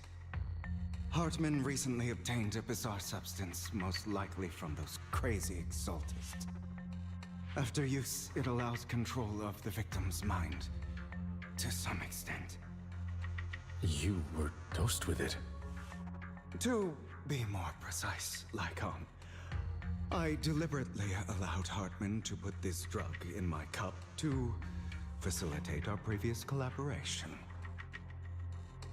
Hugo tells Lycan what happened back in the private suit when he negotiated with Hartman. The only reason Hartman agreed to work with him was because of this, because he had drugged that red liquid. After that, every time Hugo and Hartman met up, the latter would always add a small dose of drug into Hugo's cup and ask questions attempting to glean information. After finding out about it, I quickly found someone to help analyze its composition. The good news is he gave me a very low dosage, perhaps because he was afraid I might notice. There's a different medication that can delay its onset, preventing me from actually being under his control. I simply need to put on a show in front of my dear uncle. The bad news is that currently there is no antidote. When I delay those effects, however, they will accumulate and erupt when my body reaches its limit. It may even break my mind. And that's exactly what's happening now. I need to endure those accumulated consequences. So, I will lock myself in this room for however long that takes. I've tied my limbs to prevent me from smashing this place or accidentally hurting myself. Anyway, after you leave, do not open this door, no matter what you hear. I recommend seeking professional medical assistance. This is advice I received from a doctor. Or are you saying you don't believe I can make it? So, Icon, come find me here at the scheduled time. All you need to do is smile and await my victory. What if I want to stop you? You know you won't succeed. You never have. And you never will. Well, time is short. Let's begin. I understand. Don't die, you stupid bastard. After who knows how long, after enduring seemingly endless pain, Hugo finally awakens. The ropes that bound him at a commandant, though he didn't know when that happened. Hugo checked himself over. Thankfully, he hadn't injured himself that badly while he was going crazy. After some time, Hugo's written out this attire and ties himself up, then opens the warehouse door. Is this because the side effects haven't worn off yet? Lycon's late. I'm surprised. Or is something wrong with time itself? Looks like someone's over there. Might as well go ask.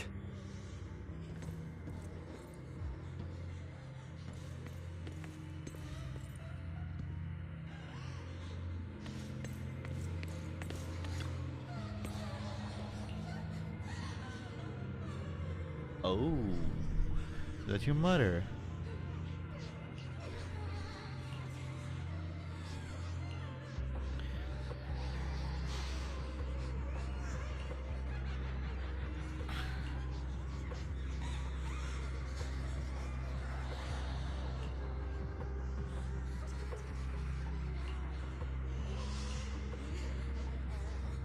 It's all your fault.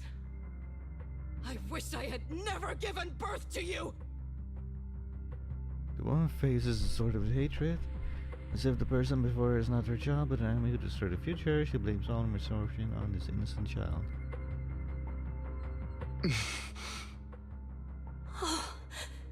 Everything will get better if you just die, right? If you die, he'll come back. We'll have another, more perfect child. One who will inherit the Ravenlock family bloodline. Then I'll be able to escape this pain.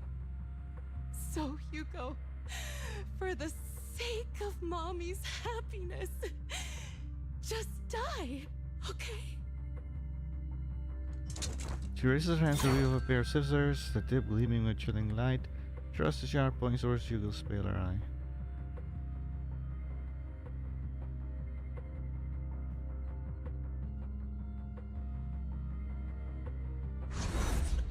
Then she suddenly vanishes as if she had never existed at all. Not gonna lie, I'm getting a bit tired. Hopefully we'll be done in an hour. I wasn't awake yet after all. That's because you don't want to wake up again. Who are you? I am you. Hidden deep within your heart. Your most true self. You want to kill her, don't you? Your so-called mother. Every time she beat you without reason, when she tried to gouge out your eyes, when she sold you into that hell, laughing all the while. You wanted to be the one to end her life. Why not admit your hatred? As you are, you can hunt her down and make her pay for the living hell of a childhood she made you suffer. Yes, I hate her. I hate her because she was foolish and shallow, greedy and stupid. I hate her because she doesn't deserve to be a mother. She did everything she could to try and get into the Ravenlock family, believing she could live a life of luxury without having to do anything and never realizing she was a pawn, discarded from the very beginning. So she chose to blame me.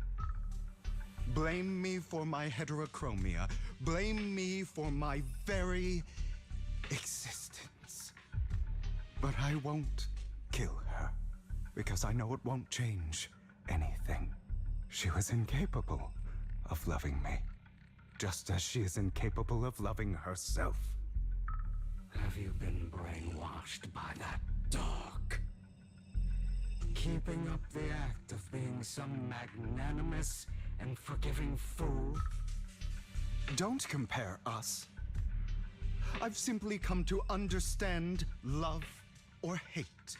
I make my own choices, and they have nothing to do with anyone else. She sold you to the Ravenlock family for a huge sum of money. She used that money to start a new life without you. While she was indulging herself, you were going through hell in the Ravenlock Manor. Does it not torment you? Do you not feel the hatred? Do you not want to demand answers? Kill her. Only by killing her can you be truly free. For a long time, I thought the same way. But now, well, I want to make a different choice. Stop lying to yourself. You never had a choice. This weak-minded thinking will only lead you to failure. Like before, you'll be nothing but a worm, trampled into the dirt by those so-called elites. Do you still not get it? This is how the world is, and always has been. Hesitate and you'll be the victim. If you don't grab your knife first, you'll end up being on the other end of the blade. If you want to change anything, you must first become the one who makes the rules. Just like that woman. The only reason she could treat us that way was because we were weak. So listen to me. Find that woman, kill her, and prove to this world your strength! It's what she deserves! Why forgive them? They don't deserve it! I'm not forgiving them. Or rather, I don't care about them. They don't even matter, at least not yet. You know, perhaps the person I hate the most, the one I truly cannot forgive, has never been someone else, but rather my weak, powerless past self who could do nothing but hide inside a closet and cry. I hate myself for having neither the strength nor the courage to resist. I hate myself for begging for so-called familial love, even after being treated so terribly. I hate that despite the pain of my wounds, I still hope to receive the carrot and not the stick. And that means you, correct? So, I forgive you. I forgive myself. You'll regret this, fool. Your pretty words mean nothing. You will ultimately return here to me. After an intense bout, Disney's Hugo awakens in a dark warehouse. The ropes that bound him had come undone at some point. Hugo takes a deep breath in the damp air and stands up. He stretches out his entire intelligence. How about Penny opens the warehouse door? I see. This is still an illusion. Oh, now the sister. I wonder who's going to show up this time. Well, according to the thing in the top left, Serena, who is your sister. Brother! Hey. Hugo, let's play hide and seek! I'm already hiding! You'll find me, right? Like you always do! Are you in the closet? Serena.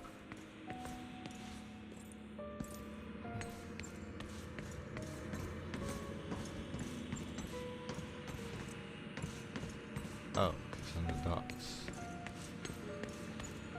Why on the docks? What is that?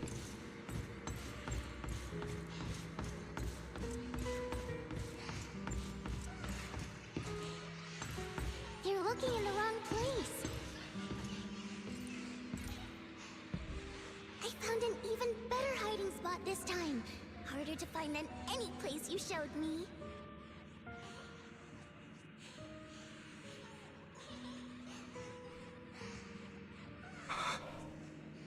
Hey, Hugo. Do you ever wonder why I had to die? It was because of me. That's right. It was because of you. It's all your fault. If only you didn't exist, I wouldn't have had to suffer.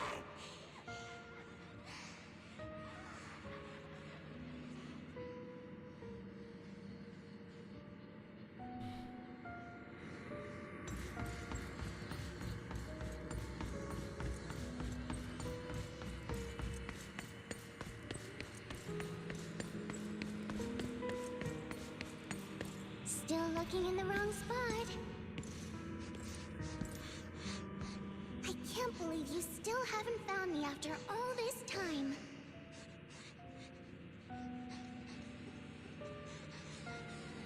Have you forgotten about me?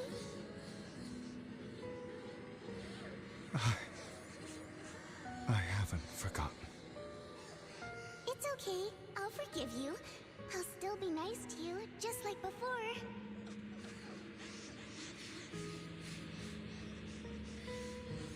I was the only one who was ever nice to you, wasn't I?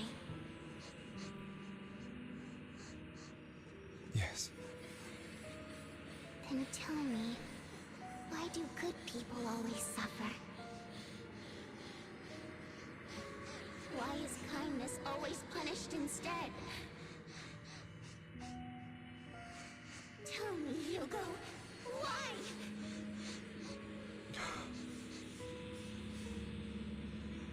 Hugo, are you lost? Go back the way you came.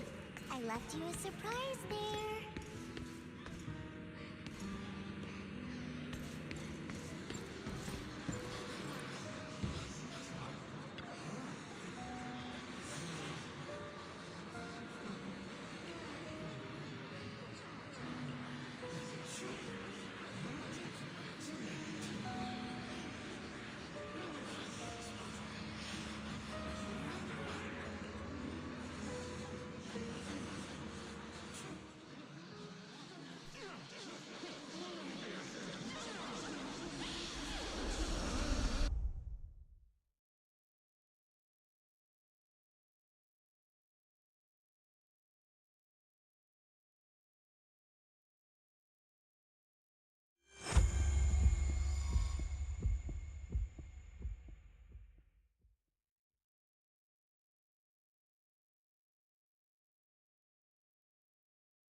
I told you that you would eventually return.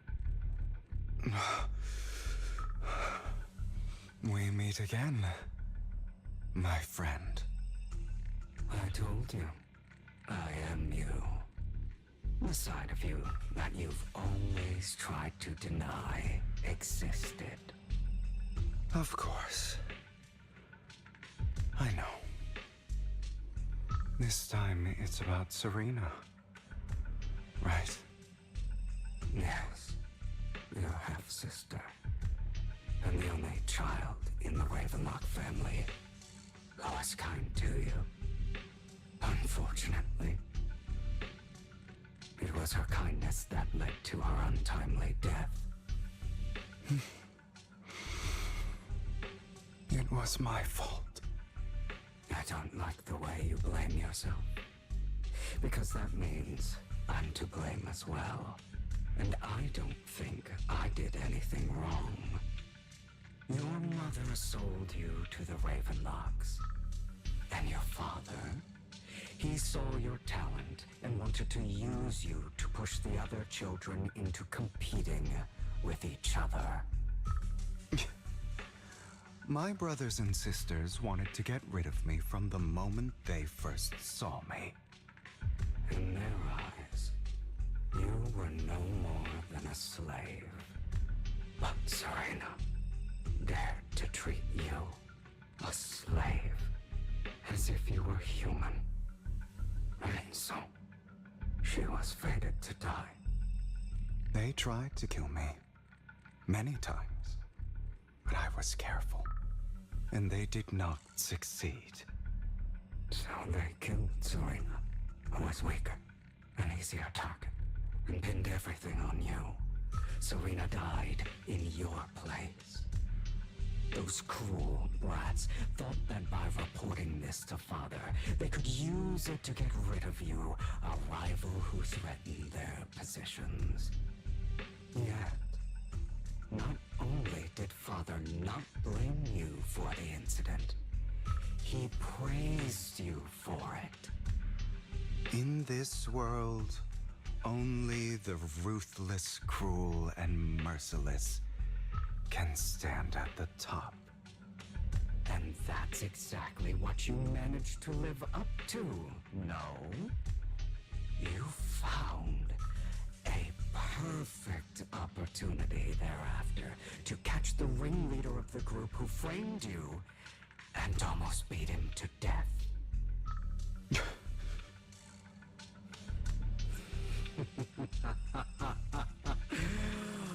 Oh, you should have seen the expression on your face back then. Oh, crazed and manic with utmost delight. I don't remember that.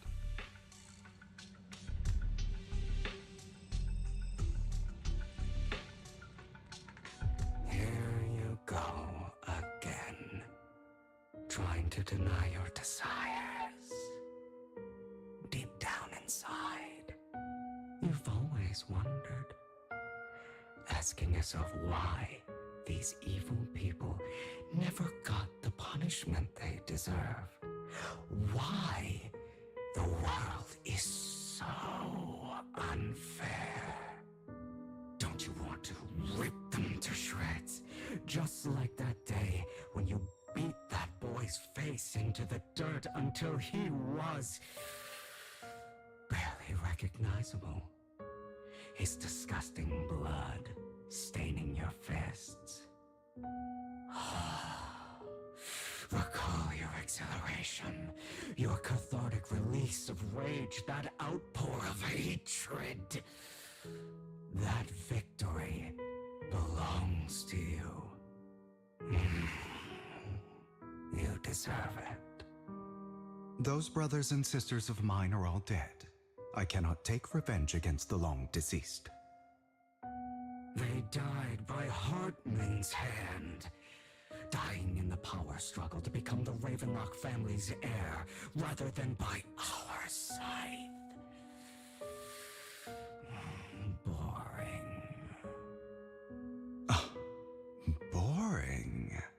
I find it hilariously ironic. Children who would murder their own kin for scraps of power dead at the hand of their uncle who followed their example. Is that not karma? Power struggles pitting kin against each other, betrayal, suspicion, and hatred between people of the same blood. It's like a curse written into the Ravenlock family's genes. Laughably stupid. Don't forget, my dear, that the same blood flows through your veins.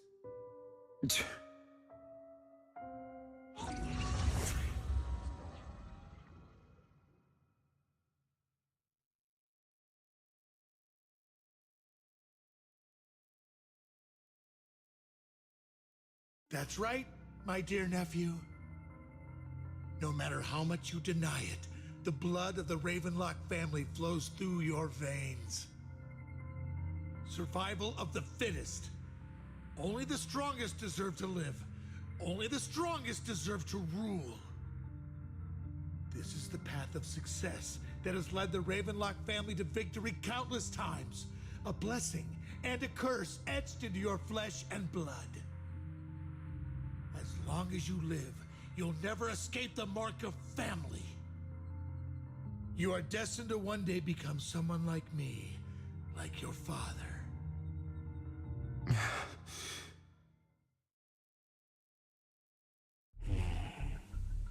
Is that fear I sense? This really is a whole bunch of talking.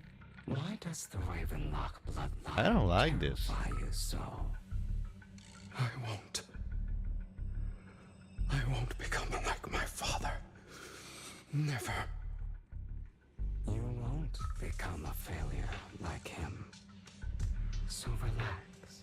Our power eclipses him, and so does our ambition. So, do not deny your own desires. Do not resist your own ambition. This is the talent you were born with. The best gift fate has ever given you. Admit it. Deep within your heart lies a spark, yearning to ignite a raging inferno that will burn everything down. And I am that spark.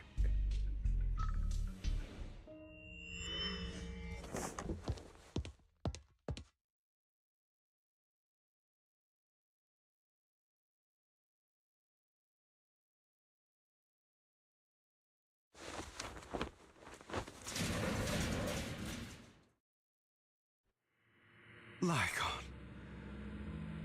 Never thought I'd be this genuinely thankful to see you.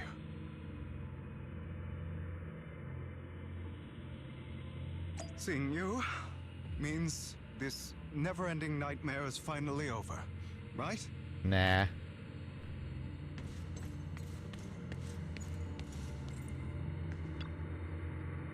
So why did you break her out? Why did you use me? Behind these legs were all your fault. You know you exactly like your father. I don't want to hear something like that from you. You have no idea what that man, my father, is really like. A person who stops at nothing for their own interests and ambitions. Just like what you're doing right now. And what do you think I'm doing this for? All of this was part of your plan. You knew where the Ravenlock family was going to be, so you set Mockingbird's target there. To seek revenge, you plotted to assassinate your own father, but he was too vigilant, and you failed. After almost being assassinated, your father was furious and locked everyone in the hall, but was unable to find the assassin.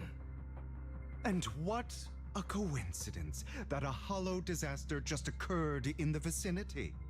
So he used it to eliminate all the unfamiliar faces there, turning them into victims of the hollow, an easy feat for the Ravenlock family. So, the one who killed innocents was my father, not me. You knew what choice an extremist like him would make. And you used the chaos to once again attempt an assassination. This time you succeeded. You killed your own father at the cost of innocent lives. Admit it, Hugo. You don't care about anyone else. The only thing you care about is your revenge. How is that any different from your father? Enough. I'm tired. I may hate him for betraying me, but he wouldn't say something like that. What? You aren't Lycon. You're the other me, hidden deep within my heart.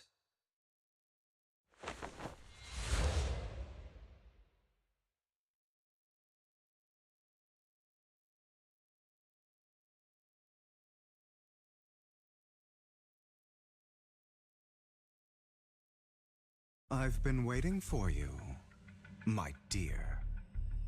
It seems you've already grown accustomed to this place, even turning the tables on me. Just as you said, you are me, and I am you. There's no such thing as having an advantage over oneself. We are ultimately one and the same, forever inseparable. Then you should know what I want to say. When you and Lycon split, you didn't even try to clear up the misunderstanding, didn't deny or argue against what he said. Because you realized that deep down, he was right about you. You just hadn't acted on it yet. Some people live only to bring more suffering into this world. Sometimes, murder is what brings justice back into this world. For that, I must stain these hands in blood. That's right. Just like what you said before you faked your death. Were those words really just an act? To slay the dragon, you must first become one with sharp claws, rending fangs, and strength enough to destroy anything. You know the truth better than anyone. If you hadn't hesitated, and instead seized the first opportunity to kill your father, none of what followed would have happened. Innocent civilians wouldn't have died. Your partner wouldn't have lost an eye and both legs trying to save people. And Mockingbird would have never gotten to that point. save more people. Save good people. Save more lives than the evil ones you take. I've spent countless hours in regret over that incident. So why not submit to your true nature? You want to be the judge, jury, and executioner of this world. And you can. I wasn't responsible for Father's death. The true mastermind is my uncle, Hartman. His schemes to kill the head of the family were all so he could take control. Mockingbird was simply unlucky enough to get caught up in it. So, for a behemoth like the Ravenlock family, with its roots so deep, a single person's death, regardless of who that person is, wouldn't change anything. Of course, whether it's Tops, the Mayflower family, or even the entire world, it's actually all the same. I refuse to be dragged down by pointless hatred any longer. You foolish, stubborn idiot. Do you understand the power of hatred? Have we not come this far precisely because of it? Or are you going to follow Lycon and Jack's twisted logic? Come on. You don't actually trust anyone? Otherwise, why would you hide this whole scheme of faking your death from them?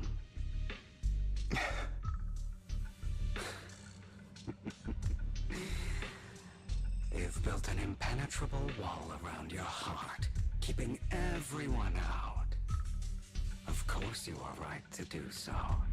No one in this world can be trusted. Always. All you'll receive is hatred from your own blood and no love. Suspicion from your companions, and betrayal that comes all too easily. But the most ridiculous thing is that you want them to trust you. You stay silent and long for them to notice your suffering. You yearn for your companion's understanding and trust. Idiot. That's why you are incapable of exploiting them for your own ends. You care about their safety even more than your own.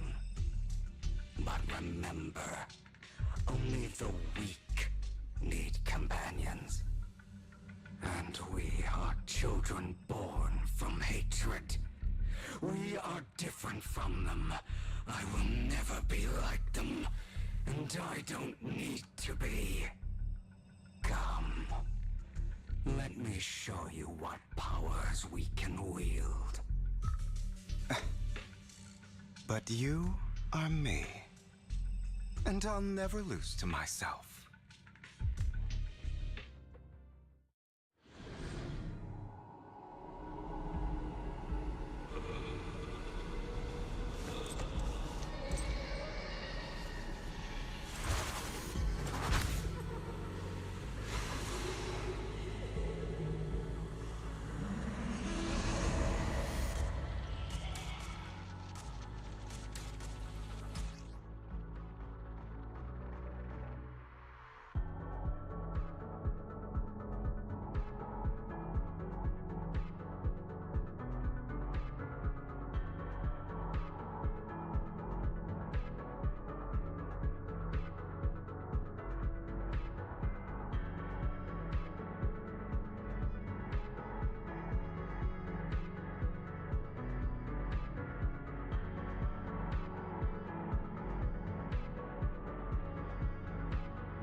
think about all the injustice you've suffered.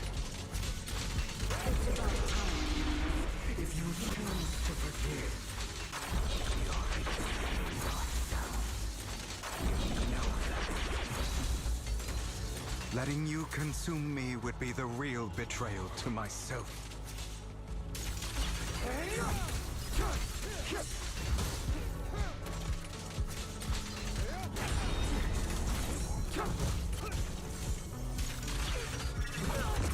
just afraid to admit it.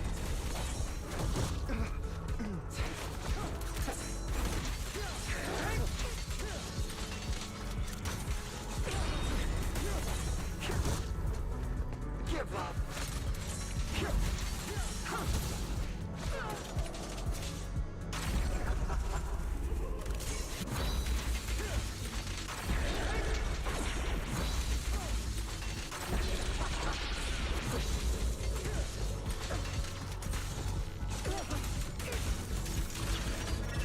You're too scared to face your true self and what you truly desire.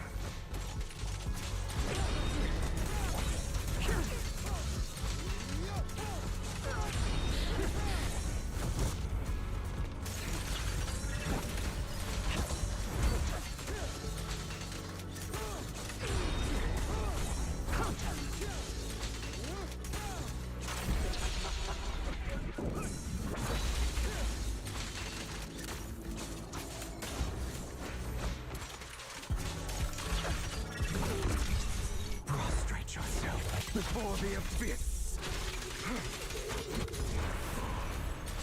Are you trying to kill me? You think you can just get rid of me?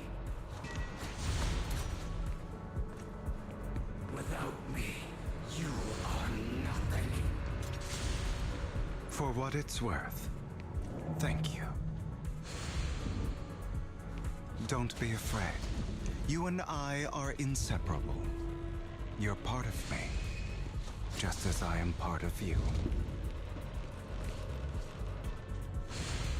Fancy words won't change anything. No. It's not just platitudes. I finally understand now. Some pain only fades when it's seen. When it's accepted. So I won't fight you anymore.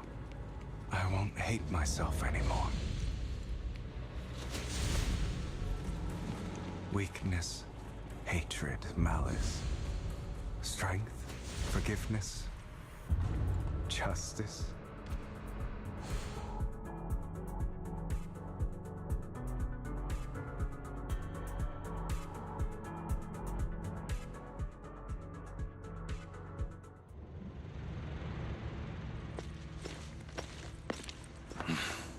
Hugo, it's time.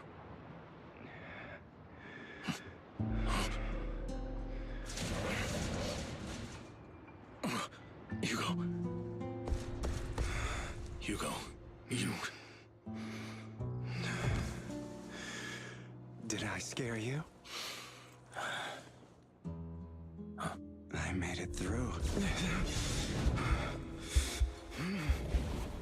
I won. No praise for me, my dearest partner.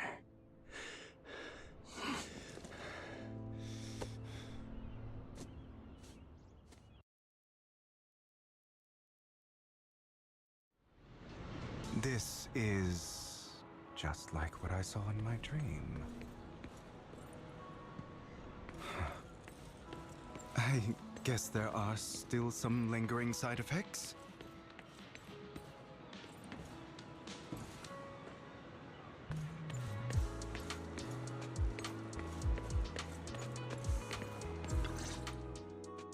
Ah, my former partner. You're still as punctual as ever. Are you sure you're fully recovered? How about we fight? And I'll show you how recovered I am. I refuse to fight someone who is in need of medical attention.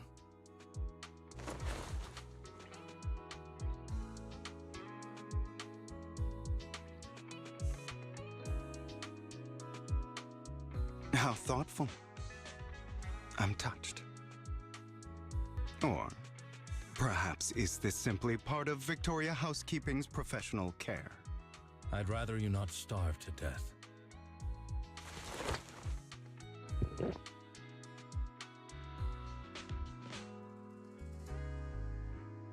Not to your liking. I'm fairly certain this is the same kind as before. No. I've just gone too long without food. It feels a bit uncomfortable. Either way, thank you. Now tell me, what exactly happened in the warehouse? Just going a bit crazy from... you know what? Were you expecting anything else? But I did have a very long dream. A dream about many things from the past. If I had to put it into words, it would be like giving myself psychological therapy. You seem like you could benefit from some too. How about it? Want to book a session with me? Trust me, I'm a pro. Seems you really have recovered. Well, of course. I'm feeling pretty great right now. Like I could argue with you all day on every petty detail of who exactly was in the wrong back then. I wanted to ask, what you said about Mockingbird before, when you faked your death, was that part of the act? Oh, you mean the part about how Mockingbird has never really changed anything or saved anyone. I didn't expect you to still be so hung up on this. Interesting. After all, it was you who chose to betray Mockingbird. To betray me. Just as I said before, I never considered Mockingbird a failure. Perhaps Mockingbird deviated from its origins, but it has its value. You shouldn't reject the things you've done. Or Mockingbird. I have contemplated this before. Yes. Mockingbird has helped some people and has genuinely managed to cause trouble for those who abuse their positions of power for evil. Yet those in high positions still possess immense resources, and the people we helped remain destitute and suffering, willing to become slaves to those in power for scraps. But just as you said, even if what we did was childishly idealistic and flawed, as little as we actually achieved, even the slightest change is by no means meaningless. Nothing holds more value to me than Mockingbird.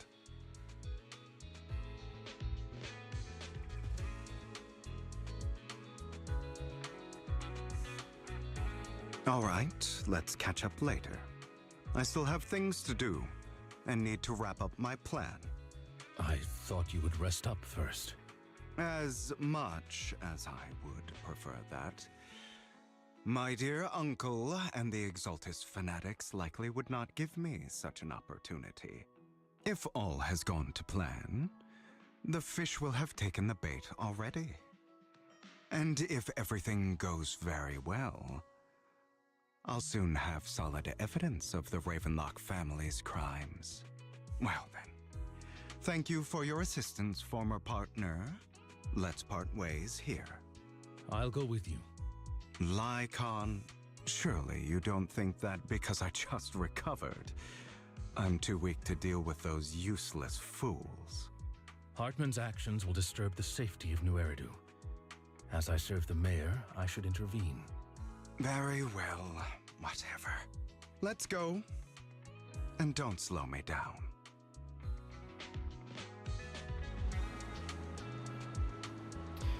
Before that, don't you have something to tell me? Yes, I need to refresh the audio, because I noticed I'm a little bit out of sync.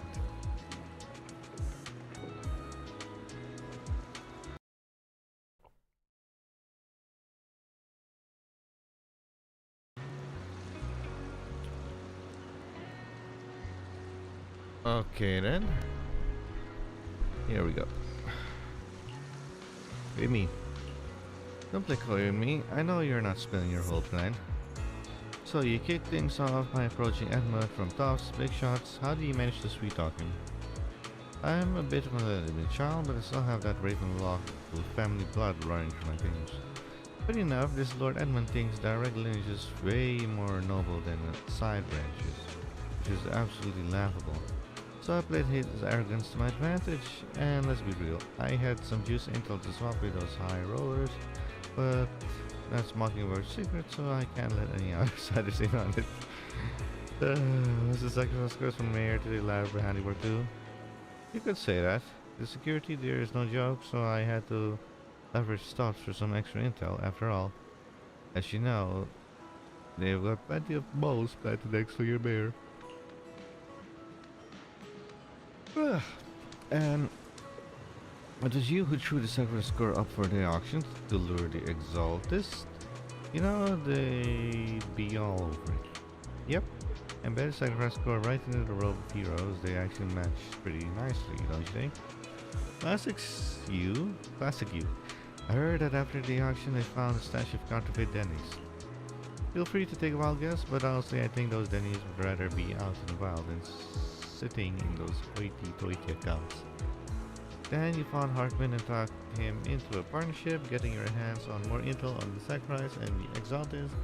After that you shot the crime warning letter to the mayor, giving the city a legit reason to spring into action.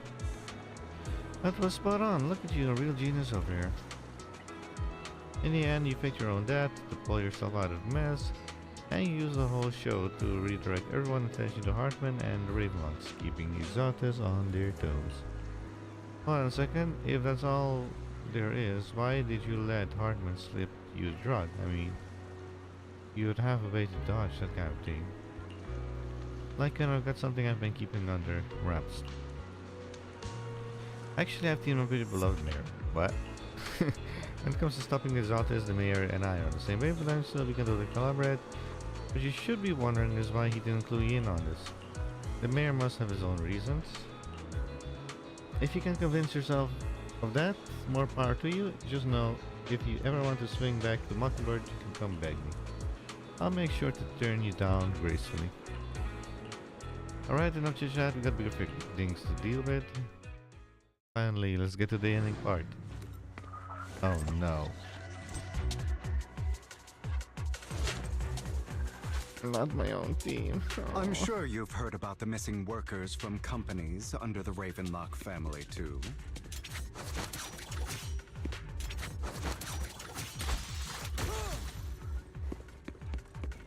I know where they are.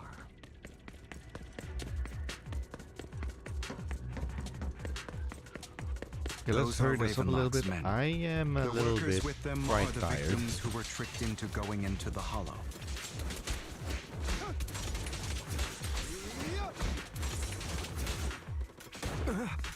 I'm not opposed to working. Come on, let's get them out of here.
Will you walk in the light? Or choose the dark?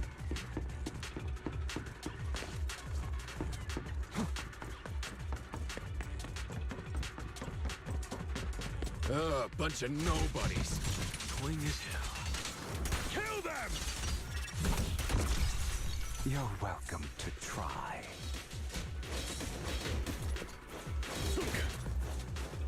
Oh, what a coincidence. Scram before I get angry.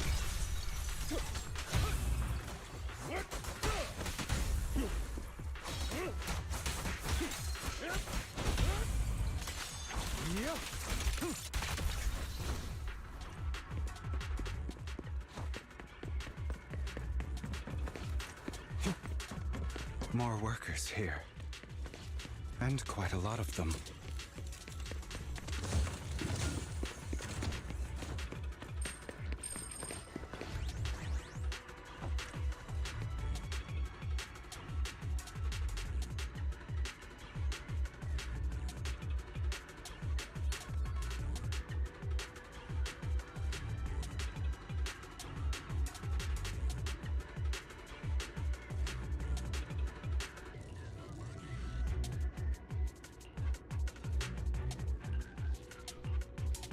Is Hartman behind this, too?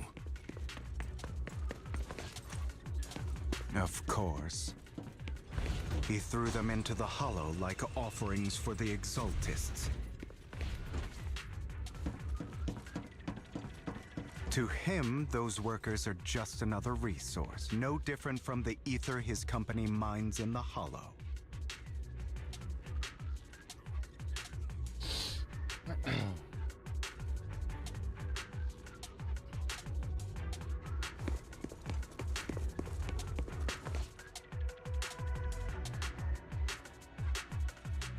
There's more over there.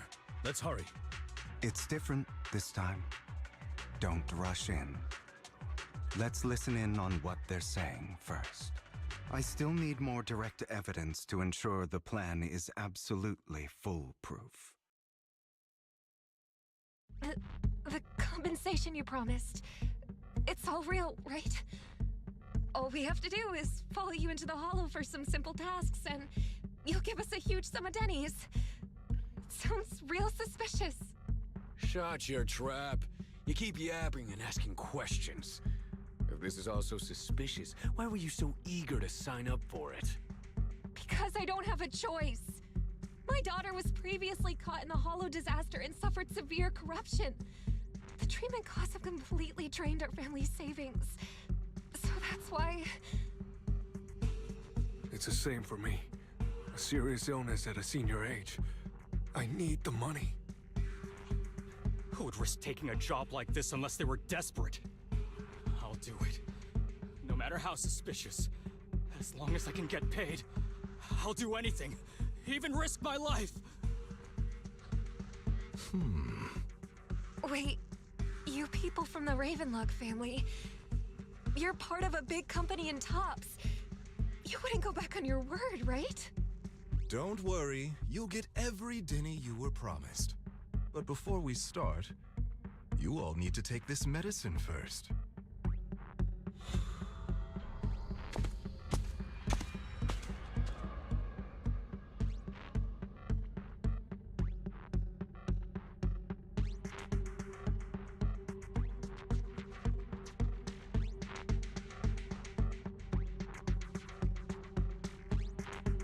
Bro, should we really be doing this already? These workers keep talking. We're wasting time like this. And the sooner they take it, the sooner it'll be over. Consider it an early release for them. What? You didn't say anything about having to take pills before. Look, this is good stuff, all right? It'll increase your ether aptitude. There's tons of people who'd kill for something like this. Exactly! You'll be working in the Hollow for several hours. This is essential medication. You have to take it before we continue. If you refuse, then you can forget about the job. Of course, you won't receive the compensation either. Lycon, what are you doing? Rescuing those workers, of course. There's clearly something off about those pills. We can't let them take them. Now is not the right time. As I said, we need more evidence to ensure the plan works. And as I said many years ago, you can't exploit innocence to achieve your goal. So that's how you see it. If that's not what you want me to think, then explain everything to me. All right. It's a little complicated, but simply put, these workers will be fine. Of course, it's your choice to trust me or not. But if you try to rush in, I will stop you. I trust you.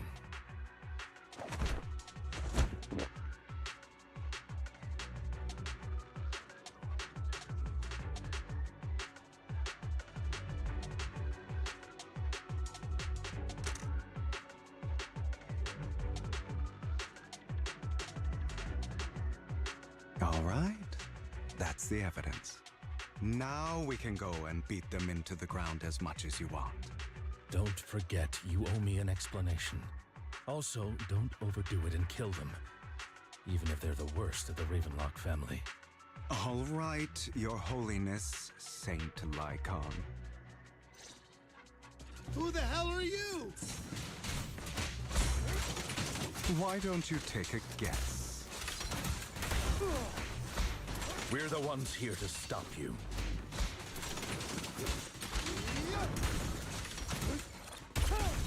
Can't remember the last time we worked this well as a team.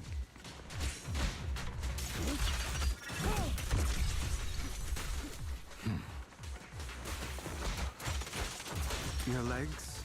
How are they feeling? I'm fine. To be honest, I think I prefer the way you used to fight.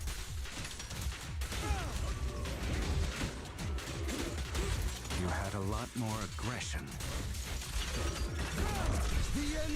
I've merely learned to control my strength.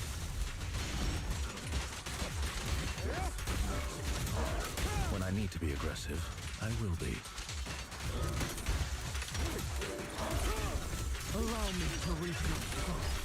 Scram before I get angry.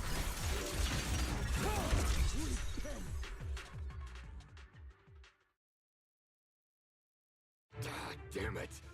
Who the hell are you? How dare you mess with the Ravenlock family? Ravenlock. Savor the name while you can, for it will soon cease to exist. What's that supposed to mean? It means exactly what I said. I think this might be good for you. Sever your ties while you can. You still have a chance to walk your own path. The family's honor comes above all else. Is that really what you think? I saw the compassion on your face just now. You're not from the main family, right? That's why you were assigned to these trivial tasks. But in reality, there's no need for you to keep playing this boring game for them. I don't have a choice. From the moment I was born into the Ravenlock family, You always have a choice, if you're willing to act. All right, let's end the small talk here.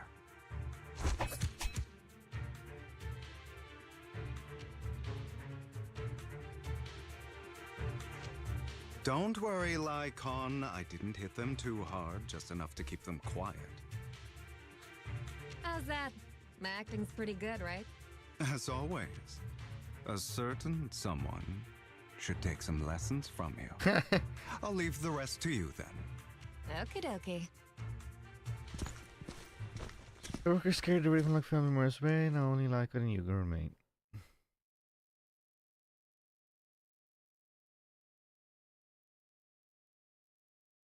Okay, now can you tell me exactly what's going on here? As you can see, that worker just now was actually an informant of mine. The pills were swapped out with vitamin tablets. Outside of this batch, some workers have already taken the actual substance Hartman has. But rest assured, the antidote for it is already in development. I found the best in the field to help, and with the data I collected before, we should have results soon. I wanted to ask. The reason you decided to lock yourself in a room and endure the effects of the drug, besides getting evidence, It was also to collect data on this drug in order to create an antidote, correct? It seems you're not completely beyond hope. I thought you were just being stubborn. Sometimes I wonder if you know me at all. Then, I have one last question. Why did you never tell me any of this back then? The truth is, I heard everything. That entire conversation between you and Jack. Before he passed away in that small attic. When Jack called you aside and gave you those warnings. When he told me you might go down the wrong path? That's right. You never said anything. What would I even do? Scream and rage over your suspicions, or get on my knees and beg for you to trust me? You know there's no way I'd allow myself to do such a thing. Besides, back then, even I was confused about myself.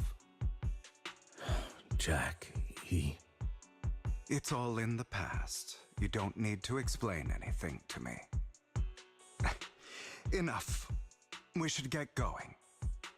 If we're going to reminisce over the past, we should find a more suitable location.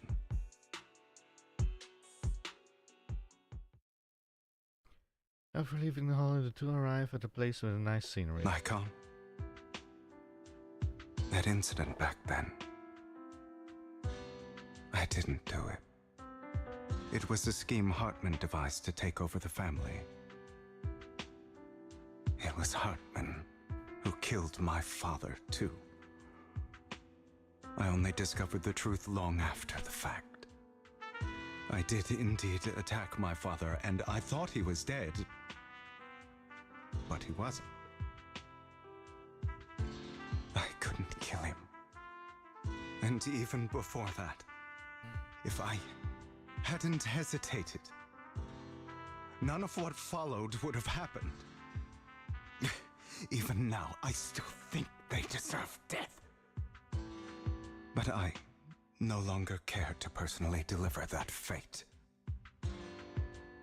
They're beneath me. And I have more important things to do. You? I know we may never agree on that point, Lycon. I once wanted to fight against those ugly truths that defined me, but I discovered that the more I rejected them, the more painful it became. So, I could only accept that crazed, hateful, and malicious side of myself. As long as I know I will never become like my father, like Hartman, that is enough for me. You've changed. But I think that might be a good thing. Don't patronize me. You've changed a lot too, compared to before. I still disagree with Jack's words, and I won't forgive your betrayal. I will walk the path I believe is right, even if I must tread over thorns and through the mud. But I will also allow you to walk your own path, Lycon. Should I say thank you? You're welcome. Come to think of it, we haven't talked about your legs and eye. It was just an accident, not your fault. I'm doing well now. I hope you are too. On the contrary, perhaps I should be the one apologizing. I misjudged you. I used to think you wanted power, that everything you did was for your own ambitions. I thought you wanted the power to pass judgment on all in this world like a god. I am a god. I am my own god. Or you could say that in this world, everyone is their own god. There are many things that we are powerless to change. But there are also many choices we can make. Just as I said before, I am the only one who can kill me or save me. I'm glad you think that way. Let's go. I still have one last thing to do. To witness the end of Ravenlock.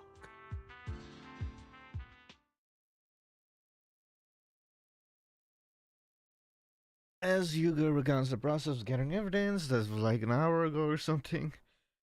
Or even more. Hartman, listening longer, slams the table in anger.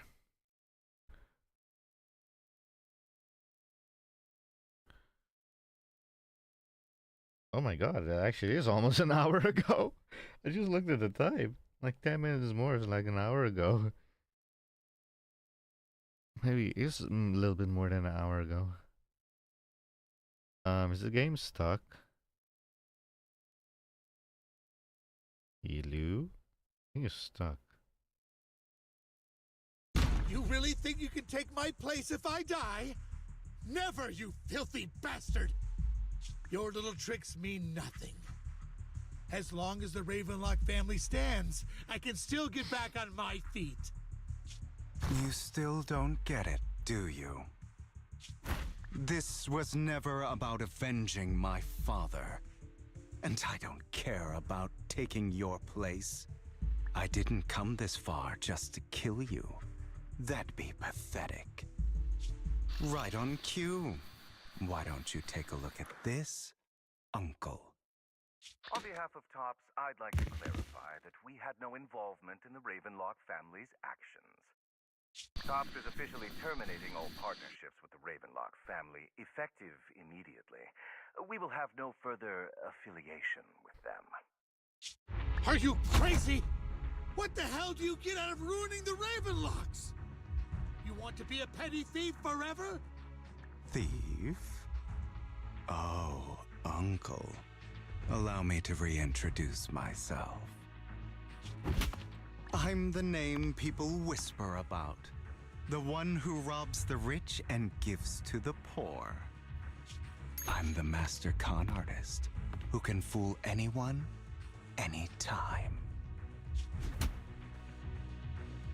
I'm the leader of Mockingbird. The one who turns every headline into my own stage. I have friends who'd catch me if I fall, partners who'd shed tears for me, and allies who always have my back. I am Hugo Vlad. You're the one who needs the Ravenlock name. I never did.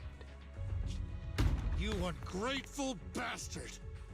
You should have never been born. You flatter me. Same goes for you, Uncle.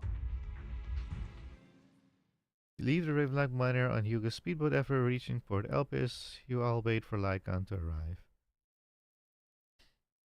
You've done well, Vivian. You had better give me an explanation. And here I thought this would be a touching reunion. What's with all the anger? Hugo, I'm a member of Mockingbird too. And I mourned your death. Listen, Vivian. I don't want you or the people you cherish to get caught up in danger because of me. I've always been selfish, so I don't hesitate to use you all as variables in my plans. But it is because I am selfish that I also don't want my failures to affect my treasured companions. In any case, if you were in the same position, would you not make the same decisions? Lycon's taking care of everything outside. We should go. Also, Belle, thank you. And I'm sorry for the whole act where I threatened you. It was the only way for Hartman to drop his guard against you and leave you be. I, Hugo Vlad, am forever indebted to you. The Lycan's assistant used to leave the Ravenlock family manor and return to the video store. Master Proxy, although it is late, there is some important intel that I must give you now. Yes? So, Lycon, you knew about Hugo's plan to fake his death? I was simply playing along. After all, I could not determine whether Hugo's plan would pose a threat to you. You are a student of the mayor's late friend, and I am obligated to protect you. You still have that habit of finding awkward excuses when you're embarrassed. Mr. Hugo Vlad, if you have any important intelligence to share, please do so with haste. I need to return to rest before midnight. You guys are really close. You two sure are close. For the sake of a certain old fossil's sleep schedule, I'll keep it brief. I learned from Camille that Dina intends to embed the sacrifice core into the sacrifice. Apparently, it will make the sacrifice much stronger. Sacrifices created this way will not retain their minds and will indiscriminately attack all living beings, including their creator. So the Exaltists don't do this. It would bring them no benefit. But Dina's concoction can control people's minds. If a person takes the pill and is injected with the serum Landon left behind, the sacrifice would be under its creator's control. Although the dormant sacrifice has been destroyed, Dina found a batch of that serum her father created and wants to create new sacrifices. We have no idea where the real core is. Never mind the sacrifice. Hartman's sacrifice core is a fake. We don't know where the real one's gone. The real core has always been here. Here? In Lord Phaethon's video store? Vivian, do you remember when I suggested you give that collectible to our dear proxy? I remember. But that was just an ordinary pendant. And I've met the person who submitted it. She has absolutely no connection to the Exaltists. How about our dear proxy take out that pendant so we can take a look?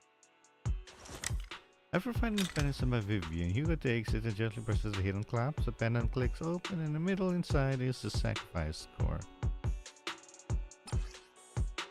Eee. Collectible gift by Vivian looks expensive, exclusive piece of art, and no one could have guessed it could be opened inside. Conceals mysterious sacrifice core. Check your gifts when you get them. Who knows what could be inside it? Like a hidden transmitter.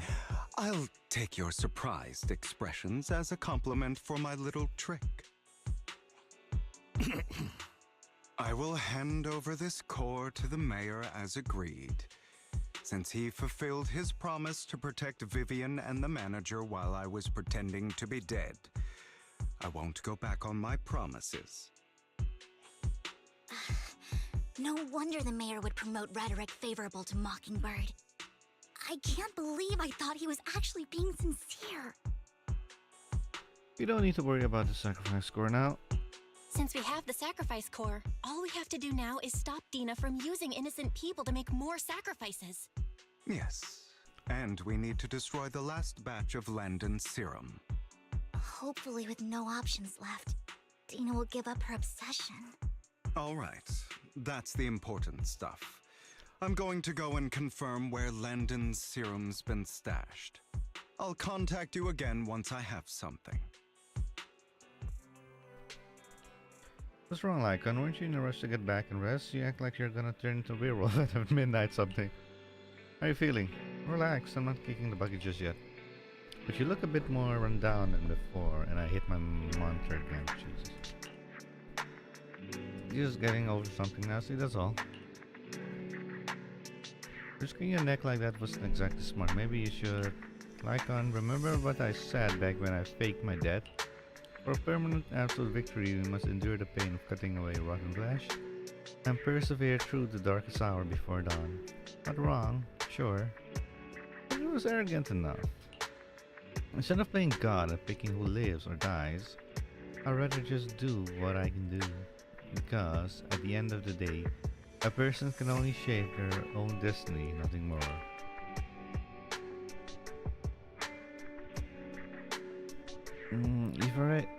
You've really come a long way. Well, I appreciate the compliment. You got a lot of explaining to do. No more secrets.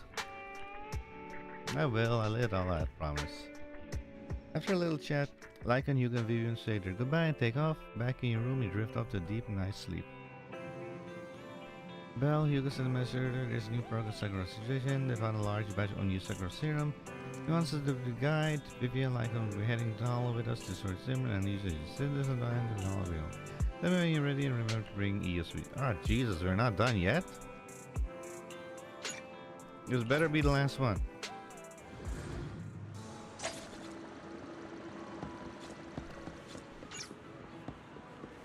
My brain is trying to stay awake. Come on.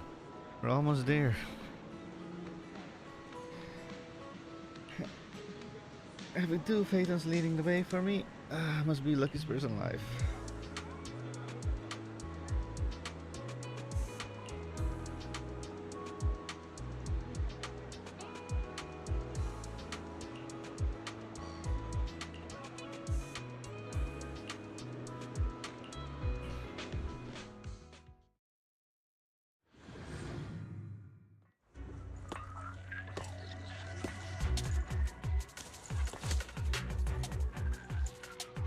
Landon's stash should be somewhere nearby. In position. I did some digging. Some of the missing workers were brought here too. Understood. In position. Say no more. Dina's getting ready to make her move. As you wish. Don't worry. We'll clear them out. Understood. What? Can't handle it?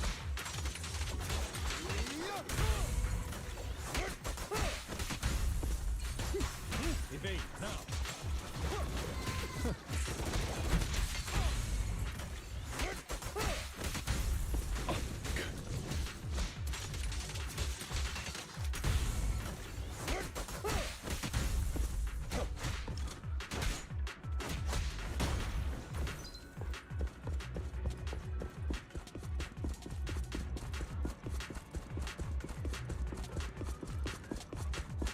I'm here. They're trying to destroy the goods. Stop them! Hi. We need to take care of the guards first.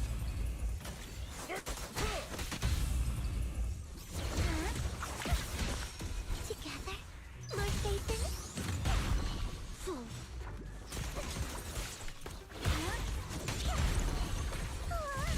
Lord Phaeton. Some of the serum is stored in this warehouse.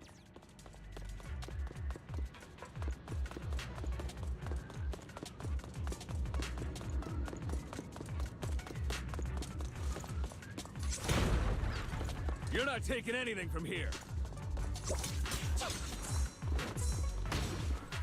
Hugo, get the guards first.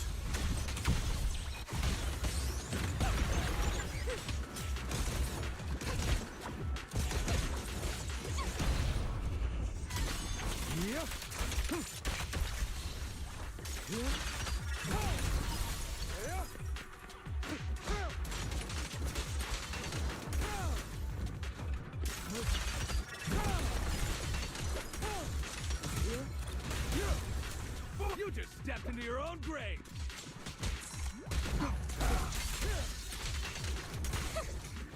Fools.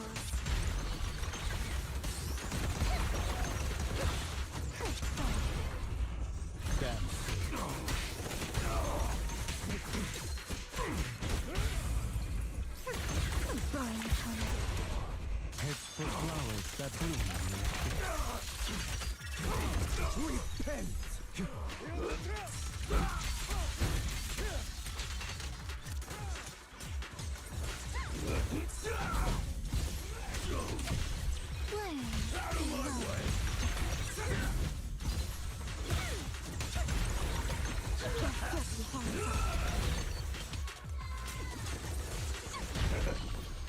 Move it!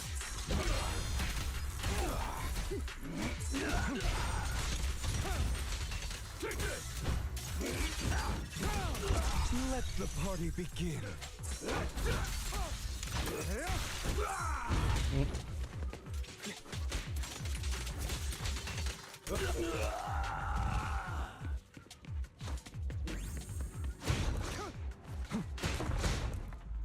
More of Landon's serum survives than expected. Fortunately, since they're still here, it means Dina hasn't executed the final step of her plan.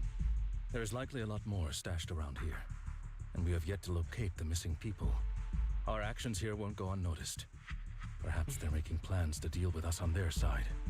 With Landon and Dina's concoctions combined, she may be capable of creating a sacrifice that obeys her. If it comes to that, this will get far more troublesome. How about we split up? No. Hugo and Lycon will destroy what remains of the substance around here, and Vivian and I will go search elsewhere. Very well. Let's go with your plan. But be careful if you encounter Dina and her people. According to Camille, she's absolutely obsessed with completing her father's dying wish. Who knows what she may try? Let's part ways here for now. And perhaps the other manager could use EOS to guide us. Sure. I've been feeling better these past few days, so just follow me. It's only now that I realize how fortunate we are to have two Lord Faithins. Although, I feel like our work's doubled. In the past, Belle and I would only ever work on the same route. Greater power means more responsibility. And in any case, I'm sure the mayor would be able to provide double compensation. He's a very generous person, after all. Right, Lycon? I will request additional compensation from the mayor. Compensation is just one aspect. It's one thing with Belle being in the Hollow in person, but now with us working on separate routes, I can't help but worry even more for her safety. Oh, but I trust in your abilities. I'm just not quite used to this. As the dog, Vivian stands behind them and suddenly sheds tears as she gazes at one of them. She turns and quickly approaches the area where Landon's serum is stored.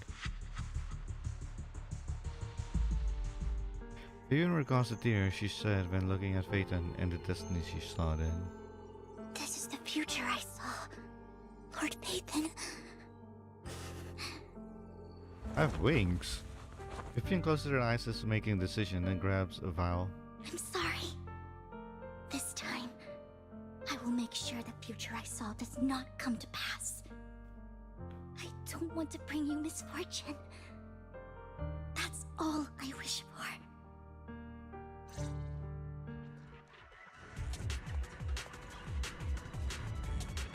Don't touch me. Leave this to me, Lord Phaeton.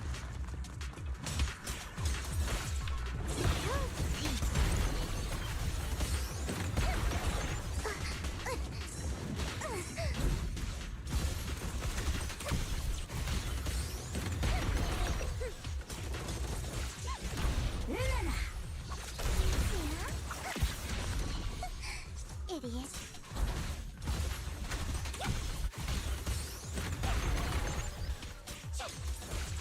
Lord Phaeton, there might be more serum here.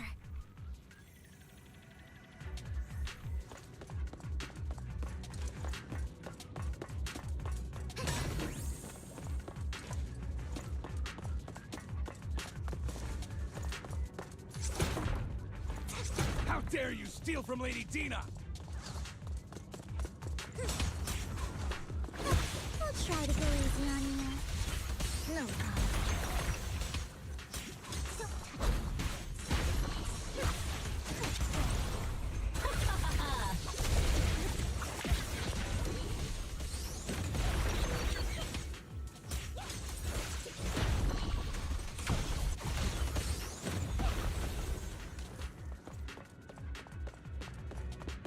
There are containers by the fissure. There's got to be...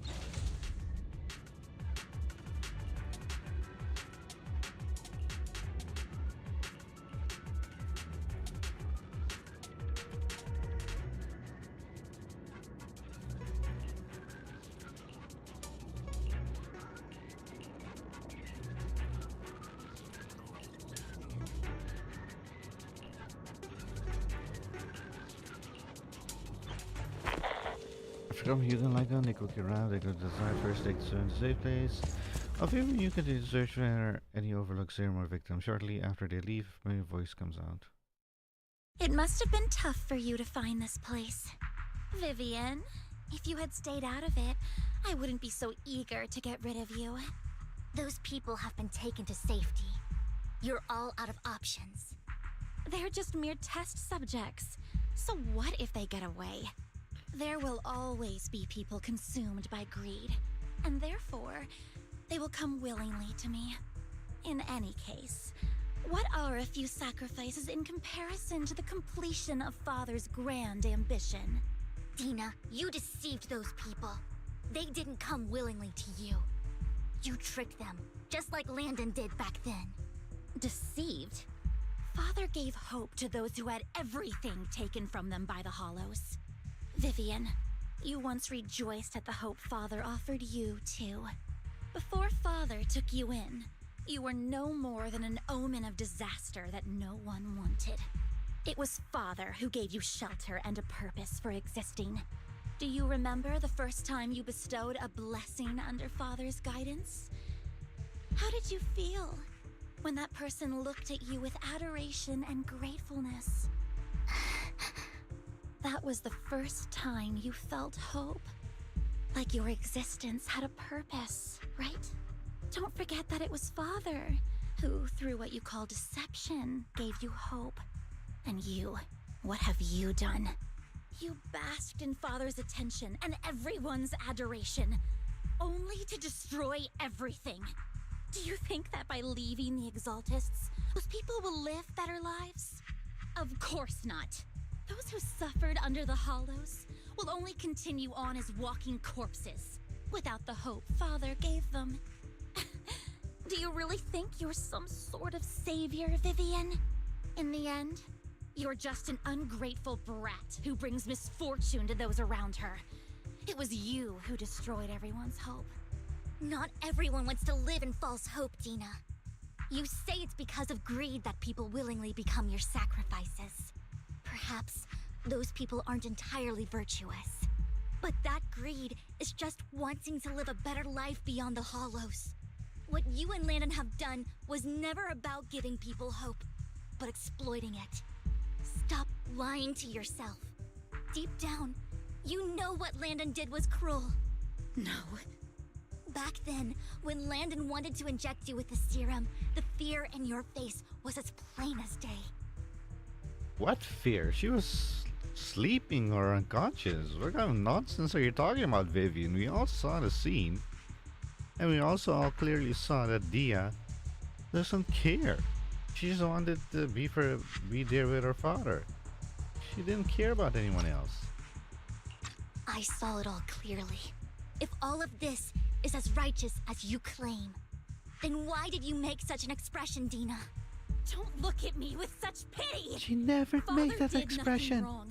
All of this is to make something of the Hollows other than disaster. That's everyone's only hope.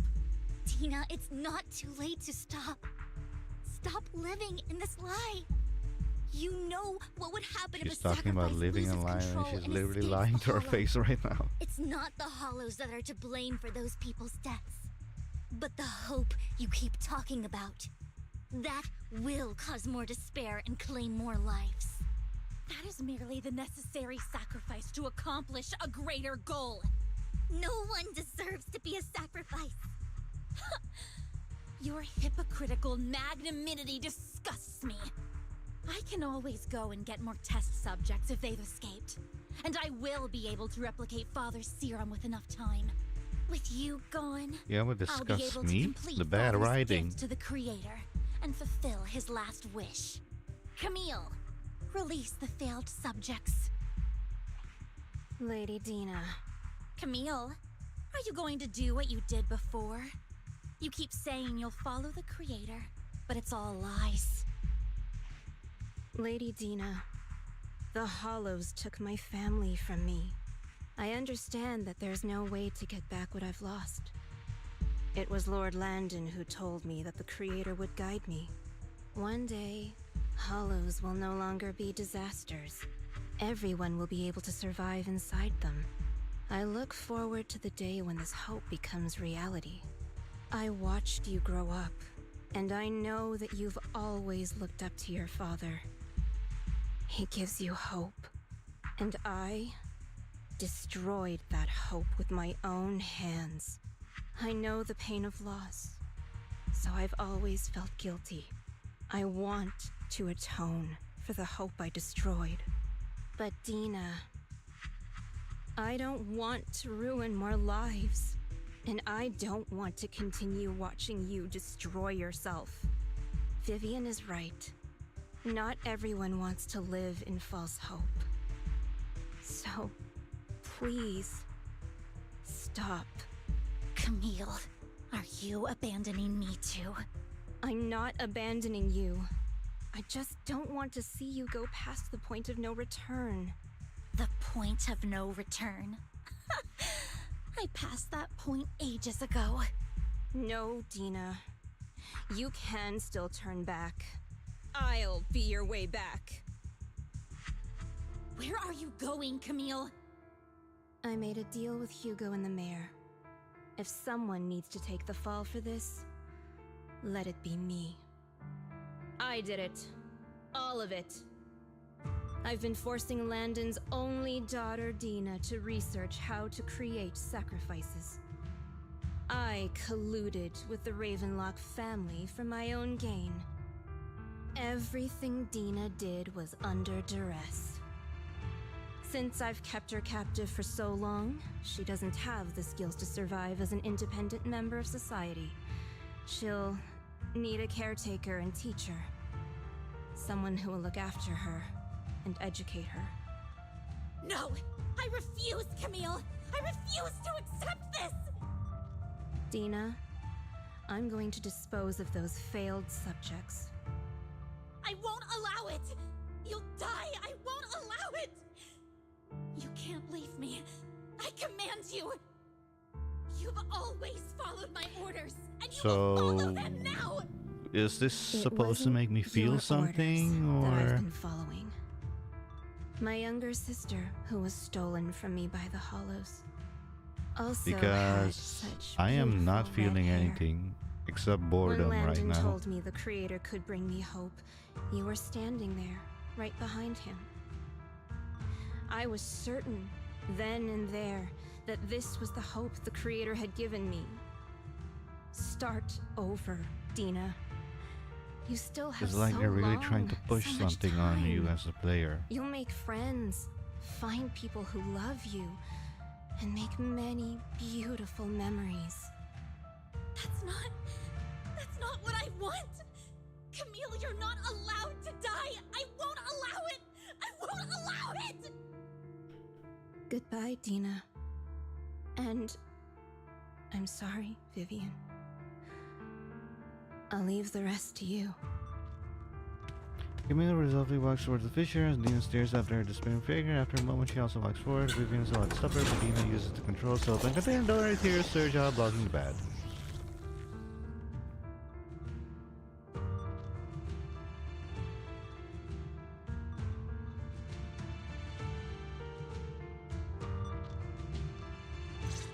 Pick out these ethereals first. Ambush! We can't let Camille's efforts go to waste.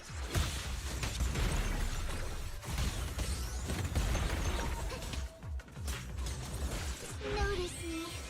Lure me. Idiot. Let's go after Dina, Lord Phaethon.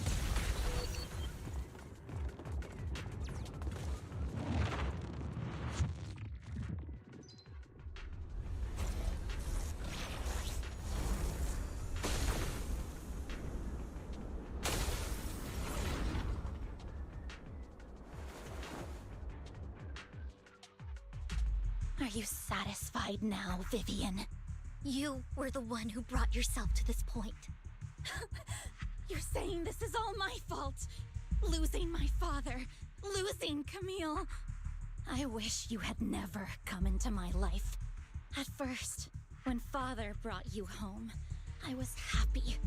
There are so many Exaltists. Your father never allowed me to get too close with any of them. I never had any friends either. But when Father brought you back, he told me to take good care of you. That you were my first friend. I was also so happy the first time you took my place in helping Father select a person to receive the blessing. Because it meant you were different from all those other people. You could stay with me. But soon, I grew jealous. You took the attention that should have belonged to me. You even took Father's love from me. It's only because of my ability that Landon... I know, but... Vivian, jealousy is something you cannot control. Of course, the same goes for fear and hatred. I was terrified that one day you would look at me and shed tears. I knew if that day ever came, Father would not hesitate to force the blessing upon me.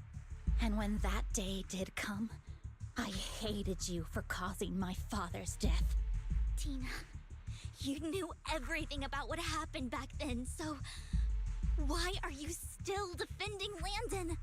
And why didn't you tell me back then? If I had known earlier, maybe I could have found a way. Because it's the only thing that makes me more special than you, no? It proves I had Father's trust. I was more useful to him. Vivian, you said you wandered without a home ever since you were young, hated by anyone you encountered. You were happy to gain recognition from everyone and help Father when you were among the Exaltists. But in the end, you discovered you were being used, so you felt betrayed and hurt. Then, what about me? All I ever had was my father. I've never known a life outside of the Exaltists. Ever since I was young, my only purpose was to help Father select who was to be blessed. The only purpose I had was my father and the Exaltists. I've never been taught anything else, Vivian. It is what little value I have, and have ever had. In the end, you took even that from me, and completely destroyed it. You think you're doing good and fighting evil. You've only managed to affect a small part of your world. But have you ever wondered if maybe that's all there is to my world? I never wanted to hurt you. You are also my first friend. And that's why I wanted to save you back then. Save me? You and Camille all talk about saving me. Why don't you understand? To me, loss is so much more painful than death. Tina, you can start over. Everything Camille did was so you could live on. Let's leave the Hollow together. There are so many amazing places in New Eridu. This time, I'll take care of you. I've also met so many amazing people. I'm sure they'll love you too. Okay, Tina? Vivian, I can't forgive you. And I don't want to forgive you. I have nothing left. If what little hatred I do still harbor were taken from me, well, I refuse to be so pitiful. I won't apologize, Vivian. Vivian closes her eyes and injects the vial of serum into her own arm. Soon, ether crystal appears in the body, a sign of corruption. I don't want to hate myself, so I can only hate you for killing my father, and hate Camille for leaving me. That's just the kind of person I am. Hateful and despicable. I refuse to owe anyone anything. I refuse to feel regret. I won't. Vivian, I will keep hating you. I will take all who are precious to you. I will also hate Camille, so I won't do as she wished and start a new life. Vivian, if you had never existed, if I had never, you would be... Please do not interfere. She was my first friend. I'm going to bid her farewell.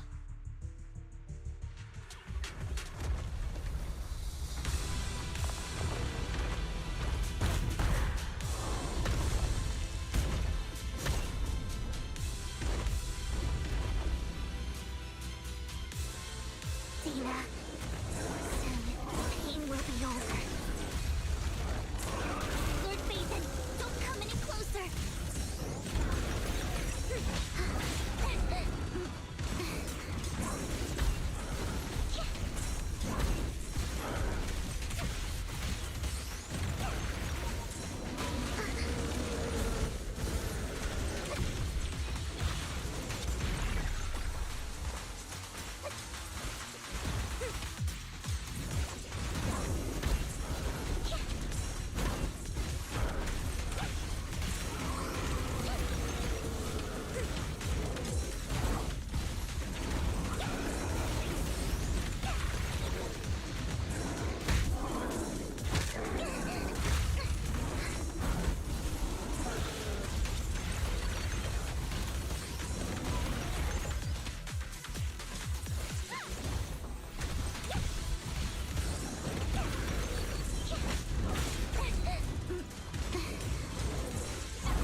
Pushing me in the corner. Jesus Christ, can't see.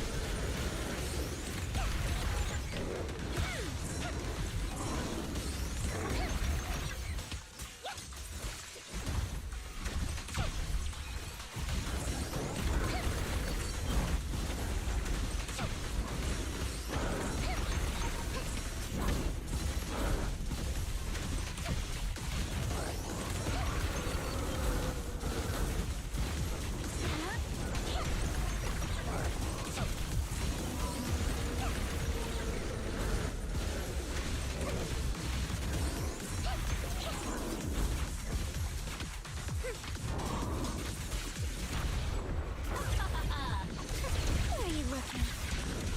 Who dares get between me and Lord Phaeton?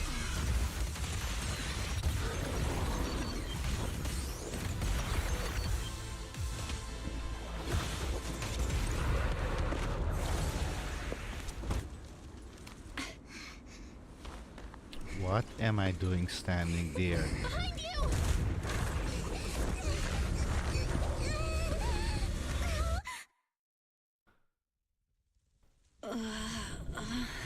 What happened? What the?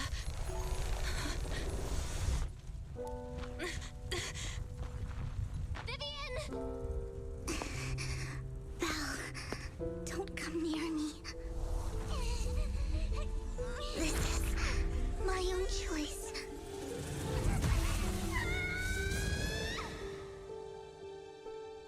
I will change the fate I saw. Vivian! I just want you to remember me when I looked my best. Vivian! Vivian, your body. I'm sorry you had to see me like this, but I don't want to be the one that only brings misfortune anymore. No, please. No. It's so warm, and the night is beautiful.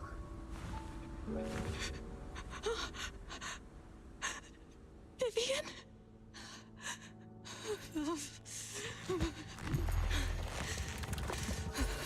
No. It can't end like this.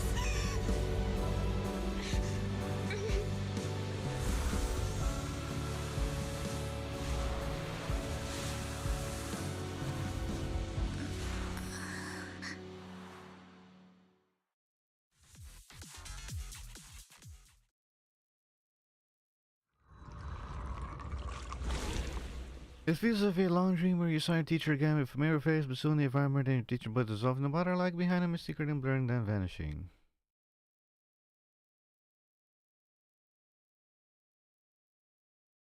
Belle, you're scaring me. Belle, I'm so glad you're awake. What happened? I remember Vivian and I... Wait, where's Vivian? She injected herself with Landon's serum! Hugo and Lycon brought you out of the hollow. You were in a coma and... I'm so glad you're safe. And you said Vivian used the serum on herself? But she looked fine to me, barring a couple of scratches. Hugo sent a message earlier saying he got her checked over, and she was all right. Can you recall what happened? I have some stuff to say, but I'll let the quest end first. The situation was dire, so Vivian used the serum on herself to defeat the ethereals. I saw the crystallization process starting to occur. And then I can't describe it, but I think I saw something. At the time, all I was thinking about was wanting to remove the crystals from Vivian. I don't even know what I did. But then I passed out, I guess. What happened after that? When I led Hugo and Lycon there, it was just you and Vivian lying on the ground. We didn't see anything else. Never mind that for now. Belle, do you feel any discomfort? Just a bit dizzy. For tonight, just get some rest. Hugo and Vivian said they'll come over tomorrow, so we'll discuss everything then. Okay. Good night then.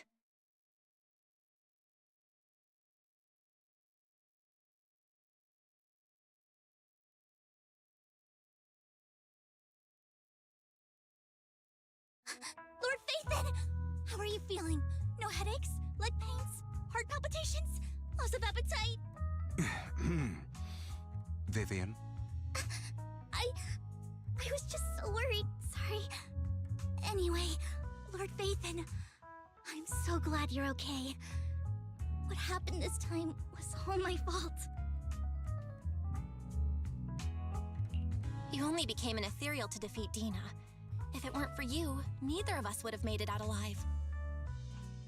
So, what happened? Belle said she saw the crystallization process start, but I didn't see anything through Eos. Hugo, Lycon, did either of you guys see anything strange? Allow me to explain. Miss Vivian told us what happened after she awoke, and the mayor arranged a full medical checkup for her.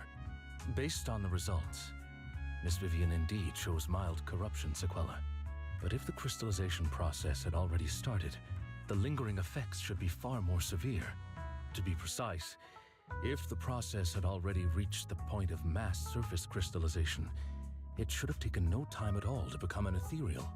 So, the mayor theorizes that it was the etheric energy within Master Proxy's body that affected Vivian's condition and the surrounding etheric particles, causing Vivian's corruption to recede. Essentially, corruption is a reaction between the etheric particles inside the body and in the surrounding environment. Therefore, it's not necessarily irreversible, just that currently our mainstream method of defense is prevention.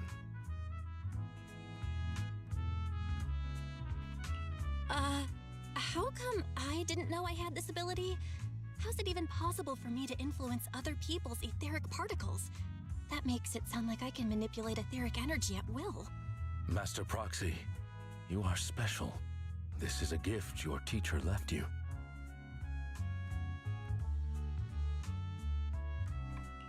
Our teacher?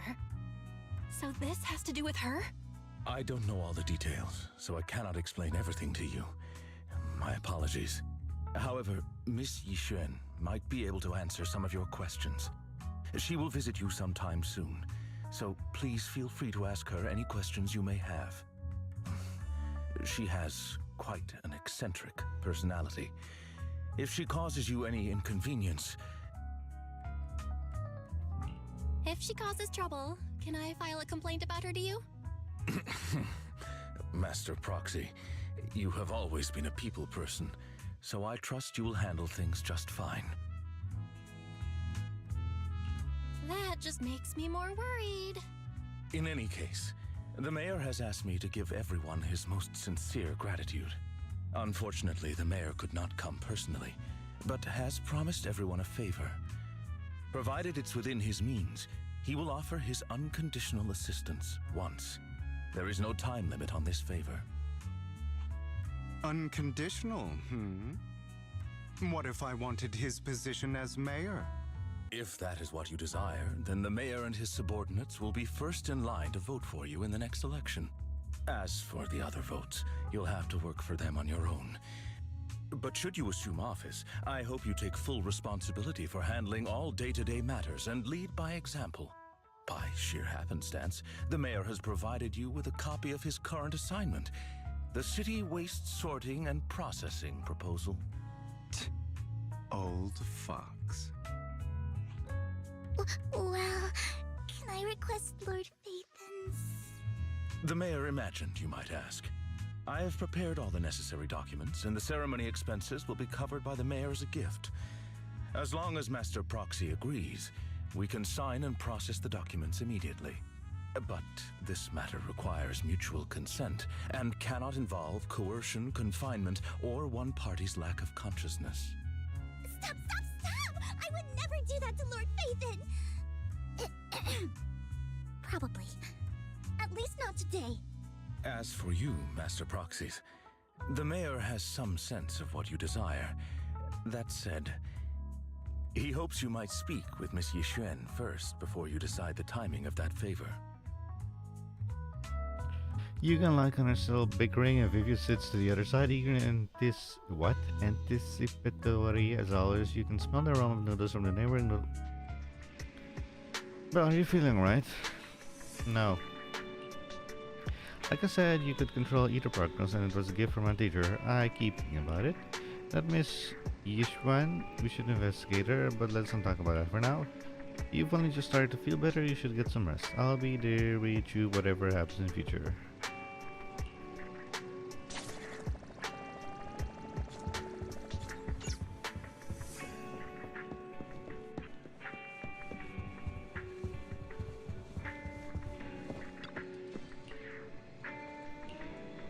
Oh, if this is a gift that you left us, then doesn't that provide a very sort of focus on mitigating the damage Halls have on humanity?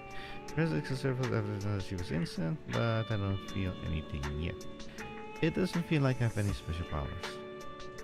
Your thoughts are all jumbled together and your mind feels heavier and heavier. You drift off without noticing it.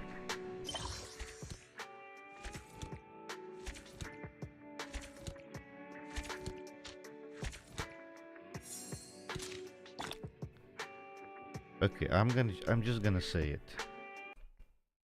Let's mute that. Season 1 Epilogue Story B sucked. It sucked. It started like the first half was okay. It was going. The second half's like, what the heck? Why was it so boring? And the writing wasn't even good as well. Wow. I really, really hope that 2.0 and onwards will not be like this. Look, I understand if you have to put in some lore during chapters, fine.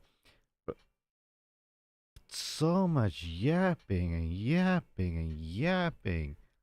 Half of this epilogue B that is, epilogue A, I liked epilogue A. This was fine, nice. Epilogue B, the first half is okay. Second part, ugh. God, just shut up and go on. I didn't like it one bit, the second half of epilogue B. New Eridot continues to go. Right. Another thing I didn't like. I can clearly see that they're trying to make Belle and Weiss eye implant like some kind of MacGuffin item. Trying to force it. And yeah, they better stop that ASAP. Because the flow of the story is going to become, for me at least, I do not speak for other people, I only speak for myself. For me, it is going to become quite boring. But hopefully they don't force it Because look, the first time we see that eye power or eye technology, whatever it is, coming in action was with the Miyabi, and it builds up on a long period of time, so that's fine. But then immediately a chapter later, we get it again, and that I don't like. I don't mind if it several chapters later we see it again, like some kind of big deal. So the first time we saw it, we literally survived an explosion to our face. The second time we see it, we apparently can revert the ether crystallization thingamajig. New Erdo continues to go as a sacrifice and neither daily life nor hidden crisis ever cease. New stories and the distant horizon are surely exciting, but one should always cherish each present day, present or past. One day they'll become memories worth holding on to. Hooray! Why'd I have to talk to Ice again? Leave me alone. What do you want now? Well, someone's calling herself even here for you. She's dressed like one of those masters of the mystic arts. Do you know her? Yes, I do. She said Vivian and me when we entered the advice. Do you remember what the mayor said before that he'd bring in a Void Hunter rank special investigator to help with blah blah blah blah? Void Hunter rank special investigator. Is that the same as a Void Hunter? I don't know. No wonder she had such a unique presence. According to her, we have good feng shui. The sixth switch is... She looks so serious it didn't sound like she just empty flattery. You weren't here when she came in earlier, asked if she wanted to stay and wait, but she said blah blah blah blah. Yeah, I really don't feel like reading after going through that entire yap fest like 1.5 hours. If you have time now, you should go find her, Belle. How do you see your quest? I forgot.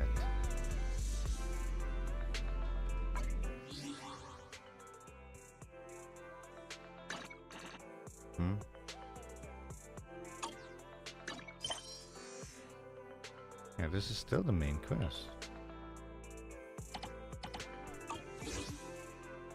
Where are we going?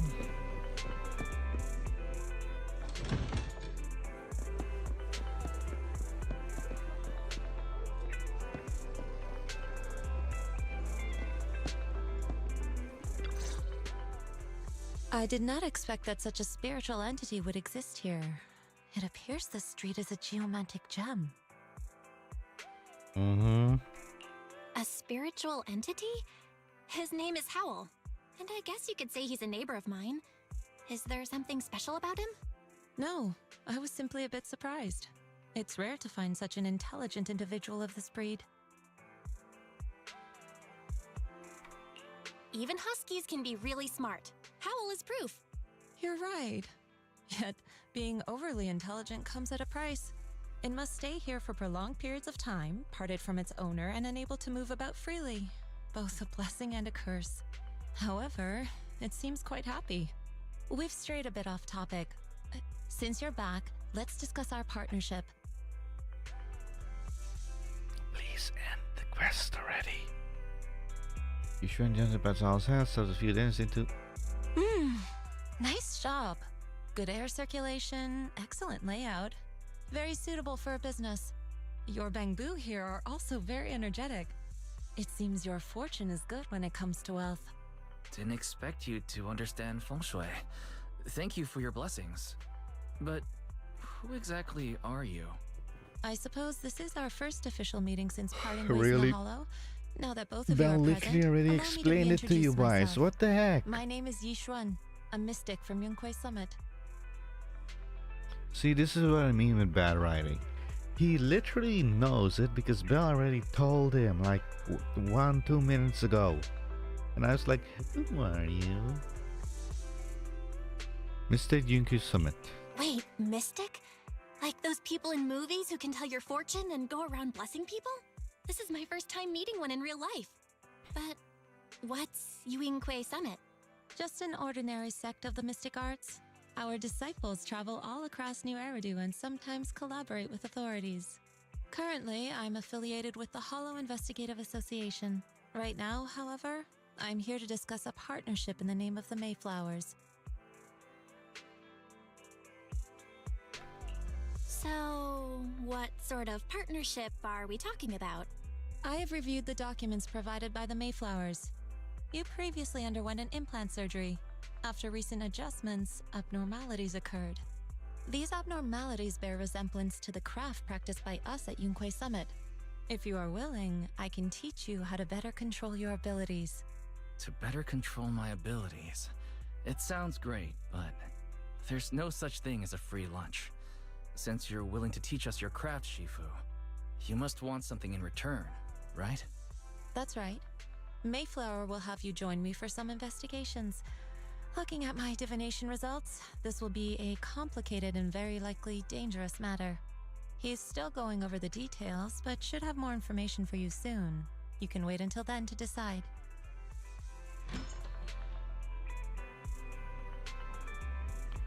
Let's leave it at that. The weather's nice today, perfect for going out.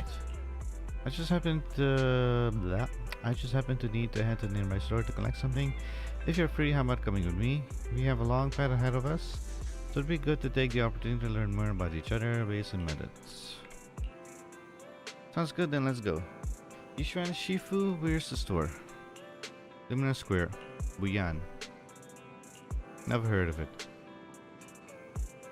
It matters not whatever the situation, let's head over first. It's been ages since I last came to Yana's Quarter. I'd like to take a look around. Just tell me when you're heading to Lumina Square, we can meet up there.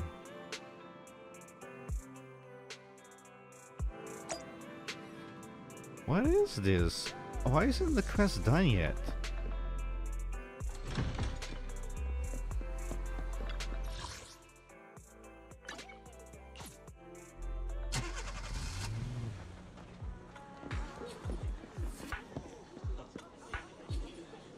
Sven, what are you doing? Oh, by the way, if you ended up having a character quest with her, I am alt F4ing and ending it immediately. Please, help me check my fortune! Here's my palm.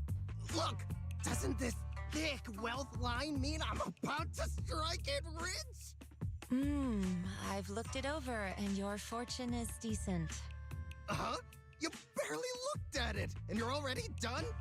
You have good fortune. What? You don't believe me? I do. Thank you so much. Next, it's my turn. Hey, wait, hey, quit cutting in line. So, this is where you were. Who are all these people? Here, Belle? I decided to take a break. I didn't expect so many people to come seeking my divination services. Don't worry, I need no more than a simple spell to solve this matter.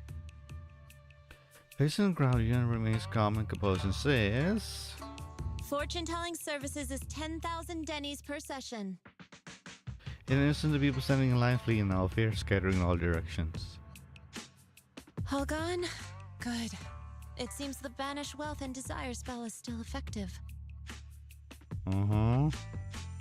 Banish wealth and desire?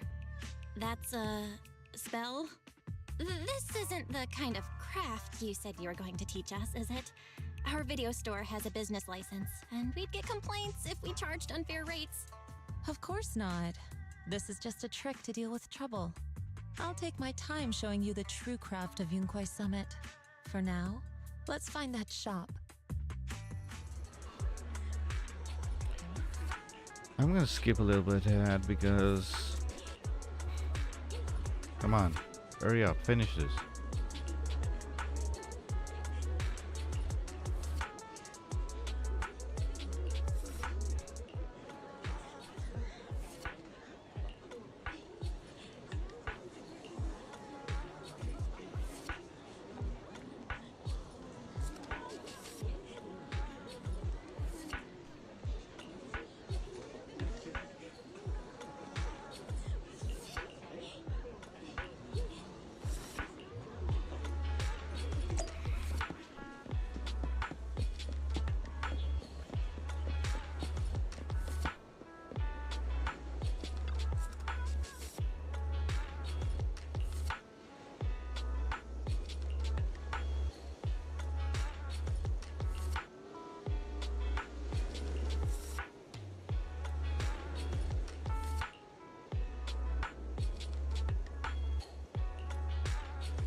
Yixuan Shifu. The store is right up ahead. Yes, this is the place. Ah, this is the one. Seems it's closed. Another wasted trip. Not necessarily. 1 second, please.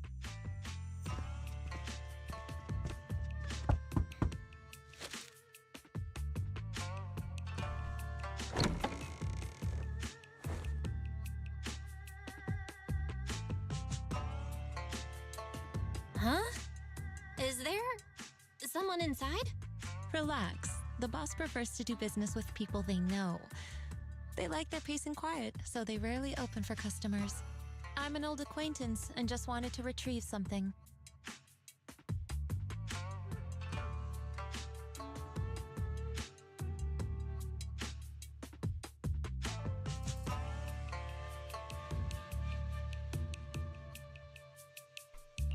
What a strange private business. Shifu, what exactly are you retrieving?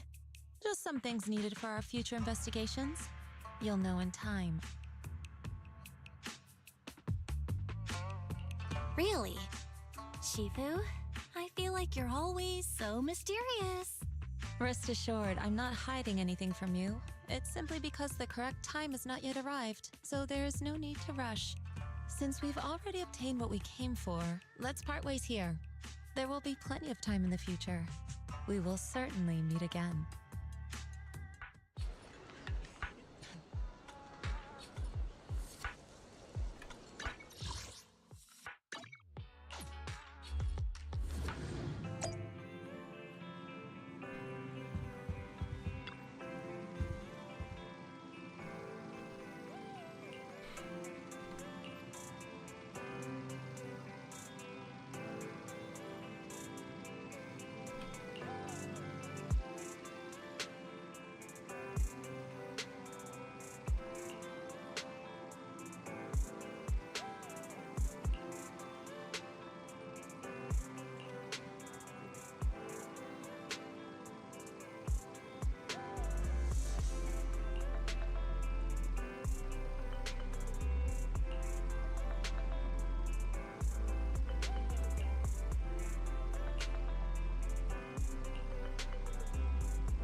What? Things are quiet again. I should keep raising our internet level. Huh? What does that mean?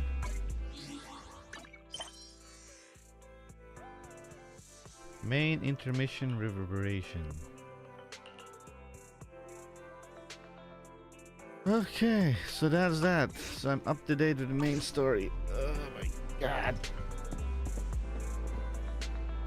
Ugh.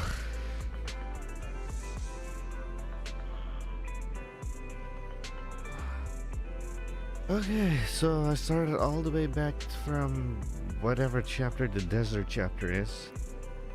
And the biker gangs. And 3 streams later, we're here. Hooray. Okay, we're up to date. Oh, I never took that. Hey. I'm tired. Very tired. Oh well.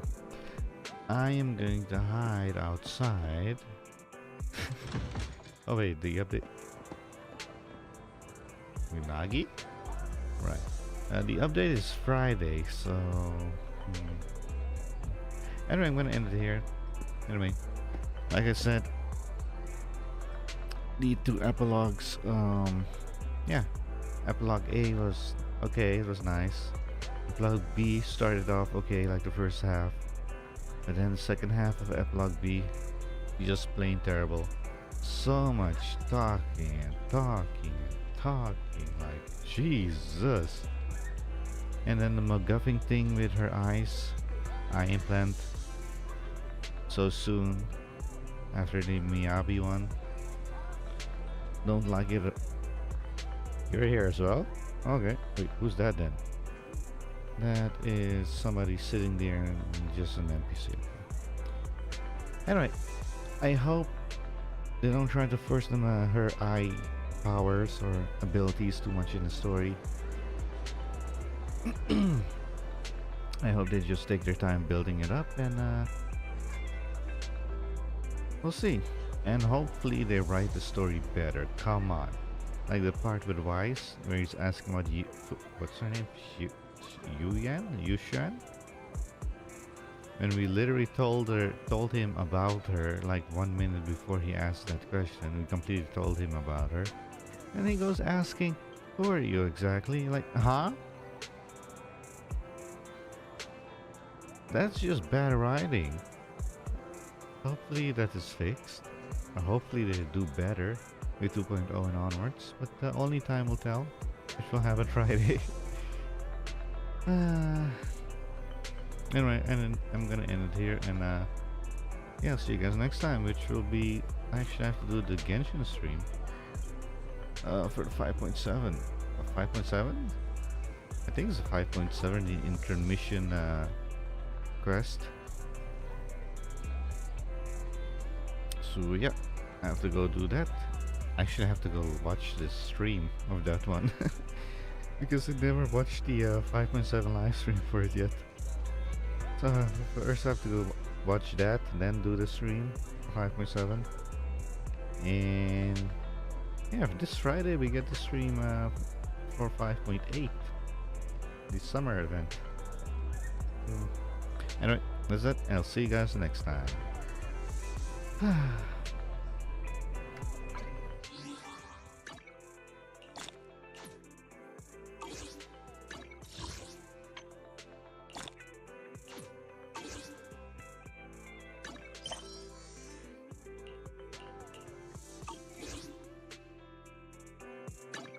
Yeah, that's it.